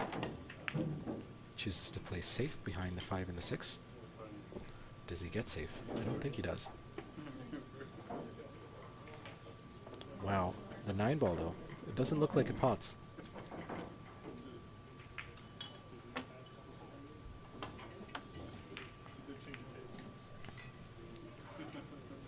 So Dan is probably going to try to stun out for the 2-4 combination next.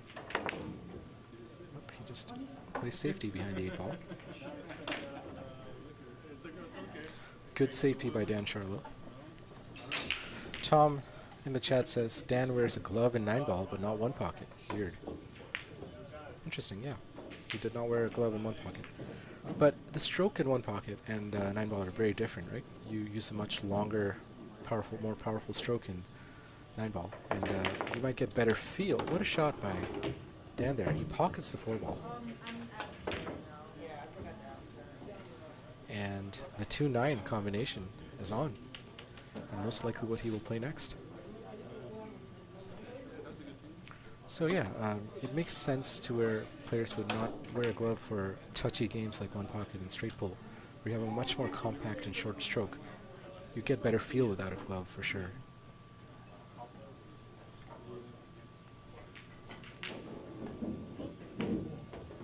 And Dan sets up fairly well for the 2-9, and Qais doesn't even make him shoot it. Wow, they're really flying through this. They're wasting no time.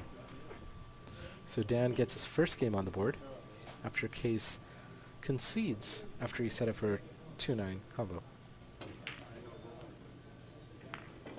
That's interesting choice by Qais there, because that combination is missable. But I'm sure Dan would have made it, but interesting that he just conceded. Would you guys have done that?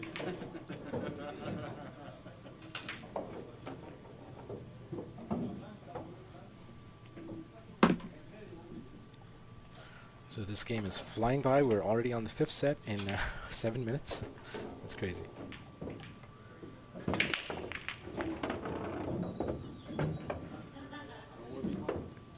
Does Dan have a shot on the 1 ball? It doesn't look like it.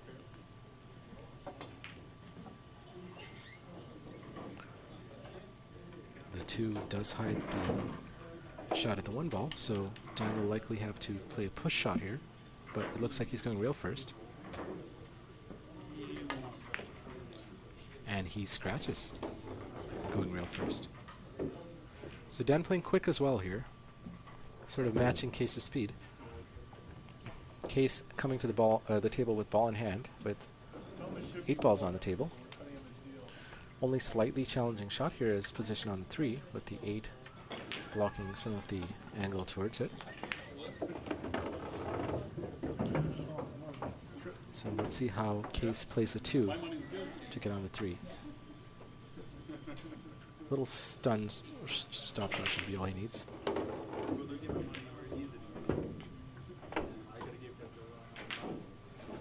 Qais should be able to swing around to play the 4 ball in the bottom right corner pocket. Instead, he elects to play that with heavy inside. Very clever shot to play the 4 in the bottom left corner pocket. So Qais really using a lot of spin there to hold off the short rail. Great shot. He will likely have to play the 7 in the same pocket, but he misses the 6 ball. Wow, and is he going to leave it over the pocket? Let's see. Nope, but Dan is able to bank this, but is he going to do it? Looks like he's eyeing for it. Dan banks it, no problem. This 7 ball cut, it passes, but it's slightly tricky to get shape on the 8 ball. So can Dan get on the 8? Good speed required. He might go with little bottom left, top left. Great shot by Dan, and he's on the 8 ball in the same pocket. I believe it passes the 9. Let's see.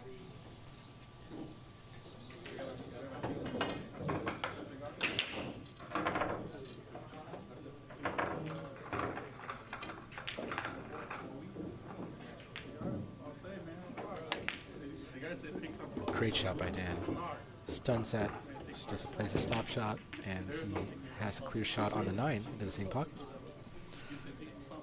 He could elect to go for the corner or the side here. I imagine he would go for the corner, but he's eyeing the side pocket, so side pocket it is. The side pocket is a bigger pocket from this angle, so that's probably why he's going for it. But it's a steeper angle. But that's not a problem for Dan. And Dan Sharlow responds by taking the score 2-3 after Qais misses a pretty makeable 6 ball. So that was an interesting miss from Qais there on that cut on the 6 ball. He was trying to hold for the 7 in the same pocket, but he cut it way too wide, and he left a bank shot open for Dan. Dan banked it in no problem and ran the rest of the rack out. 6, 7, 8, 9. So 4 ball out for Dan.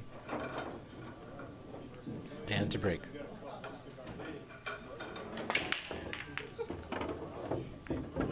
Player players are having no trouble making a ball on the break with the template, and that is a good break for Dan. He has a clear shot on the 1 ball. He should be able to swing around the 2 and play the 2 in the same pocket.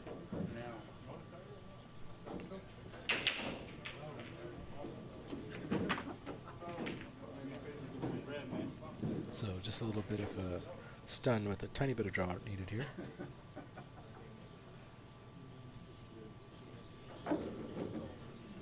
Getting on the 4 also doesn't look like it's going to be a problem, so if he makes this 1 ball and gets on the 2, well, he plays it up and down, so he's playing for the 2 ball, probably the 2-8 combination at this point. Seems to be the shot to go for.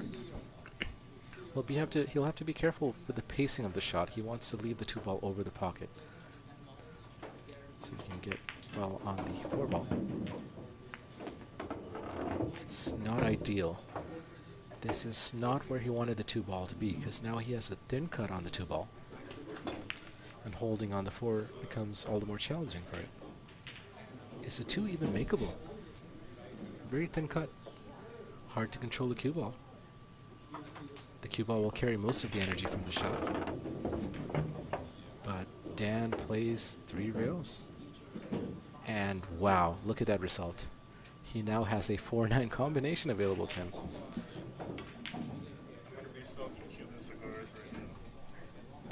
Michael Lynn stepping out for this frame. So it's just me here for now. But, wow, Dan does not make the 4-9 combination. And he leaves the 4 ball open for Qais. Qais should be able to stun down table. Whoa, what? Whoa, that was quite a shot. Qais plays the bank shot for position on the 5 and gets perfect position. What a show. What a show from Qais. Wow, Qais is wasting no time. He's really putting on a show here. Great shot.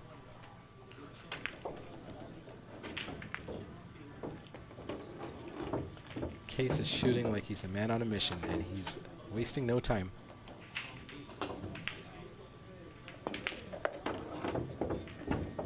And just a 9 ball for the win, and the score should be 4-2.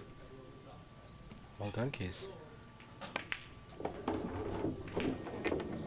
This is quite some high-level play. Qais really showing us some high-level shot making, very natural shot making. He just sees the shot and goes for it. Wastes no time. Qais has a lot of natural ability. And, of course, the snooker background doesn't hurt at all. Great out by Qais. Very creative to bank that 6 ball in for the 4 ball in for great shape on the next ball. I think it was a 5 ball next. Qais to break. The score is 4-2. 2 ball flies into the pocket, 5 drops, and a 7 sits close to the bottom left corner pocket. Dan removes the magic rack. Qais should be able to bank the 1 in. What kind of position will he play for the 3? What a bank by Qais. I guess playing 4 hours of 1 pocket does help your banks. His banks are on point.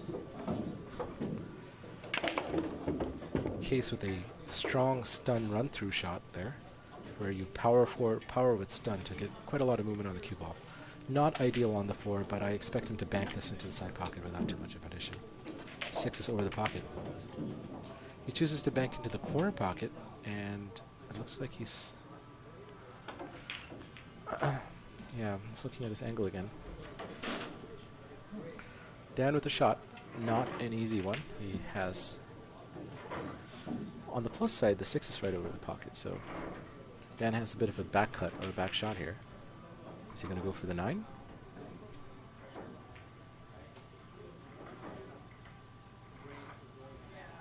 He is going for the back shot. Back shot. Back cut.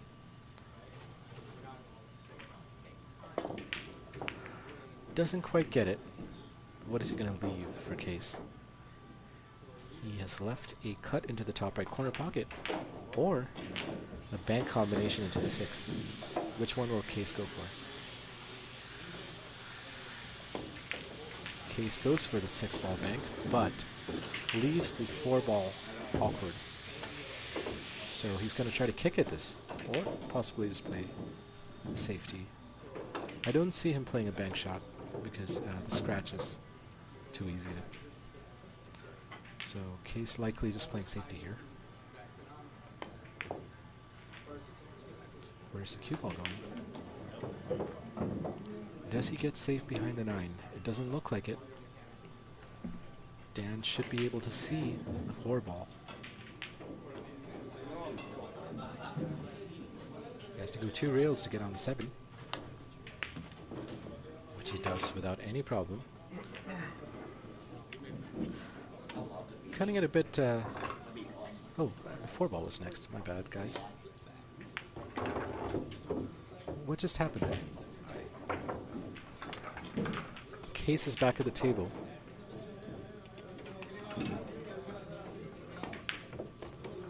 And wow, Qais is wasting no time at all. Rolls a little further than he'd like, but Qais has been shooting really well today, so this shouldn't be an issue for him. And I spoke too soon. Qais shooting very quickly, but misses the 8-ball.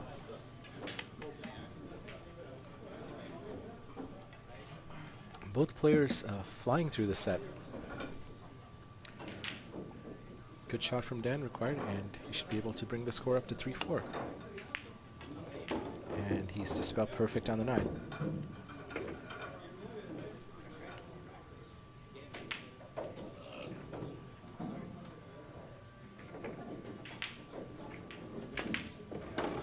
And good shot by Dan Sharlow. The score is now 3-4.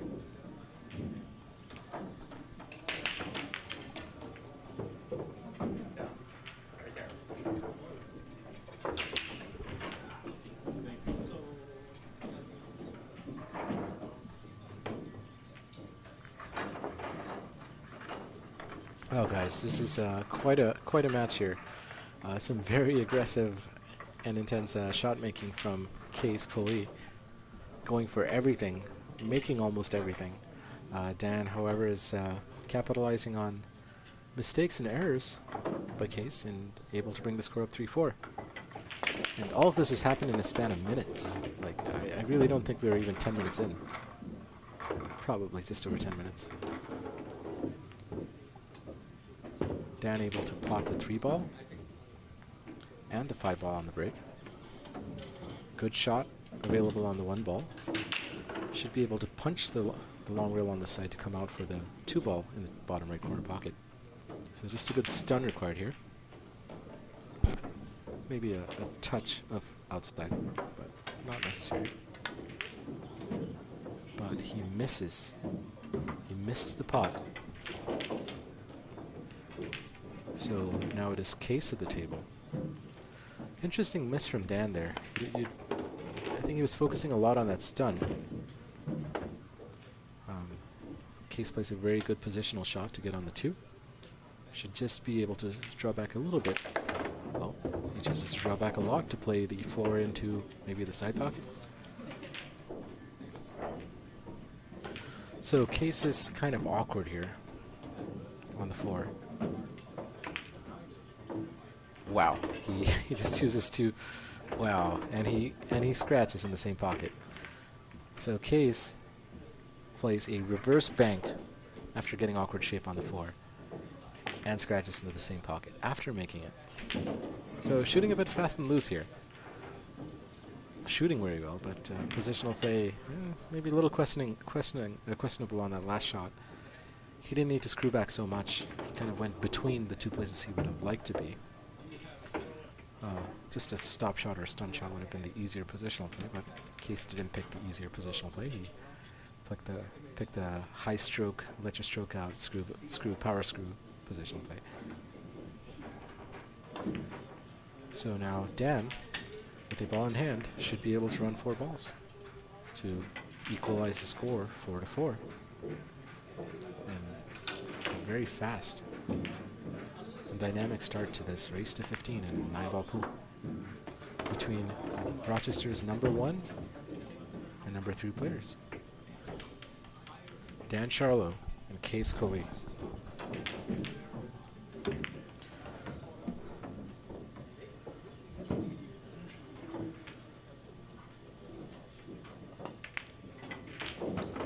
Good control by Dan right there, with a soft stun run through there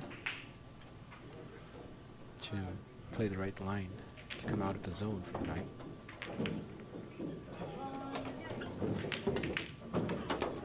All right, well done, Dan. The score is now 4-4 and equalized between Qais and Dan. We are already at the 9th frame of this race to 15. What, 20 minutes? Rapid fire shooting by both players, especially Qais. But Dan's not slouching about either. 4-4. Score is correct. Players confirm this. The 5 nearly goes in. The 6 is pocketed on the break. Dan Sharlow with a shot on the 1. Good positional shot required here with maybe just top, maybe a touch of top right to come up and down for the 2 in the bottom left corner pocket. Good speed control needed, but good pot needed too. Just a little bit too much right, but he's able to play the speed just right.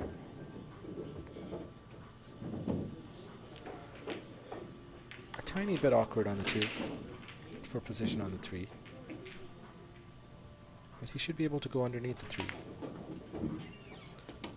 which he does just fine while avoiding the 7. Now it's a much easier positional shot on the 4. Just roll forward, topspin for the 4, and the 5 is right over the pocket. So is the 7. So Dan Sharlow with a possibility of a break and run here. A really good possibility. We already had a break and run from Qais. A very quick break and run from Qais. But probably a minute or so. And now Dan Sharlow plays correct position on the 7. Minimal effort required to get on the 8.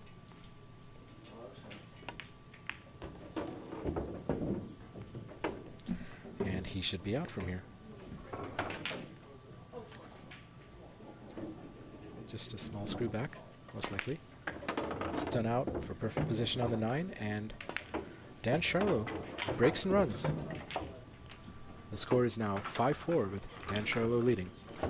Very good quality of play from both players. They're both shooting fast and really well. Both of them fairly warm from a grueling 3.5-hour race to 5 in one pocket. So both of them shooting quite well. We've had a break and run from Qais in the second set, and we've had a break and run from Dan Sharlow. So good pool. That's what we're all here to watch. Dan Sharlow to break. Score is 5-4. 10th frame. 7th flies in. So does the cue ball. Wow. Quite an open layout again. The players are using the magic racks, so their breaks are resulting in quite the good spreads, which makes the runs that much easier. Therefore, the cost of a ball in hand is pretty high. Can Qais run this out and equalize the score? Don't see any problems. He should be able to roll forward for the 2. He would like to probably be a little straight on the 2 so he can just play a stop shot for the 3, which is what he's done. 3 to the side. Just a stop shot required here, but wow, he stuns out and he flukes the 2 in the top right corner pocket. Wow, that worked out for Qais. I don't think that was the intended shot, but no, he has a shot on the 3.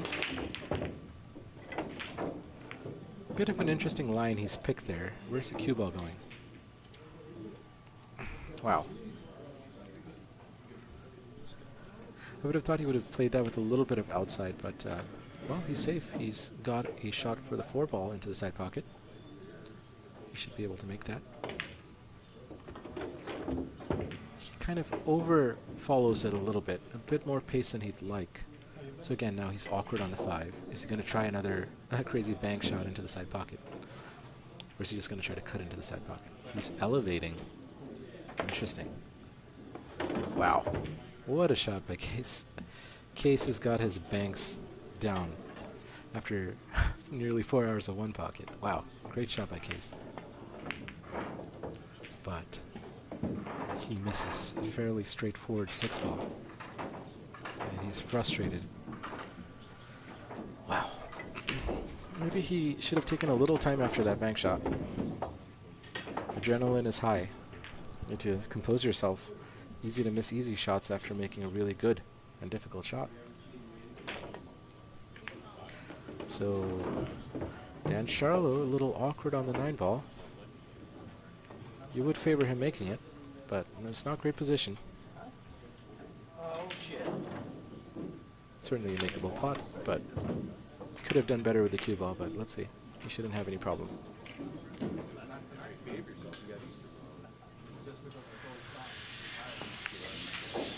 And he nails it. Great shot by Dan, recovering to bring the score up 6-4. Dan Sharlow with a 2-frame lead in this race to 15 in 9-ball pool. Here at Billiard Breakdown in Rochester, New York. Both players shooting very well and very fast. Qais with some incredible shots, but also a couple incredible misses, given the quality of his prior shots. So I think Qais will have to compose himself after pulling off some wild shots, because he's been missing some easy shots and making some ridiculous ones. So Qais just has to find his rhythm and not rush himself. Very capable players, both of them. Qais, an incredible shot maker, as he's demonstrating. Dan Sharlow breaks dry and Qais misses the 1-ball.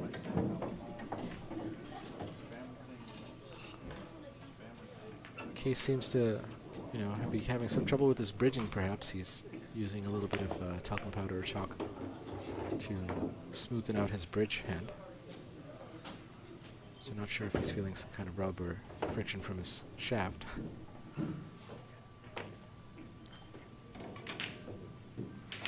Dan with a long pot on the 2, which he banks, but I don't think he meant to bank that.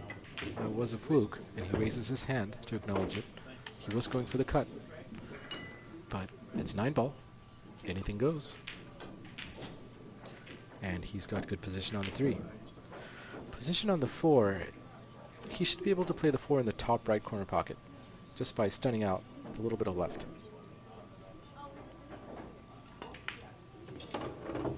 But he doesn't use enough left, and he snookers himself behind the 9-ball. So Dan now at a disadvantage. He's going to have to kick at the 4-ball. As Qais going to come back to the table with a good shot. Wow. Dan manages to thin the 4-ball, but he leaves it open. We might see, if Qais is able to pull this off, we might see a Qais specialty. Qais has a lot of cue power, right? He can really power that cue ball, and we might see a force follow here to come 2 or 3 rails. As predicted, force follow by Qais. Oh, something drops on the table. Great shot, great positional shot from Qais, exactly as expected. Qais really letting the stroke out, showing us his cue power. Force follows it 3 rails to get perfect on the 5. Well done, Qais. Another good stun run through there. Stun run throws also require a fair amount of cue power. And by cue power, I mean cueing efficiency, the ability to put a lot of spin, while not hitting it super hard. You need very good timing and very good fundamentals to deliver the cue ball to generate that kind of power and spin. Not a lot of players have that. Qais certainly has it.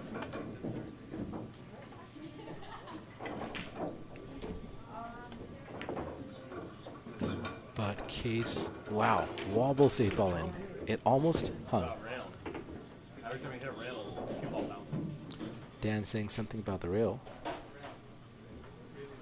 Qais with a tricky shot on the 9. But he misses it. Wow. And he concedes.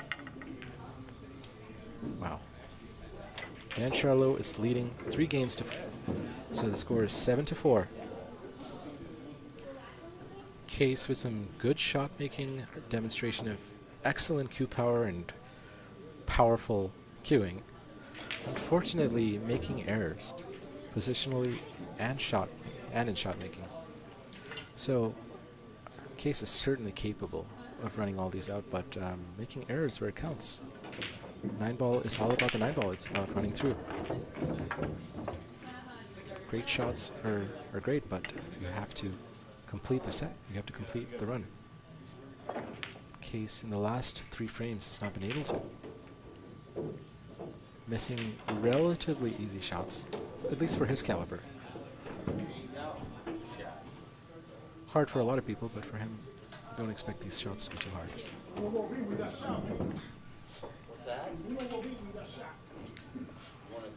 Let's see if Qais finds a good rhythm here, or if Dan is going to be able to take off.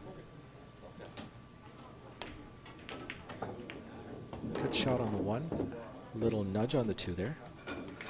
Now, position on the 3, the path to draw is blocked by the 5-ball, so he'll have to follow. A decent amount of force follow needed, and he has to avoid the 7-ball on the way back. Let's see if he chooses to draw with side or just force follow. Nope, he draws. He was able to draw around the 5, so path was not impeded, but he misses the shot.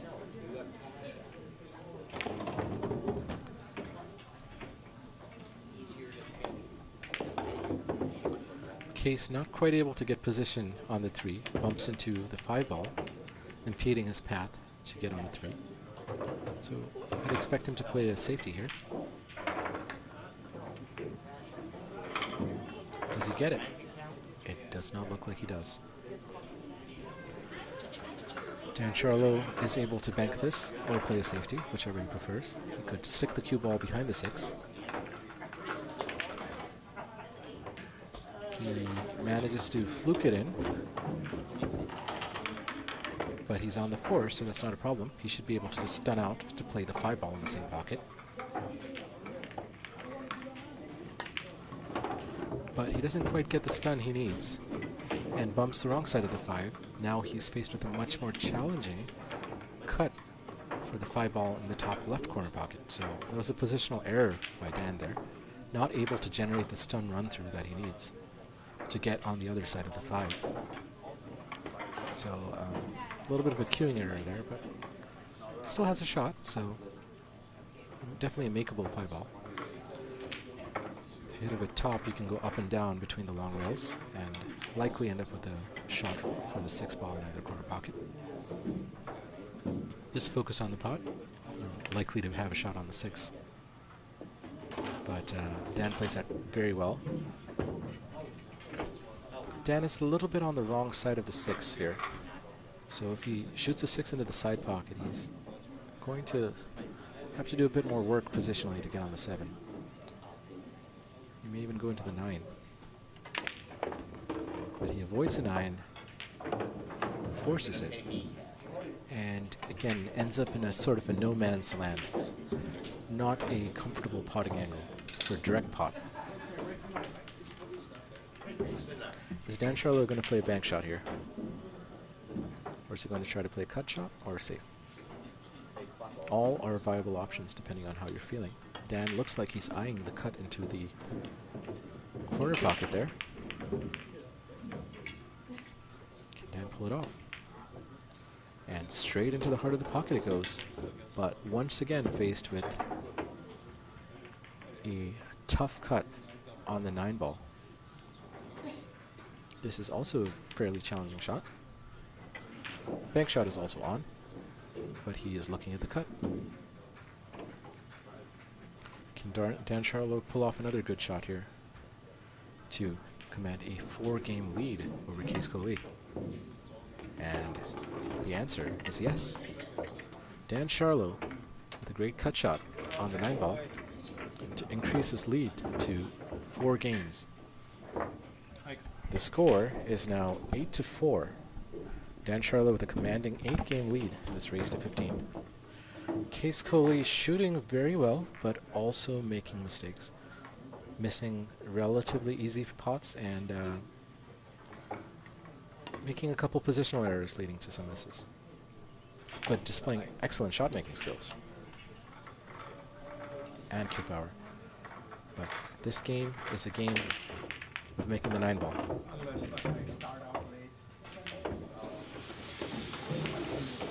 Good break by Dan Sharlow.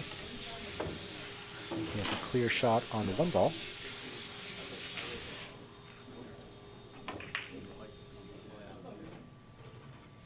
The 3 is next.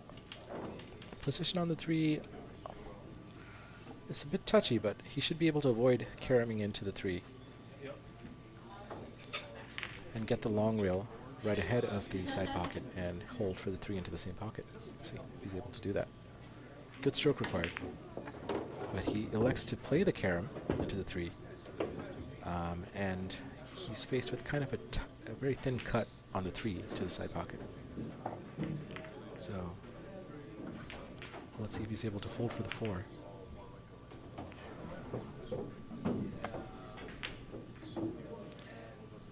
He should be able to come. Well, he plays a safety there. He didn't like that thin cut, but he does not get the safety. Alright, Qais, this is your chance.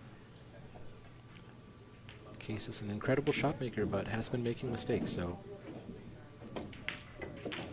can he run this out? Again, a good shot, but not good position at all. It's going to be difficult to get to the 6-ball. Let's see what kind of... Knowing Qais, he might shoot this with heavy inside, top right, which he did,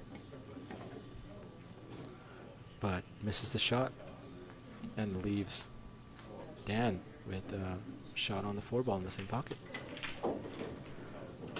Qais again demonstrates excellent cue power. He's able to really generate a lot of spin with minimal impact power, right?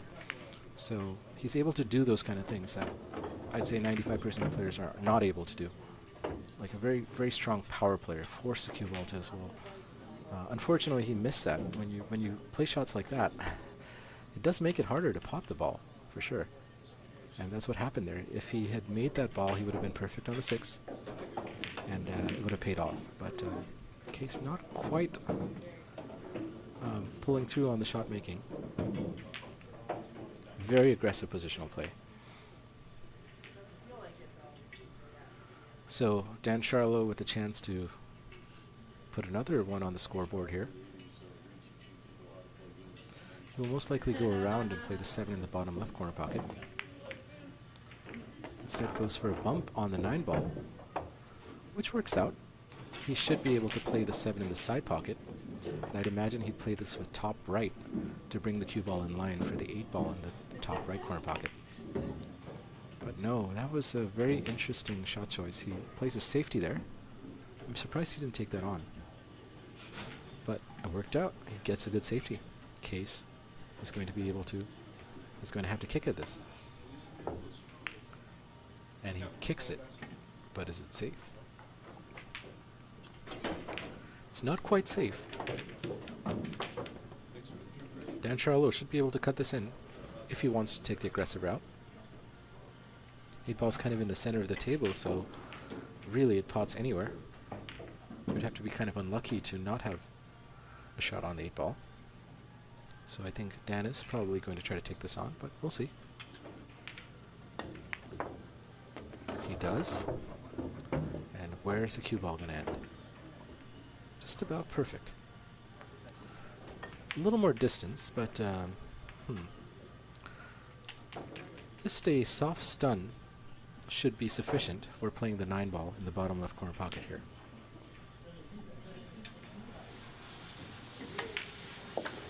And he does that perfectly.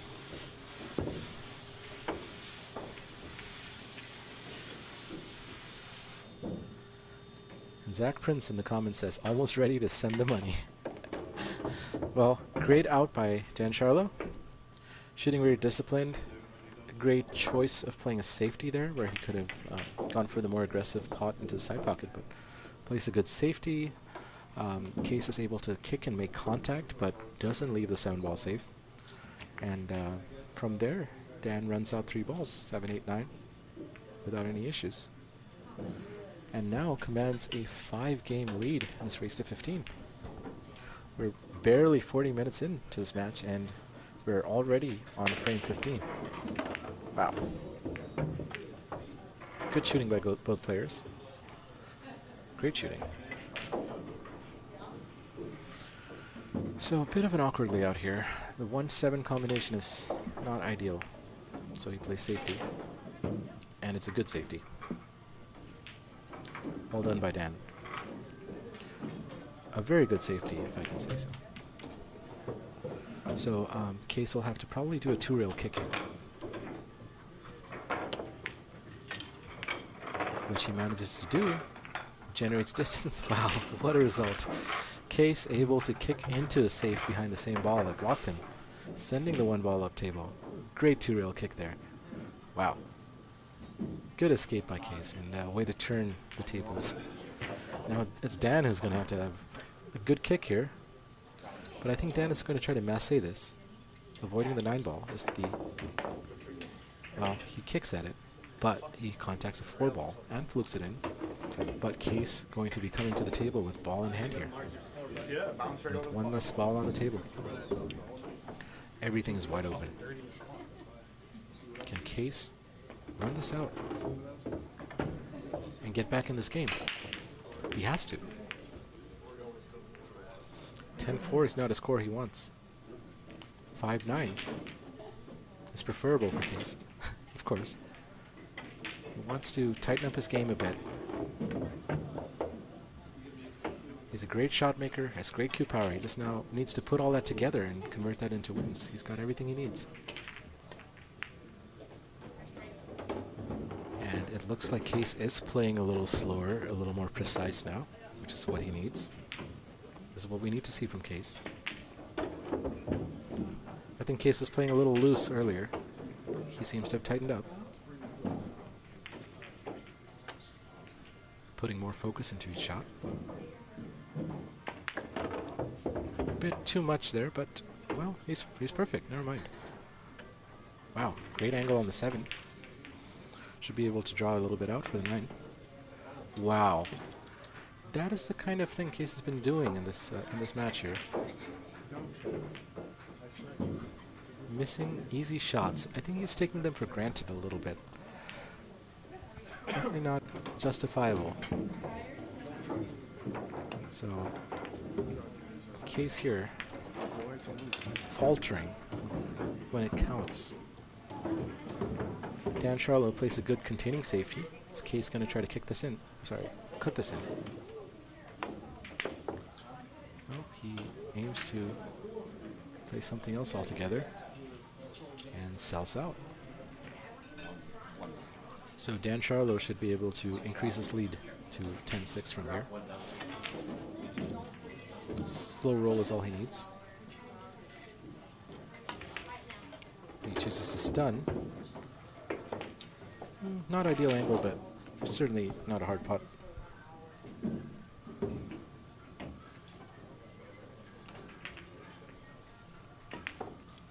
And Dan Sharlow now commands a large 6-game lead. The score is 10-4. Qais had a really good chance to come back there, but he misses a fairly easy shot. 2 balls away from the game ball. So Qais dropping the ball a little bit here. I think Qais really needs to just put a bit more focus into every shot and take less for granted, right? He's shooting very fast. It's possible that he's not putting all his focus into certain shots which are easy, and it's costing him.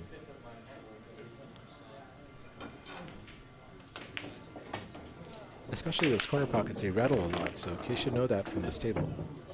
Can't take them for granted. Those pockets are tighter than they appear. So,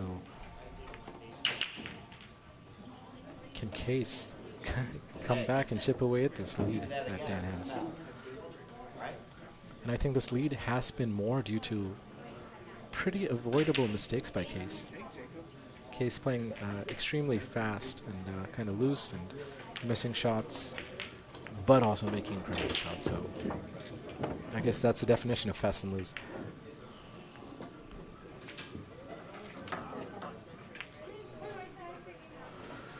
Now, Dan has rolled himself into an awkward situation here. He will likely play safe, given that he's hampered by the 5. He gets a friendly bump from the 5, and the 2-ball rolls safe.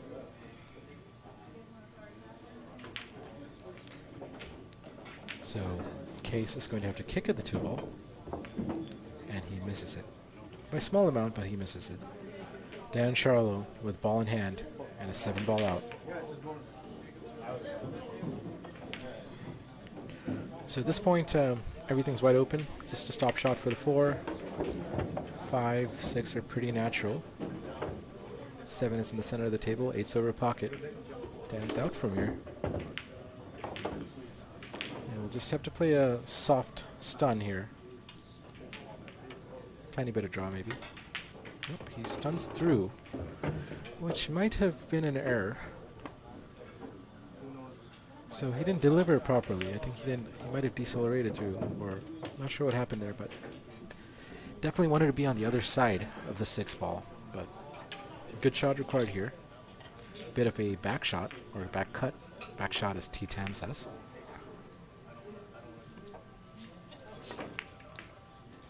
And that positional error has cost him a chance to run this out. Now guys, this is the crucial moment for Qais. There's not going to be a better chance in this. Qais has to convert this. Come on, Qais. Give us a game. Qais needs to take his time for his shots and not rush them. It's an easy out, but Qais has to finish it. Qais has missed easier outs, which is uncharacteristic for a player of this caliber. Very showy shot there. A lot of inside to force it. 3 rails to get perfect on the 9. So Qais again showing how capable he is with the cue ball. Amazing cue power. Very few players would go for those kind of shots, because most players, again, don't generate the amount of spin that Qais is able to generate. But a very entertaining, fun to watch pull from Qais.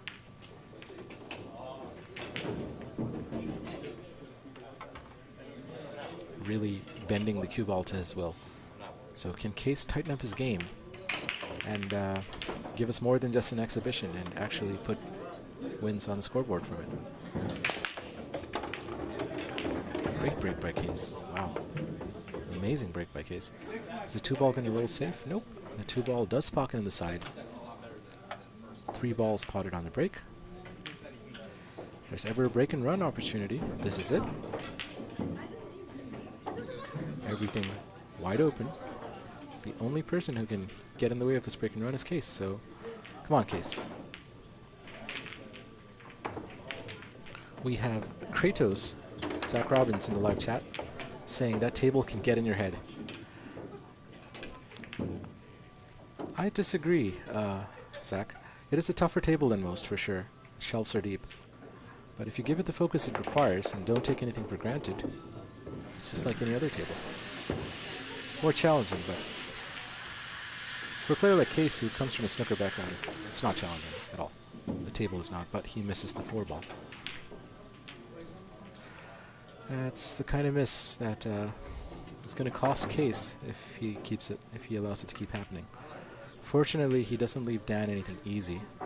Dan does have a bank shot into the opposite side pocket. Let's see if he goes for that.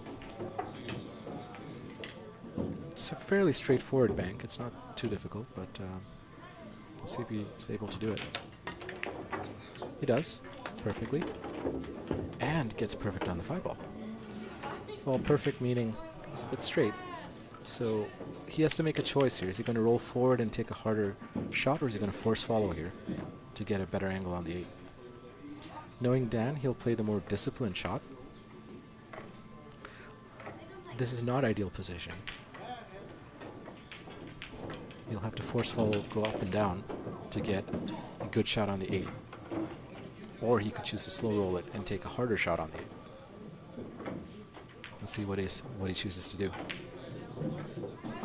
Crucial shot for Dan Sharlow here. Dan chooses to slow roll, which was the right shot. And he has a shot on the 8, but he'll have to play the speed right here, going up and down. Exactly 2 table lengths.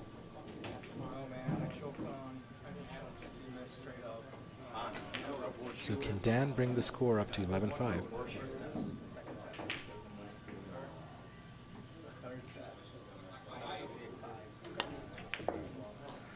He misses the 8-ball. And he sells it out. Qais should be able to pot this with just a stop shot. Fucking rails are insane right now. Dan complains about the rails on the table. But I don't agree. I think that was something he should have made without any problem, because that was not a rail-based shot. That was just a cut for the 8-ball. So you can't blame the rails there. Good out by Qais. Takes advantage of a miss by Dan Sharlow. The score is now 6-10. Dan did have to shoot a slightly harder shot on the 8-ball because he slow rolled the previous ball in. Sean Zhang says, for Paul, it's no problem. What are you talking about, Sean? What shot? The 8-ball? 8-ball was a difficult shot. He had distance.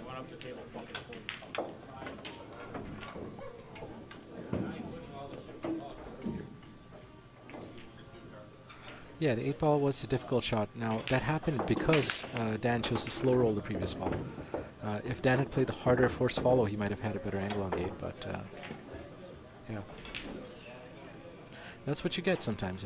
Sometimes the risk pays off, sometimes it doesn't. So Dan played the safer option, took on the harder shot. Knowing Qais is the kind of player to take on the harder option, and I'm pretty sure Qais in that situation would have force followed it. But Qais has also been missing a lot more than Dan Sharlow. So, it's you win some, you lose some, right? Ultimately, it's about who sees it all the way through the end. So, good safety there by Dan Sharlow. Qais going to have to kick at this. Makes good contact. Is he going to bring the 1-ball safe? He is not. The 1-ball should cut into the right side pocket without any issues. Position on the 2-ball. He'll have to avoid the 6, but he should be able to go up and down to play the 2 in the left side pocket. But he goes into the 6. The 2-ball gets bumped out of the path, and he gets hooked by the 5-ball. Sean Zhang says that he's getting some Cubans with Lin. So Sean and Michael Lin, aka Asian Shaw, and the receptionist, Sean Zhang, are outside smoking Cuban cigars. Very nice. Tom says, surprised that they don't play at Eastridge Billiards. Why are you surprised?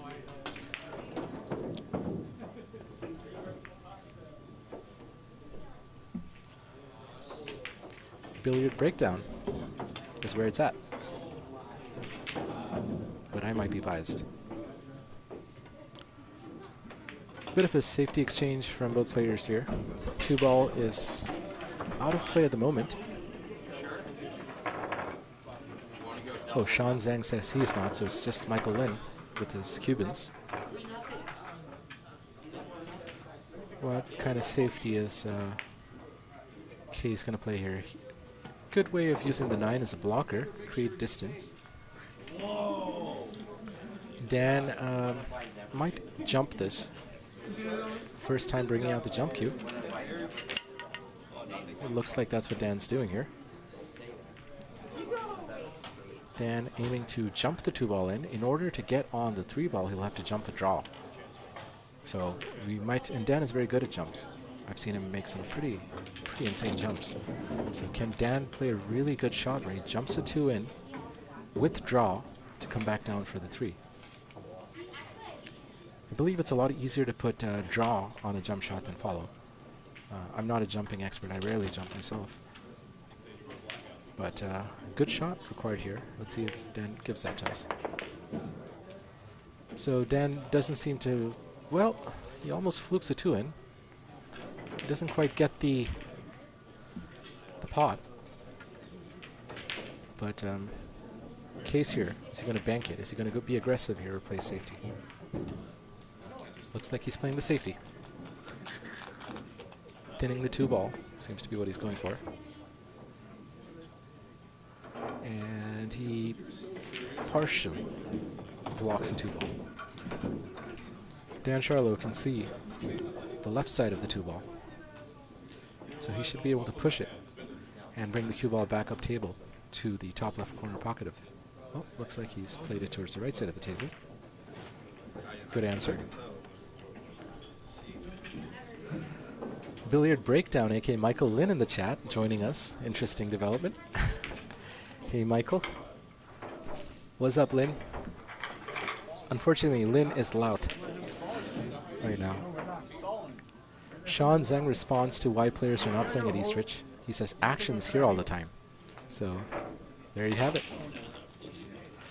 Dan Sharlow misses the 2-rail kick on the 3-ball, on the 2-ball, and Qais gets the ball in hand. The score is 10-6. Qais coming with a ball in hand on a 7-ball or 6-ball out, and Qais converted into a win.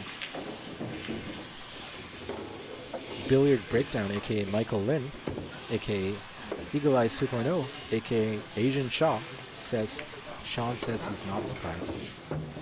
Is that so, Habibi? Tom says, looks like a nice place, never been there. Tom, you should change that. Head over to Billiard Breakdown. Plenty of players to play against and plenty of action.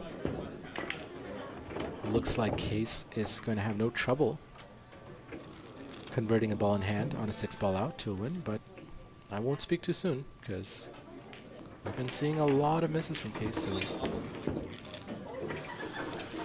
come on, Qais.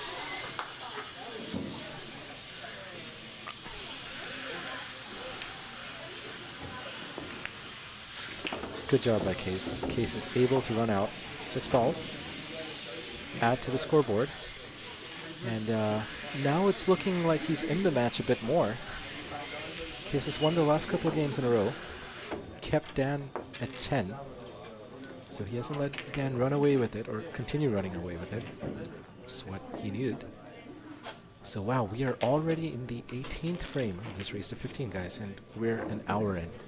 How fast is this going? We've been seeing lightning fire break-and runs from both players, one each. We've been seeing some exhibition-style shot-making and positional play from Qais, but also some misses that we just cannot expect at this level.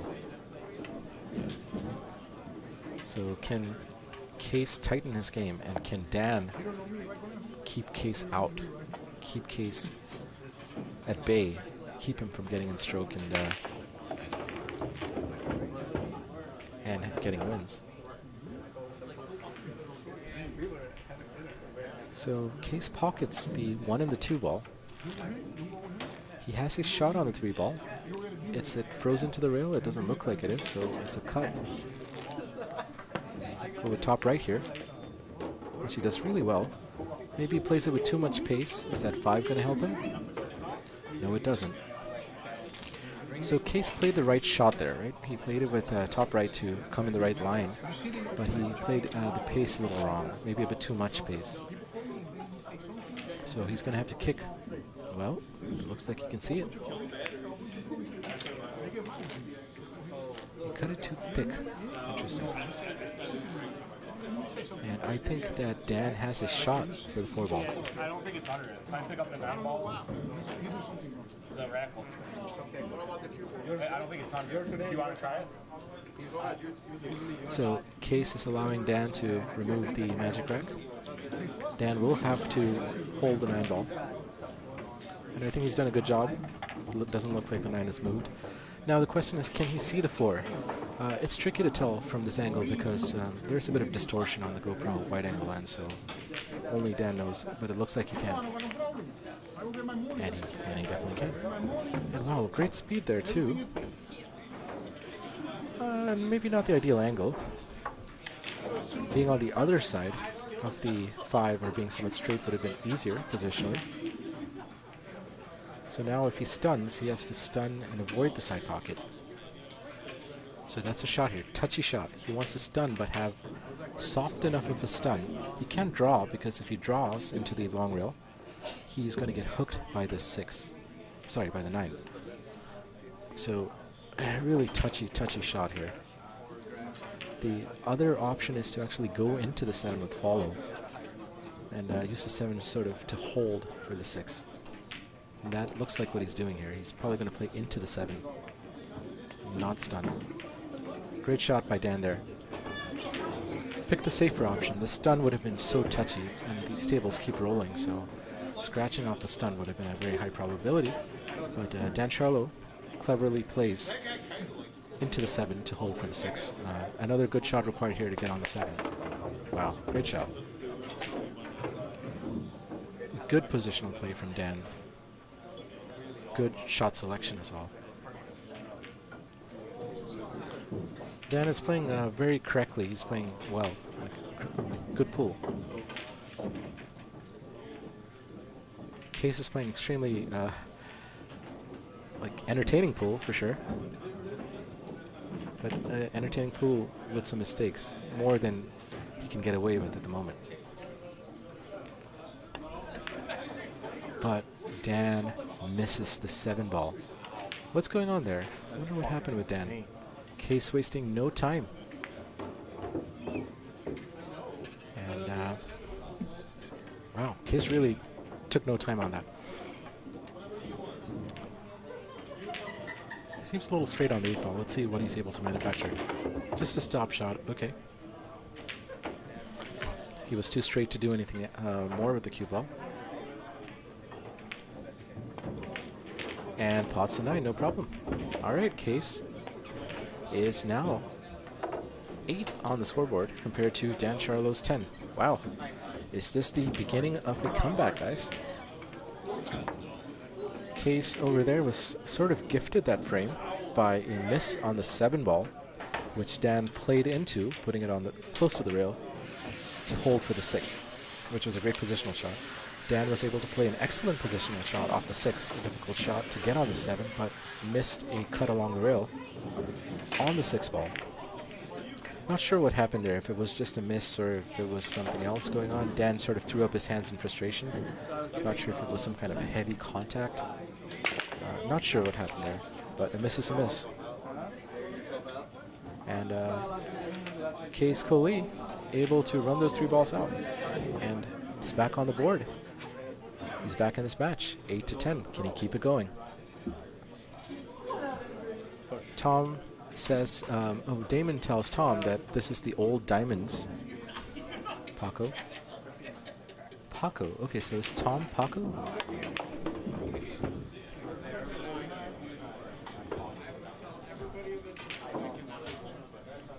Tom says, I'm in North Carolina now. I moved 4 years ago.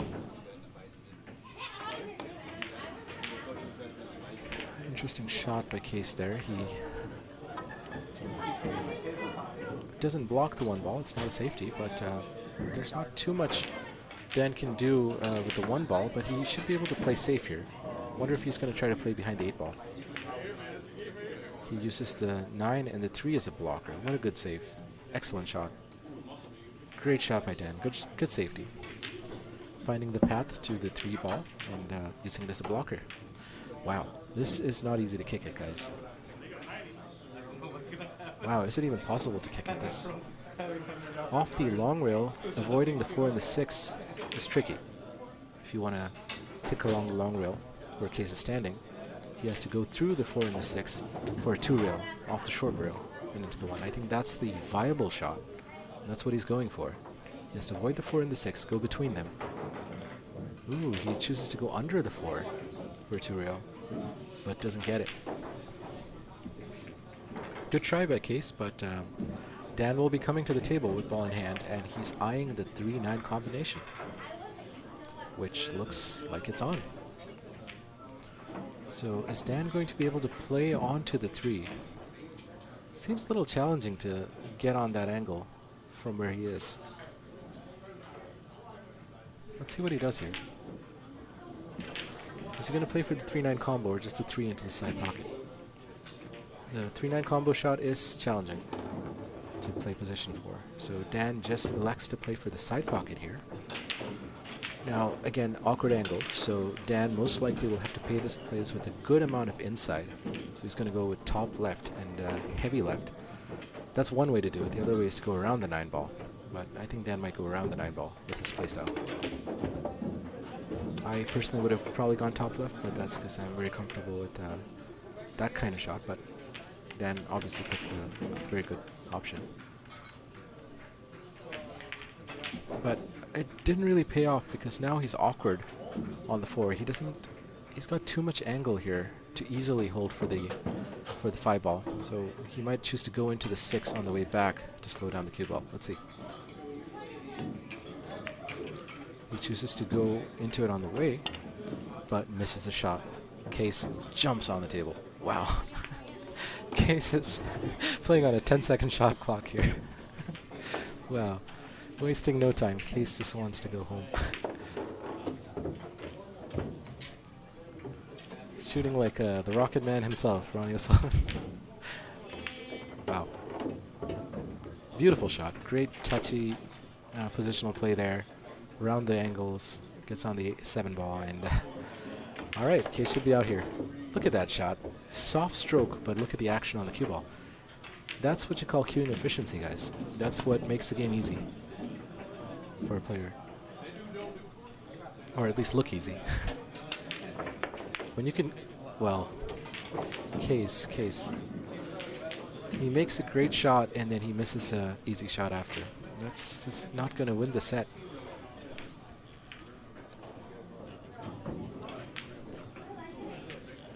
So it looks like he's sort of gifted Dan that frame. Qais shooting too fast maybe. I mean, if he pots the ball, it's wow. Okay, Dan almost hangs 8 ball, but he should be fine now. It drops. Qais shooting very fast, and whenever he makes the pot, it's very good quality shooting. But then he's also missing stuff he shouldn't miss. So maybe Qais needs to slow down a little bit after those really good shots. Maybe he's getting us in his own way here. This frame should have been Qais's, but wow. Sharlow is giving it away here.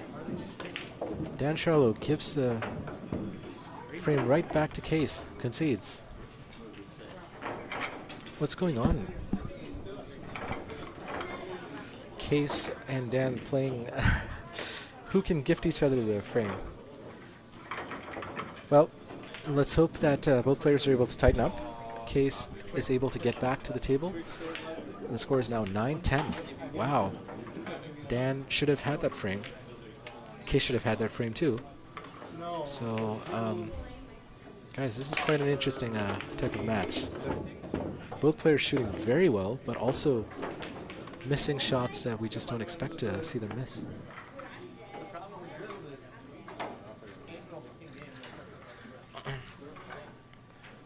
Kratos in the chat says, I've played a ton of pool on pretty much every pool room in Upstate, and this table hangs the most balls by far. I agree. It does hang a lot of balls, but if you hit it pure, it's not going to hang. So yes, it is a harder table for sure. And I agree with you. It is harder than the other tables in this pool hall. I've played on this table a fair amount too by now, and it is difficult. But that just means you have to shoot that much better. deep shelves. Zach Prince says, I remember Dan saying Sean sold out the other night. Looks like he is. And Damon Bedlow says, think long, think wrong. I like that one, Damon. You've got all the catchphrases. Think long, think wrong. Qais misses a one-rail kick and gives Dan Sharlow ball in hand. There's only 7 balls on the table. 3 to the 4, getting on the 3. He wants to be relatively straight on the 3. If he's going to go for the side pocket, he could elect to go for the top left corner pocket too. Interesting positional shot. I don't think it was the best positional shot, but let's see. He's going to have to clear the 3 ball past the 4 ball into the side pocket, which is doable. It looks like it does pass. But a touchy shot to hold on the 4 without getting snookered by the 5 if he's slow rolling it. He may just choose to stun and go back and forth. Stun with a lot of left. Bumps into the 9, almost pots a 9. Good recovery there. Almost made the 9 on that too.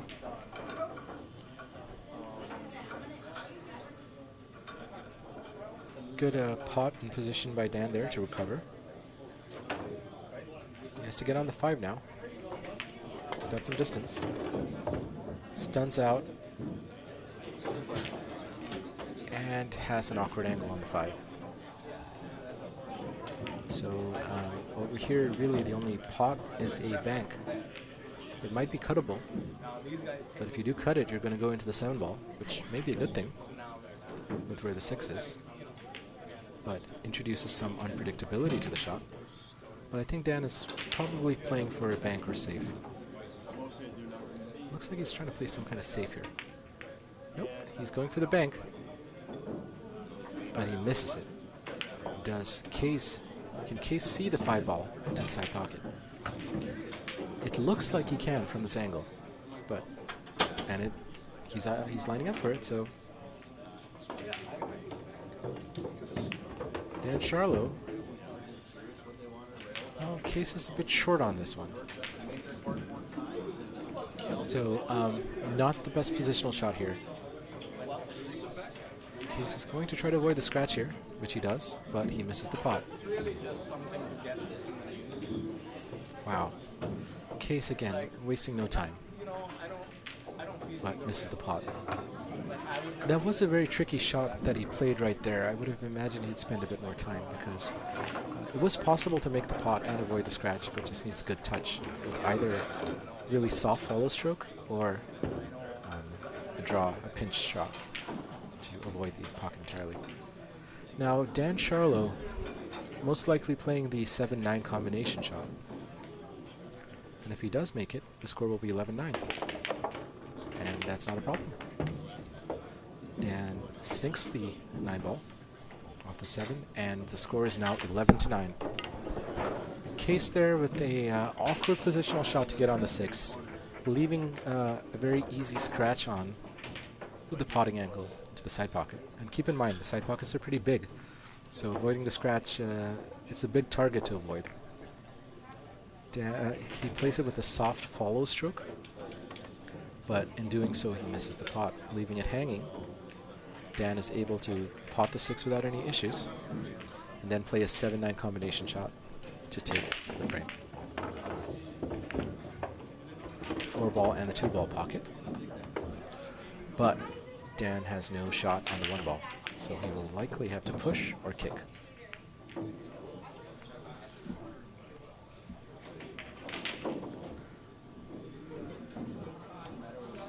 Nick Coppola, who has gotten the nickname the Viking by Captain Kirk, says deep shelves on that table. I agree, very deep shelves. What a shot by Dan. Almost makes that 1 ball, the multi-rail bank, but leaves it in the pocket. Can Qais take this opportunity? A little wrong on the pace there. So Qais rolls himself sort of safe on the 3 ball. Can it cut? Nope, he is kicking at it. Kicking to make it, and that he does. What a shot by Qais. Great 2-rail kick to pot 3-ball and get on the 5-ball. This is where Qais needs to like take a second or two, right, to recompose himself, not miss an easy shot after making a great shot like that. Good job, Qais. How's his pace? Perfect. Come on, Qais. Qais shooting very well. Can he finish this? He's just about perfect on the 7-ball. Should be able to stun out and punch through for the 8 in the same pocket. Which he does just about perfectly. And now just a stun to play the 9 in the same pocket. Beautiful. Wow. Qais is showing us what he's capable of. So let's see. Don't miss a 9. And he doesn't. No problem for him. Qais levels the score at 10-11 after making a wonderful 2-rail bank kick shot on the 3-ball into the side pocket after over-rolling position for it. Great recovery and great run by Qais. That's the kind of shot making and positional play that's expected from a great player. So can Qais apply pressure on Dan now? Dan was playing very methodically and precisely, but Dan also made a couple misses, right? Which is uncharacteristic.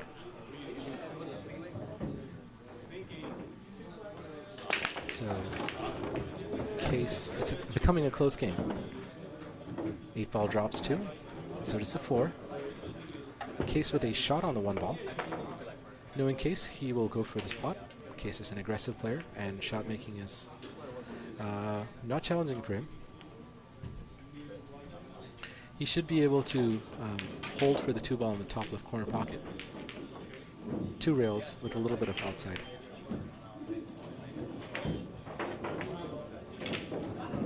Well done, well done. Good speed by Qais. Efficient stroking.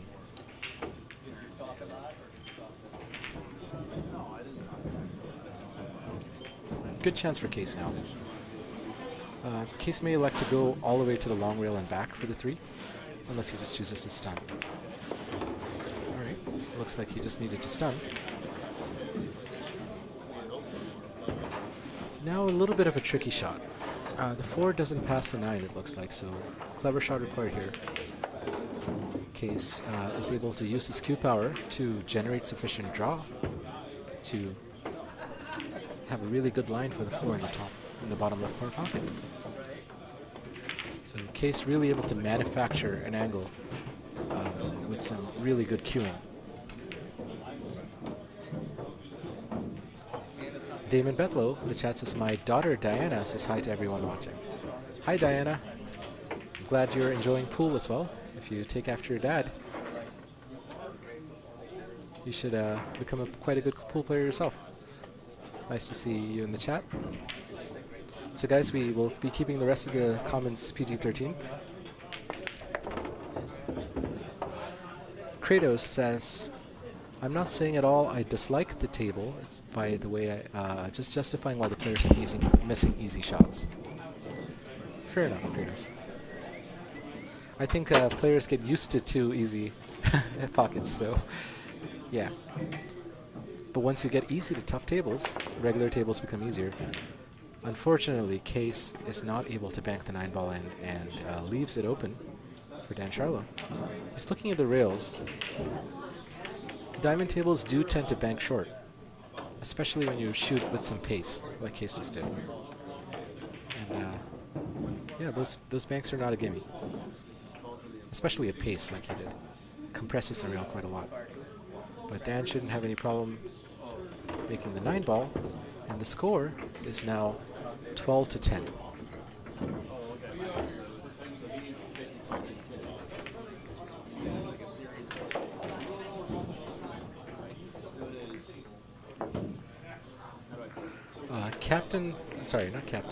Viking Nicopola says that's how Qais loses. No reason to shoot the 7 like that. He plays fast and loose. You know, I don't know whether I agree with you or disagree with you. It's just his playstyle, right? That kind of playstyle is the playstyle where you can manufacture things that, you know, most players won't be able to. The issue with Qais, I think, is maybe not giving certain shots the attention they deserve, right? Like taking easy shots for granted.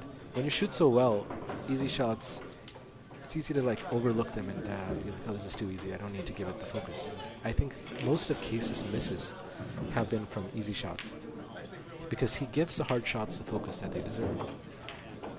That's my opinion. But yeah, Qais is not playing the correct textbook way of playing pool at all. Which I frankly, in my opinion, I don't mind because that kind of pool is fun to watch. And it's creative, right? In my opinion, and this is going to be an unpopular opinion, I think that textbook professional pool just gets less interesting over time because, you know, what else do you expect? But I know that a lot of people will disagree with me here. And that's okay. I mean, I might be wrong. Good shot by Dan there. So I think a player like Qais should be able to do just fine with his playing style as long as he doesn't take things for granted, right? Take easy shots for granted. He knows he has the ability to manufacture shots and manufacture position. So he's not under too much pressure to play constrained. And it's nice to be able to play unconstrained and creative like he does. But if you sell out on the easy shots, then it's kind of moot. There's no point in all the work you do if you can't finish, right? So Dan with a good chance here to bring the score up again. He's at a 2-game lead. Zach Robbins says Judd Trump couldn't run 5 balls in a row on buckets with new cloth. For those of you that don't watch snooker, Judd Trump is one of the biggest talents in snooker. From age like 6 or 7, the guy is a potting machine, and he's got more cue power than anyone. You guys should look up Judd Trump on YouTube. Phenomenal shooter, right? Great player, one of the best in the world. But he couldn't run 5 balls in a row on buckets with new cloth. Okay. I can see how that's possible. Judd Trump is known for very exhibition-style playing. He will often do like 20-foot draw shots, screw shots, just because he can. Yeah, it's quite incredible to watch. He doesn't quite have the perfection of Ronnie O'Sullivan, but he's got the ability for sure. Very fun to watch, very entertaining player. We were talking about Judd Trump, a snooker player brought up by Kratos, Zach Robbins. Dan Sharlow with a chance to finish this out. Slightly difficult. Yeah, this is a fairly difficult cut on the 8-ball. Just has to play the pace right to get on the 9. Not easy. He would have liked to have a little less of an angle perhaps on the 8. Let's see what he can do here. Deep shelf, so he'll have to hit this accurately. Not easy. And he misses. So Qais should be able to take this. That was a hard shot, especially since the 8-ball wasn't on the rail. And Qais able to play the right line. He's got a bit steeper of an angle than ideal on the 9-ball, but the only downside here is he'll have to reach across the table. Does he have enough of a reach? Makes the pot harder. Not a problem. Great shot by Qais. Dan Sharlow with an error on a positional shot on the 8. He doesn't quite get enough of an angle, or gets too much of an angle on the 8-ball. Tries to cut it. It's off the rail. It seems like the 8-ball sort of may have drifted a little bit away. Not sure what happened again there. These kind of touchy shots are tricky on a table with older cloth. You might have a little bit of drift. You might have grooves. Not exactly sure what happened there on that miss. Dan was frustrated. I don't think he expected to miss that. But the score is now 12-11. Qais catching up. All right, Qais to break. 3-ball, 1-ball, both pot, and the 9 almost pots. And let's see if he has a shot on the 2. Tricky to tell. I think so.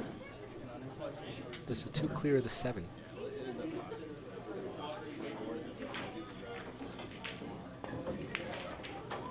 It did, but Qais misses the pot and leaves it hanging. So it'll be Dan Sharlow coming to the table with a good opportunity.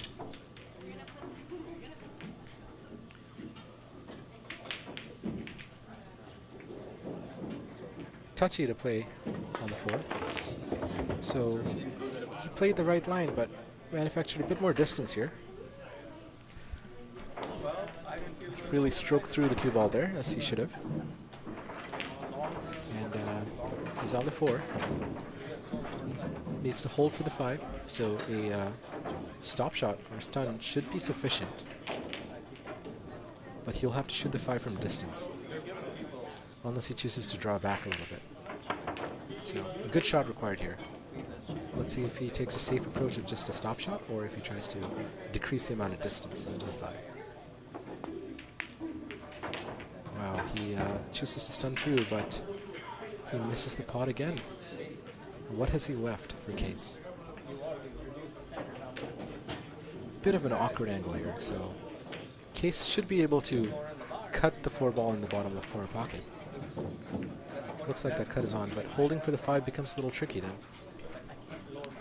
So with follow going up and down between the long rails, with the right pace should give him a shot on the 5, which is what I imagine he's going to try to do.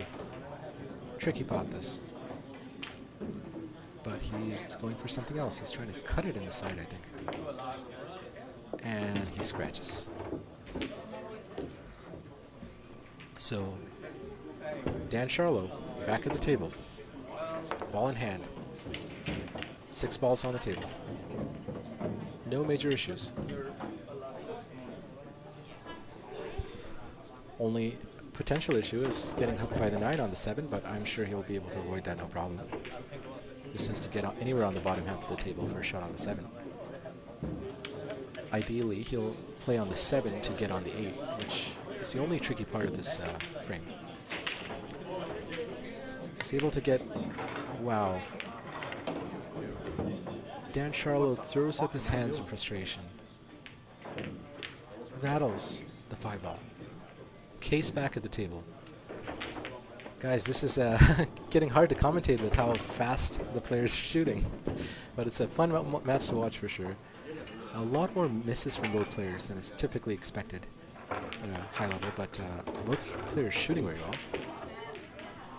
Qais, interesting here because he's going to most likely go into the 9 here.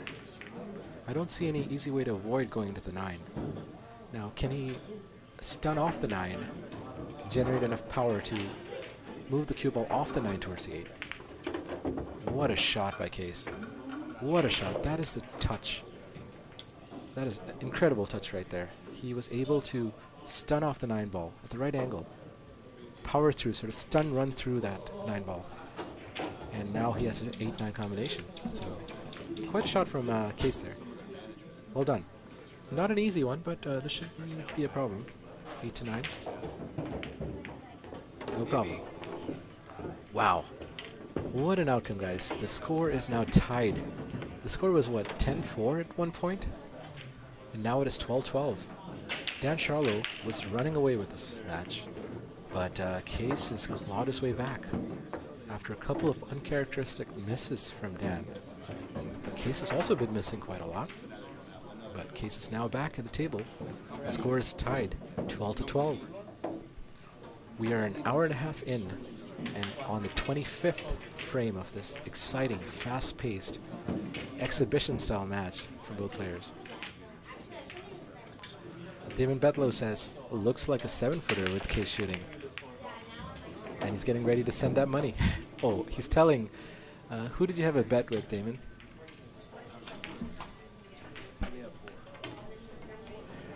So Qais breaks dry for what might be the first time in this frame, in this match. And Damon says, it looks like a 7-footer. It's probably what it feels like after playing snooker, right? shoot on a 12x6 snooker table, this table is going to feel like a 7-footer easily. In fact, the difference between a 9-foot and a 7-foot is less than the difference between a 12-foot snooker table and this. So I would argue if you are good at snooker, it's going to feel easier than a 7-footer.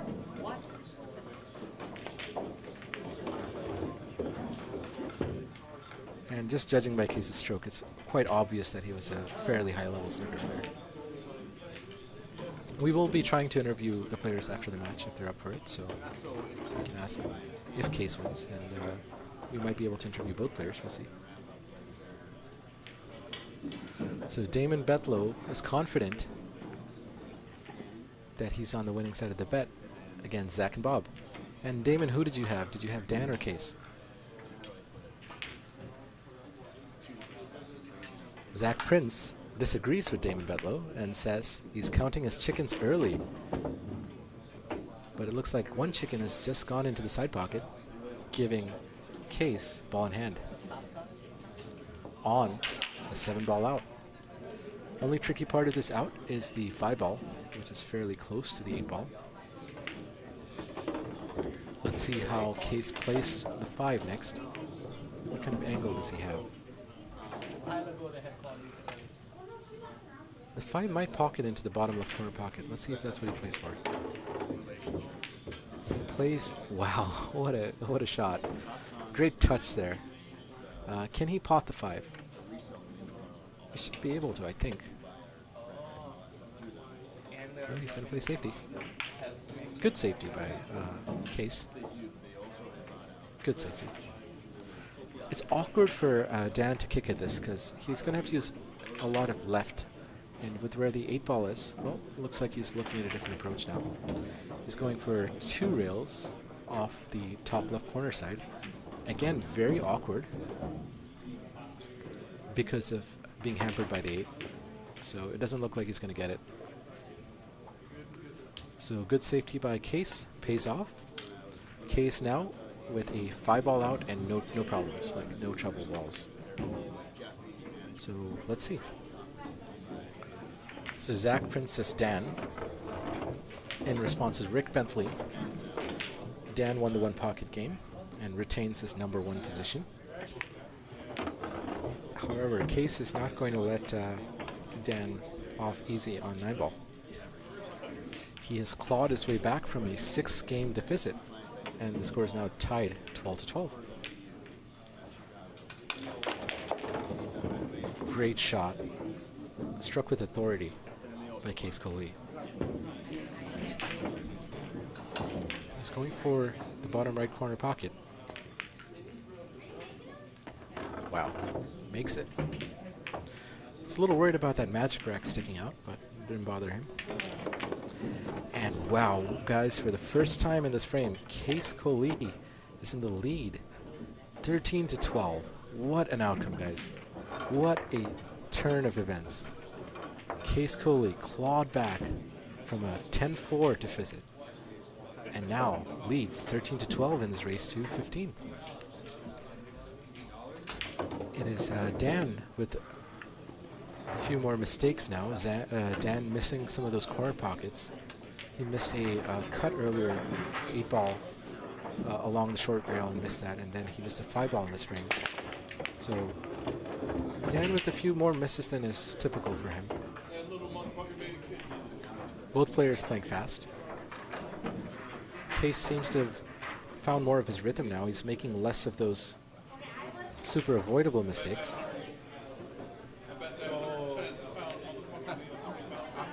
Can Qais, well, Qais missed 3-ball, but doesn't leave anything easy on. Dan Sharlow plays the safety here, but Qais should be able to kick at this, no problem. What is he going to be able to kick into a safe?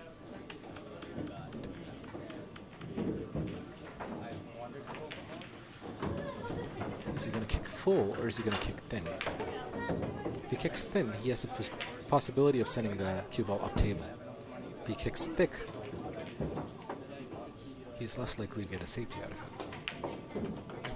But 3-4, what is the path for that combination? Is it going to the side pocket? Not quite.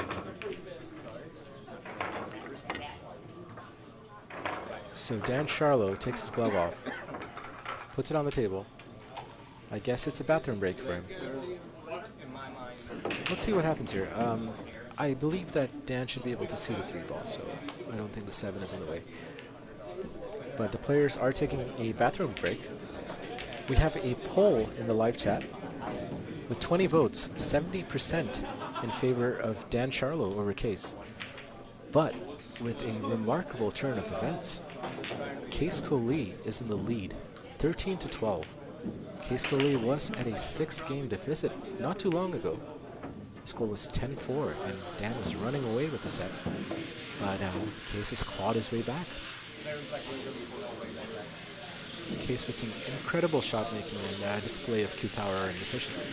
It's really good cueing. Dan with good shooting, but a couple mistakes too, more so than at the start of the frame.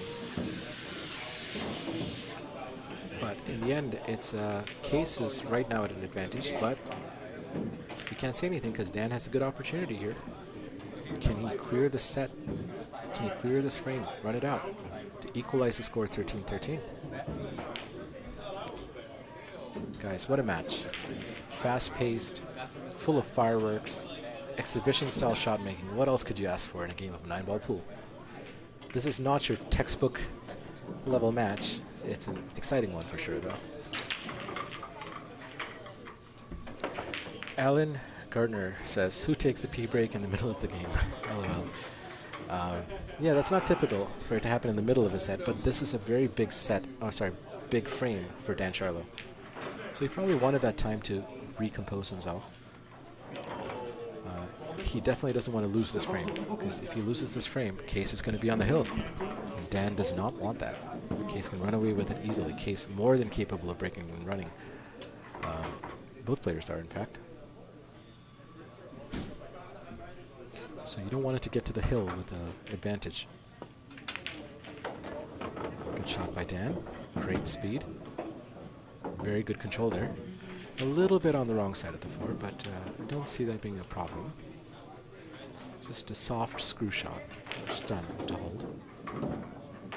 Unless he tries to do something more. Looks like he's gearing up to go 2 rails here, but let's see. 3 rails. Well executed.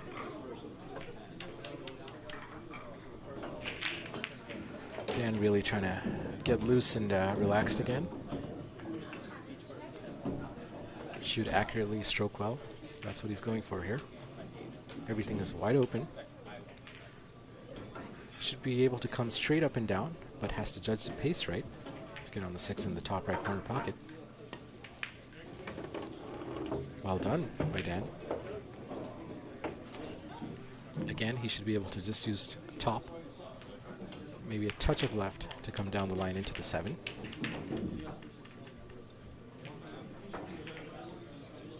He wants a slight angle on the 7 to come down for the 8, but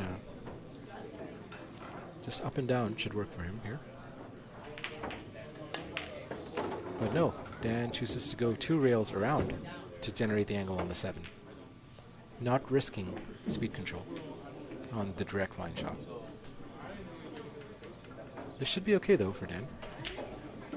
He's got a bit of distance here, but I don't imagine it being a problem. Just stun out for the 8-ball in the corner pocket. But what has happened right there? Dan Sharlow misses the 7-ball, leaves it hanging in the pocket. What kind of angle does Qais have here? Enough. And Qais is able to play the speed. A bit awkward on this 8-ball, but I think he's fine. He should be able to cut it in, no problem. A little bit of left. Nope, he just cuts it straight up and down. But sort of loses control of the cue ball there. Wow, guys. Qais just went for the pot there. He didn't worry about position. Let's see if he's able to bank this in, or if he'll play a safety. Looks like he's eyeing a bank shot. And whoa, he leaves it hanging over the pocket. So Dan, very happy to come back to the table with an easy shot. Should be able to equalize the score, 13-13. But wow, Dan misses an easy shot. Wow. Dan complains that the ball skipped. Wow. So Dan says that he got a kick. Wow, what a turn of events, guys. We didn't expect that miss from Dan after Qais left it over the side pocket. Dan said something about the ball skipping. What he's referring to is a kick, I think, where, you know, if you have a bit of chalk or, you know, dirt on the cue ball or the object ball, whenever you get that contact between the chalk, you sort of have what's called a heavy contact or a kick or skid. And Dan thinks that's what happened right there. It's possible. Wow, what a turn of events, guys. I still think that could have been avoided, but wow. Very unfortunate for Dan to miss that shot. Qais now on the hill. What can he do here? Good break by Qais, but the 3 ball rolls safe. So a breakout required on that 4-3 cluster if he wants to run this out. Is he going to go for it now? That would be the aggressive path. If he chooses to go into that cluster right now, he will still likely have a shot on the 2 ball and open up the 4-3. See if that's what he does. Not quite what he does. Well, it's kind of in a awkward spot here. I don't see an easy path to a breakout. Is he going for a 2-9? Interesting shot choice there by Qais. I wonder what he was going for. Dan comes back to the table. Qais shooting very loose and fast. I don't know if he thought that the 3-4 was a combination that he could pot with the 2. But Dan Sharlow back at the table. But he doesn't get a good... He didn't stroke well on that one, so he hooks himself behind the 7. Not sure what's going on with Dan. Not getting through the cue ball well, and he's not getting good action on the cue ball. He's left Qais a difficult shot here, close to the rail, long distance. But Qais, it's not as hard for Qais as it is for most players.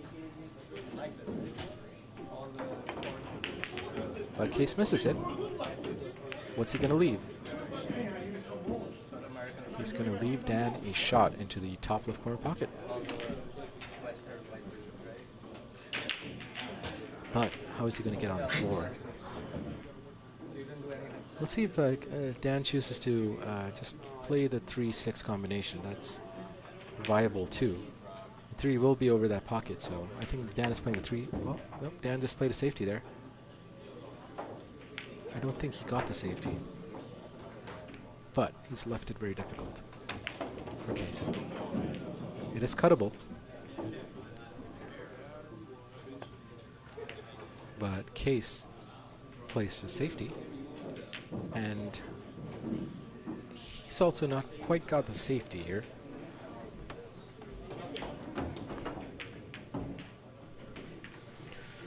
So now Dan having to shoot a pretty long distance difficult shot here. He might just try to play safe again. Send the cue ball down table. He might try to get behind the 4 somehow. Let's see. Nope, he's just elected to play distance, but it doesn't look like it's worked out. Qais with a shot available to him. 3 ball into the bottom left corner pocket. A little bit of stun. He should be able to go into the line for the 4 in the top right corner pocket, so position isn't too challenging. But he misses the shot. Qais is on the hill here. Can Dan fight back? Good shot by Dan there. Good speed. That's a bit of a back cut into the 4 ball. Alan Gardner says, yes, I understand, but wait till you're in the middle game to game. guess you're talking about the bathroom break. I agree. But if both players are okay with it, nothing to complain about. Great shot by Dan. He rolls into the 9, which helps him hold for the 5. Wow. This is a good opportunity for Dan. Dan should be able to run out from here. Kratos says, I think Dan is really tight right now, slow rolling that 9. I agree, Kratos. Dan's stroke was a little tight and stiff previously. That's how he got hooked behind the 7 earlier. But it's not a problem anymore. Dan has held just fine for the 7. He should be able to stand out for the 9 and bring the score up 13-14.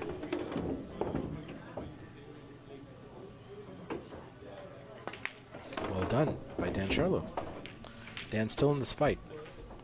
Can he win another one to bring the score up to 14 all and make it a hill-hill match?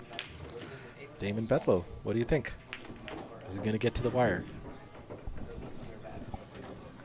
The poll has shifted a little bit. 68% in favor of Dan, 32% in favor of Qais Kolee.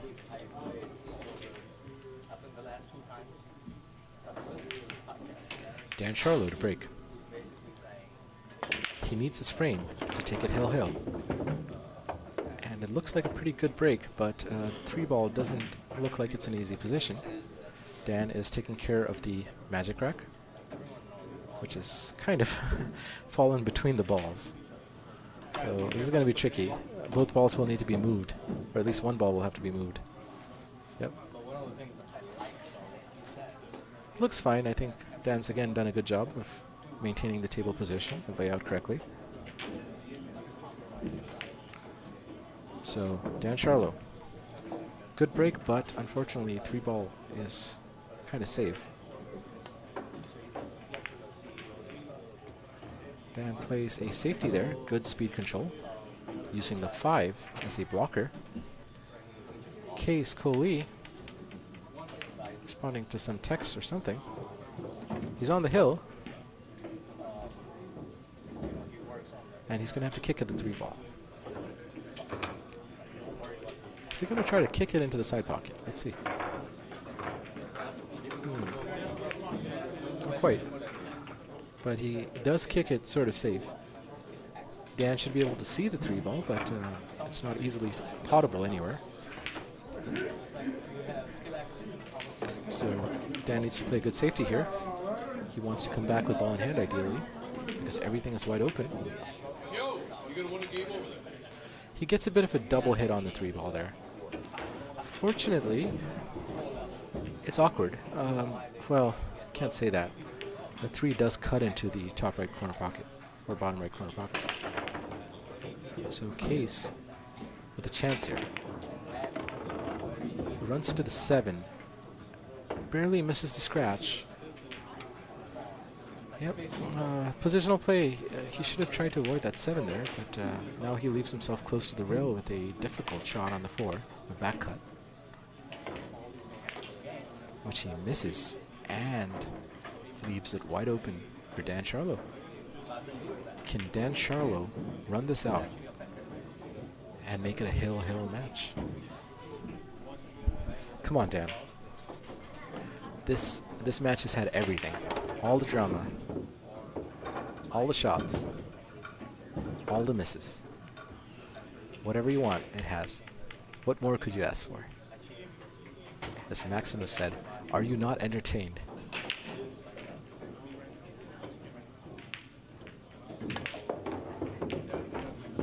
I certainly am.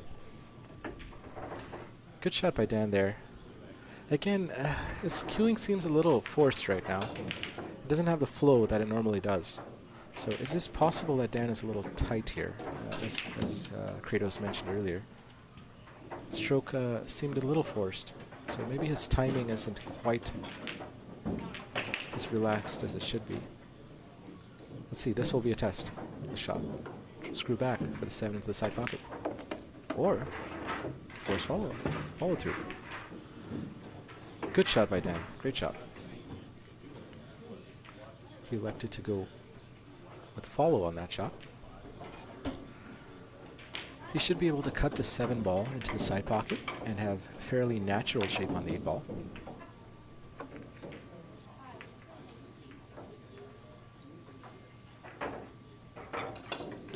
Dan taking his time here. The last thing he wants is to go in off the 9 and scratch, but he should be able to avoid that. But position, the cue ball is going in the direction of that corner pocket, but he should be able to avoid it and be on the 8 ball. Yep, great shot by Dan. Well done. Perfectly executed. And can Dan make the next 2 balls to equalize the score and make this a hill nail biter? He came up a little short on that 9 ball, but that's okay. Dan should be able to make this without any issues, but it's not an easy shot. But I don't see Dan having any issues with it. Ideally, he would have run a little further with the cue ball to have a slightly more straight angle on the 9, but 1 shot required for a hill match. A good shot. And it's perfect. Well done to Dan Sharlow. What a match we have on our hands, guys. This is quite the match. We have been here for less than 2 hours. The players have played 28 frames. And this is going to be the final 29th frame of this race to 15 between Dan Sharlow and Qais Kolee. Qais was on the hill at 14-12, but Dan did not let him convert it into a win. And now Dan is back, tying the score 14-14. Both players on the hill. Last frame, they give each other fist bumps. Qais seeming a little unburdened. He seems very relaxed and lackadaisical, but Dan is dialed in. Dan is not going to go down without a fight. He's going to fight tooth and nail for this. Tom says, great stream and awesome shooting, both players. I agree. Both players are putting on quite the show for us. Dan trying to loosen up. He might be feeling a little stiff. I mean, the players have been playing since 4 p.m. for the last 6 hours. They finished a race to 5 in 1 pocket, which took nearly 4 hours. This race to 15 in 9 ball is under 2 hours. So they've been playing for a long time. Fatigue is a factor. It really is an endurance challenge. Dan Sharlow pushes the 2-ball safe.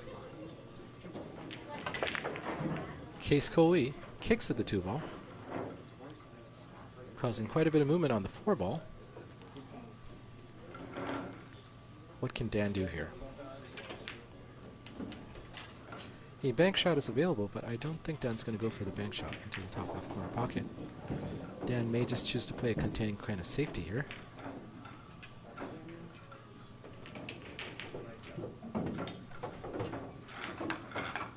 Dan rolls the 2-ball safe. It's nudged up close to the 7-ball, so the potting angle is cut off. There's no easy pot, there's no easy bank, so no real pot available here. Wow. Qais kicks at it. Gets fairly close to that top right corner pocket, which is probably what he was going for. But the 2-ball is now open. Dan Sharlow with a good shot here. A good opportunity. Tough shot. A lot of distance. Will he be able to pot the 2 and hold for the 4? And the answer is yes. No problem. Wow. What a turn of events. Qais kicks at a safe 2-ball, and Dan is able to pot it, get on the 4. And wow, guys, from here, there are no issues at all. Can Dan Sharlow run this out and claim this race to 15? The last 5 balls in this grueling, fast-paced, exciting showdown between two very talented players with very different playing styles is culminating in this.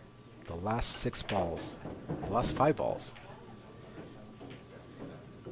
Can Dan hold for the 6? Yes, he does. He's a bit straight on the 6. Can he generate an angle to stun out for the 7? Any kind of forcing here can cause the 6 ball to rattle. These pockets are tight and the shelf is deep. Dan is pretty straight. Can he manufacture an angle here to get on the 7 while potting the 6 ball? He does it! Wow! What a shot. Dan is able to pocket the 6 ball and have a shot on the 7.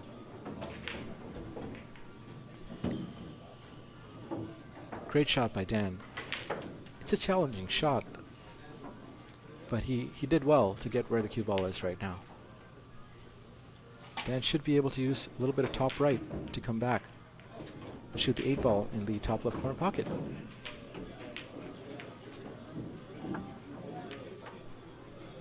Or the top right. It's just a matter of speed. Dan Sharlow. Good shot required here. Can he get on the 8 ball? With position. To be able to get on the 9 ball to close this out. And keep Qais from coming back to the table. Wow, what a comeback it would be. After Dan Sharlow was down 14-12. After Qais clawed back from 4 to 10. What a game, guys. What a match. Wow. Dan Sharlow gets on the 8 ball, but he hangs the 7 ball in the pocket. Qais Kolee with a chance to finish this match out with a sitter of a 7 ball. Just has to play the speed to get on the 8. Not much required from him here. But he goes into the 9 ball, which, wow, was unnecessary. Now he has a hard shot on the 8 ball. Wow. What a dramatic match. And Qais Kolee shows us with his exemplary shot-making skills that you can run out of position and still make the shot. And with that, guys, it's over. Qais Kolee wins the frame, wins the match, 15-14, hill match after coming back from a 4-10 6-game deficit, guys. What a match. Well done to Qais. Well done to Dan too, shooting, fighting till the very end, getting back to hill. I'm going to try to get Qais Kolee in here for a post-match interview, so stay tuned, guys. Let me just check with Qais if he'd do that. Stay tuned, don't go anywhere. We'll try to get Qais in for an interview.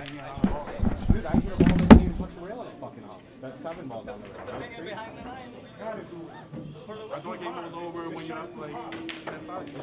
I fucking hung 4 balls in a row and I hit pocket speed and they don't fucking know. That 9 ball doesn't go. Hey, nobody got hurt, you know? I didn't even care about my side, you know? Nobody got hurt. I will not have to hit after you leave. I'm not going to play it for 1,500 grand. No, it's fine. Like, it's just like, you know, Well, it's going to be really awesome. I'm leaving. I know, I'm leaving. Guys, stay tuned. We're just waiting for the players here. What a match that was, guys. So, congratulations to the folks that won the bet. That was as close of a match as you could ask for. It had all the fireworks you could expect from a match of that caliber. We have Mike trying to coordinate with the players here to see if they would be willing to do a post-match interview. Qais didn't seem like he wanted to. I think he was pretty tired and he wants to just go home, which is justifiable. They've been here for 6 hours. But we're going to have Dan Sharlow. Dan Sharlow is going to come in for a post-match interview, so stay tuned, guys. Qais is unfortunately a bit too tired and doesn't want to really, he just wants to head home. So well done to Qais, but we'll have Dan in here very shortly for a post-match interview. We could find out what happened. I think Dan was having some trouble with maybe the rails. He mentioned that, so we'll find out. Hey, Dan. Good. Wow, what a fight, Dan. Yeah, the table started playing ridiculous, man. The cue ball's jumping off every fucking rail, and Wow. I had 6 balls that I hit perfect, Yeah. and they hung up. And then Qais came back on every one of those games. To me, that's absolutely were they trash. heavy contacts? Was the cue ball dirty? Yeah, it's everything. It's skidding. It doesn't skid. It's like every Did every you guys freaking try shot. cleaning the cue ball or? No, wiping we it down? didn't. We're in the middle of the set. We're not gonna tell Michael to clean the tables. I mean, the rails are they're so disgusting. So it was the and as soon as it gets table. hot, it picks up. Yeah, Yeah. it was like. Yeah, you had quite a few hangers. I mean, right? I was up 10-4, and I decelerated on a 6 ball, and then or on a 5 ball, and then I missed the 6 right after when I had like an easy stop shot out. Yeah. So I started lapsing concentration when I got up 10-5. Right. And then the table rolling like absolute garbage. Like I had 3 double kisses in the one pocket, and that set too, where I hit the ball good and it just rolls off like an inch all the way down table because it's just, I don't know. The table's old. It's like I think it for is a game what it like is. one pocket, it makes sense to play with a really good set of balls as well and clean balls. Yeah. Right? Yeah. It's so touchy. Qais played really good during the one pocket. I knew that's exactly how he was going to play. Yeah, super And- aggressive. Yeah. Yeah, Wow. yeah, exactly. Yeah. So all I have to do is wait for him to make his mistakes but like it he was did. still a hill match, so. That's quite Yeah, crazy. but I should have been up 5-0 Yeah. when it was 3-3, and then I probably win the next game too, Okay. and maybe I win to go up 4-3. But then he makes that crazy. He rips that 6 ball in, and makes it. Yeah, and then I came back and beat him and stuff. And Wow. but, Okay. I mean that I'm kind of pissed because I'm playing real good, Right. and then I feel like I get screwed because of the table. You know what I mean? Right, I don't know. Maybe it is. Maybe it isn't. I'm exhausted. Like I don't even know Yeah, what time you've been it is. playing for like 6 hours now. Yeah, Since 4. and to be honest, that's probably it. Like I need more. I'm mentally fatigued, so now I'm blaming the table, and I can't get it out of my head. But Towards the it's end, like, did you feel a little stiffer in your stroke? no, yeah. I mean, my back is killing me to be Yeah, honest. I heard it when I was shoveling in February, Wow, okay. and it's like the dead center of my back. So I go in May to get it checked out and see what's going on with it. But Yeah. Well, it was still a especially very this close match, and long congrats on your session. win in one pocket. Yeah, to yeah. retain your At least I number get one to spot. hold on to my number 1 You spot, do, you right? do. But I fucking Yeah. miss out on $1,400 You bucks. certainly had a chance on the Nineball game for sure. You were up Yeah, I should have won that. And then I'm thinking, do I play a safe there? Because it's kind of an easy safe where Right. I can hide the 7 below the 9, and I opted to go for the shot because Right. There which- was one shot I'm kind of curious about. You were trying to cut the 8 ball along the short rail, and it kind of veered off path. no, What I happened way overcut it because, overcut it, okay. and again, that's like because I know no matter how I hit the shot, it probably hangs up, and also I can't play a speed off the Right. rail because the cue ball's going to jump in the air, and then who the hell knows? So you just don't trust the table, and that Yeah, affects who your the hell knows confidence how too. many times the cue ball's going up and down the table? Did you go back and watch some of those shots? Like, Yeah. I had a kick that jumped over a ball, Wow. like, and I didn't even hit it. I hit it with spin too, and it just completely jumped over. Well, the one good ball. news is the tables are getting refelted soon, Nice. so that should change the outcome in future matches. They need to be kept care of though, like Right. you know. Well, it's been about 3 years since the Yeah. felt has changed. Yeah, but I mean, the key if you're gonna have like a big money table, then don't Yeah. let random people play on it, like I see. that aren't playing and stuff. I don't know. It's I not think my for the business, most so. part, though, only players who are pretty serious play on table 1. They Yeah, don't that's give it out to now the general public. nowadays. But I mean, look how dirty the rack spot is. Right. Yeah. Right. Yeah, for sure. The cloud needs to be changed, and it's happening Yeah. soon. Mike's already got in touch with. Yeah. No, he does a great job. It's not his fault. It's Right. the table is just Well, plain. I'm sorry that the it's- conditions didn't work out for you today. but, Is it hot in here or is it me? It's like feels like it's it's always on been warm in here, 90 yeah. degrees in Yeah. here. Yeah. Yeah, It's just that weird time of year in New York where the AC Yeah. doesn't kick on and it's too cold. It's to, hot one day and cold the other Yeah. day. so- Well, the morning is like 30 degrees, Right. and I mean that made it play. At least it wasn't. At least during the one pocket, the rails played yeah. good. By you the know way, what I mean? Dan, you had quite a run out last night in the 7-foot table. Oh yeah, tournament. that was ridiculous. Yeah, I've it was never. quite a lot of crazy kicks and 4-rail banks and stuff. Yeah, like I just decided to go for the out because that. I'm like. So I'm guessing you practiced that 4-rail bank quite a bit, right? Well, sort of. Like Yeah. once you get it down, like Yeah. you just see it, and then it kind of like auto corrects itself off the rails, Right. and goes You hit it in. with the So you right can stroke, really right. only like it's like kind of hard to miss, to be honest. Right. Fair enough. I understand. Yeah. It was. Comfortable with that shot. But I mean, to make 2 in a row with like yeah, right back especially on the to 10, that was risky because I if you know. missed, you would probably have lost the tournament. right? Yeah, well, sort of. If Yeah. you kind of look at them, almost every shot I took was a 2-way. Like the Right. kick on the 4 ball, I got separation between the cue and the 4. Yeah. And then the 3 ball, I drew back. And Do you think playing on the 7-foots negatively affects your ability to play on the 9-foots? no, not at all. Not at all. Okay. No. I would say like maybe used to, but like once you become aware, Yeah. the bar box really just tries to like it tries to make you small. Right. And you end up getting like crunched up, and you feel like your stroke isn't good and stuff because you're really just poking balls around on it. Right. But if you just keep it in your mind that I need the same distance away from the cue ball and do your pre-shot routine and everything, then you're fine. You can get over it, and it doesn't. Yeah. It tries to crunch your body up almost. Right. In a weird way. It's like I don't know if it's a visual perception kind of thing where you see a smaller table and you need to be closer to it or something. And those tables have better quality cloth. They're not as worn as these, right? Yeah, it's sort of, yeah. I mean, it's so hard to run a pool hall because you have to serve food, and then when you serve food, people are just eating, and they're eating chicken wings, and then they're touching the table, and it's like you can't babysit everybody pretty much, and it's tough. Well, we'll definitely make sure that table 1 stays pristine. And no chicken wings allowed anywhere. Yeah, no chicken wings on table 1. Yeah, I don't know. I felt like, I don't know. I had that, like, even the 9-ball that I missed down the rail. Yeah, you did. Like, how am I supposed to hit that it doesn't go in? Like, I hit it good. It caught the rail, but it's only a 1/4 inch off the rail. Right. And it should fall in. I hit it at a good speed. It's like, the ball kind of skids on contact, and the one in the side, monster skid there. Right. That's crazy. Like, what am I supposed to do? Like, do you think playing with a different set of balls might have helped? Like, no. I mean, 6 hours of pool is a lot. Yeah, it is. Fair enough. Qais uses Masters chalk. Yeah. That's what's tough is, like, I switched to the Talum, so I didn't get skids and stuff. I've heard a lot of players talk about that. And yeah. Oh, I did. 1 year I was at the U.S. Open, and I was using Masters chalk, and I got, like, 4 of the most insane skids that you've ever seen. Wow. And even, like, the guys' friends in the audience were like, Jesus, like, that's crazy. And so then I'm having to have the ref clean, like, almost every ball that I'm cutting thin. And I feel like a dick, but it's like, man, all I was doing is cutting balls in. The Masters chalk is just dirtying them up. Clinging to the balls, right? Yeah, so maybe I put too much. What kind of tip do you play with? Kamui medium. So maybe I put too much Masters chalk on my tip, and then it was transferring to the ball. But, like, with the Talum, I almost have, like, 0. Clean, But the problem is your opponent's playing with the same balls if they're not using. Right. I can't tell everybody to use Talum chalk. Especially when it's kind of humid out, I think it probably clings more. Yeah. Oh, yeah. And I'm sure him using Masters chalk definitely had some sort of effect on those balls. But then it should affect both players equally, though, right?